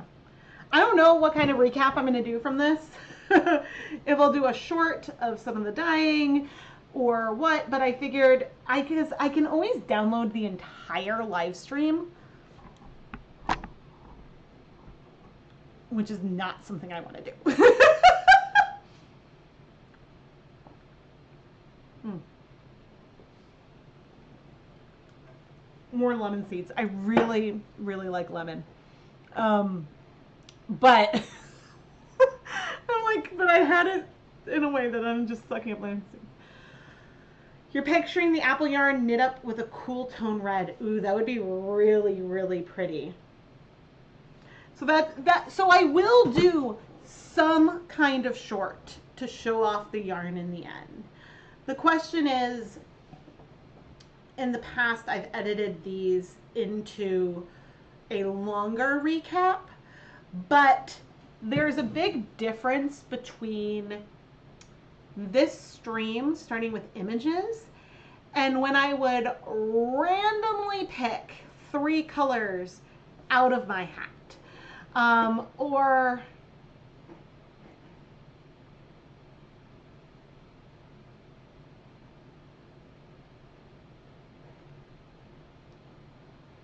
let's see, file, open. Oh yeah, for Fred's birthday, he wanted to do one of these. Okay.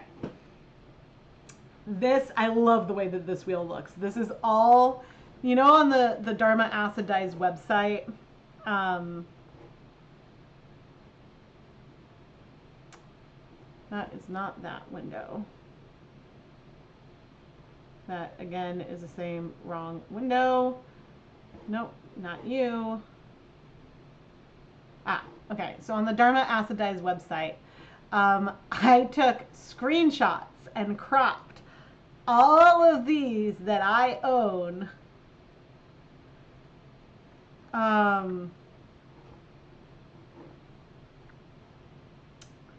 And so you know, the kinds of things that I would create.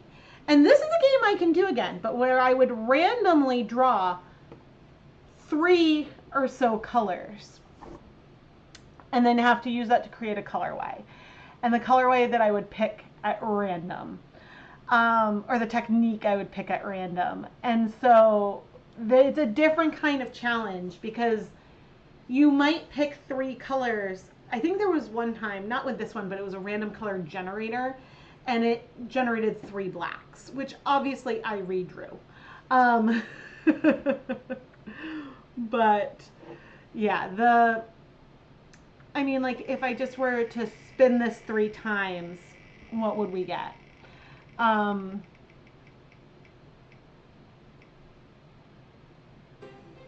Okay, Valentine Blush. I think it'll show them on the side, but we'll see. So Valentine Blush, Lichen. Like I can see something floral going with that.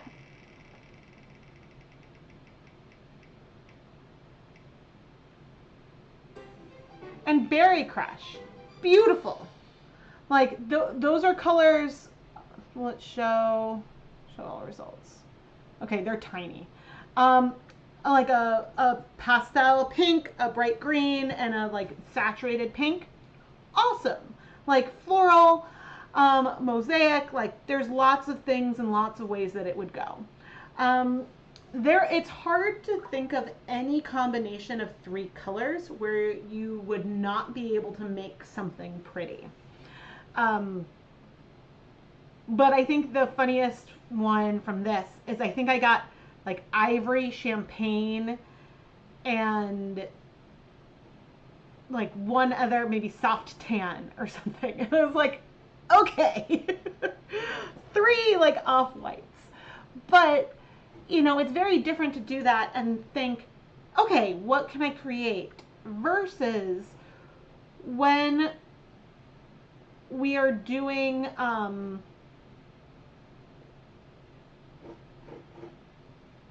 where are we? When we're doing like we did here, and so instead of randomly picking and having selected a lighter pink, a bright pink, and then like a brighter green than this one. Oh yeah, it's basically like this color, and that color.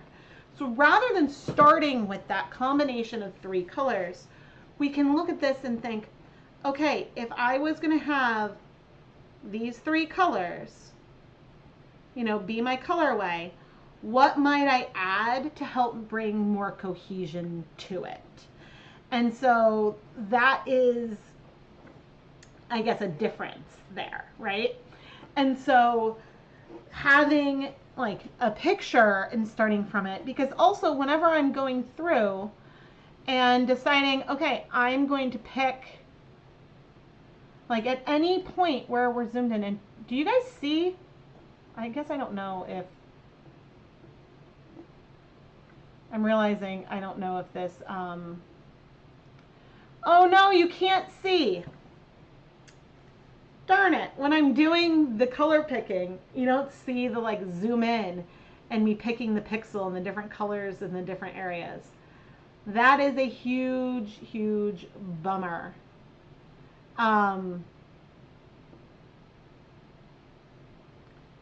Because, you know, when looking at the sky, I could have picked something like darker. But so when you're doing this in person with the pixel picker, at least in Google Slides, you see all the pixels in that area, so then you can pick the one.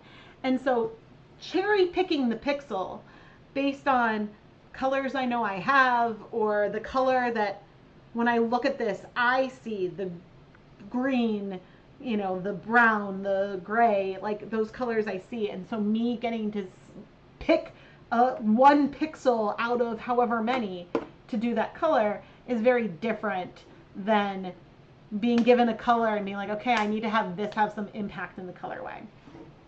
And so anyway, it's really, I love pulling colors. And then normally for the dye-alongs, when I would include it, which I think, yeah, I included colors here. I would typically pick like 5 colors or something is what I would lean on. But anyway, this is kind of my process. Now, sometimes with the process, I don't bother going through and picking. When I am doing a colorway that I'm planning more, I might. Especially for something like the Spring Mini Skein Mini Series, which, by the way, pre-orders are available now. I will drop the link in the chat again.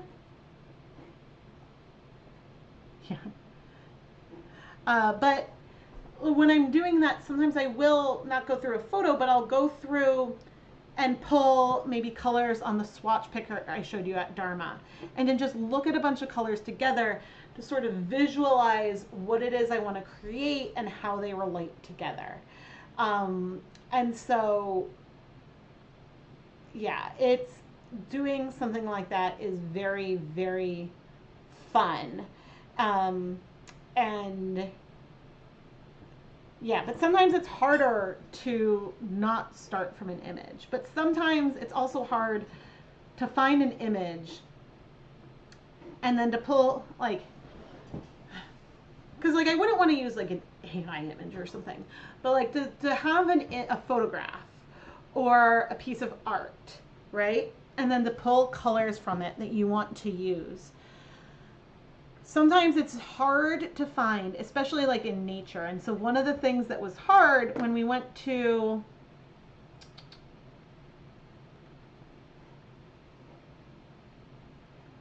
okay, so here's like all the list of all the pictures that were in here.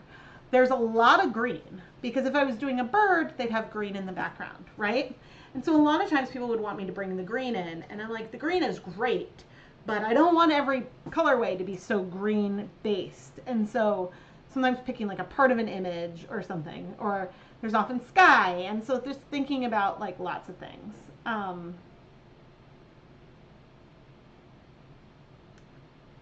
But yeah, the whole thing is so much fun.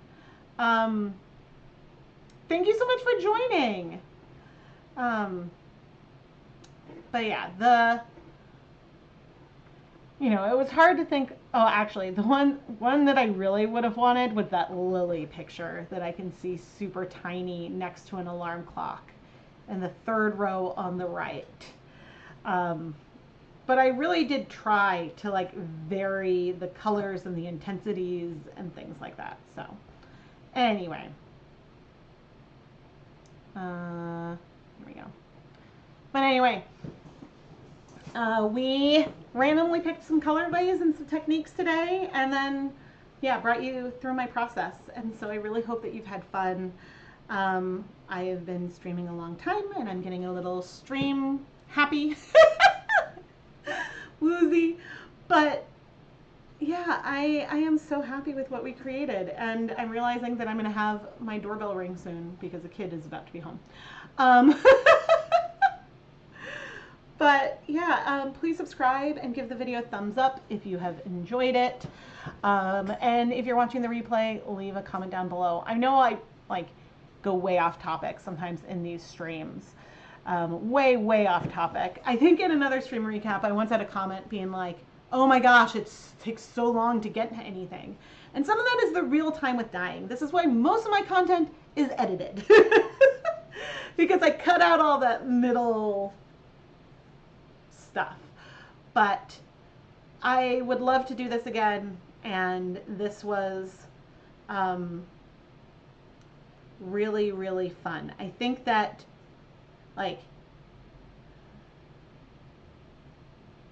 yeah, I'm excited to do more streaming, to bring up spinning. I'm going to be doing some more weaving this year, I hope.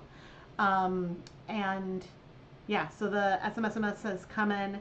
And if you love the yarn that I dyed today, you can buy some of it. Now, I think all 3 of the first colorway are available, and 2 of the apples. So, and then the yarn mops are available as well. But also, otherwise, they will just get listed as ready to ship yarns in the shop. Oh, maybe Wait a minute. Nope. Oh, fun. But someone got, oh, fun, fun, fun. Cool, cool. Some other fun yarn that I dyed recently. So, super exciting. So yeah, I hope you all have a great weekend. And I have to set a timer for that yarn mop to finish it up.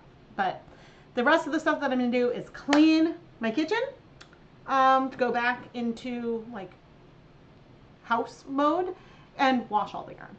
But yeah, we're in good shape. Okay. Oh my gosh. I mean, wait, how long has it been? Okay, 4 hours, 45 minutes. Okay, this is a pretty good one. I think the other thing I realized is that I started struggling. I miss doing the dye-alongs, and I'm enjoying doing this. And I can make a picker reel with pictures of things that I've never used before, right? But the other thing that I struggled with, because I always tried to do them in the evenings when more people would be able to watch, but it was really hard for me, and I was struggling to be awake and present and chatty in the evenings. So anyway, I am Rebecca from ChemKnits, and I love to dye yarn. So thank you for being here, and I will talk with all of you soon. Bye! And then I have to find the stuff. All right, bye.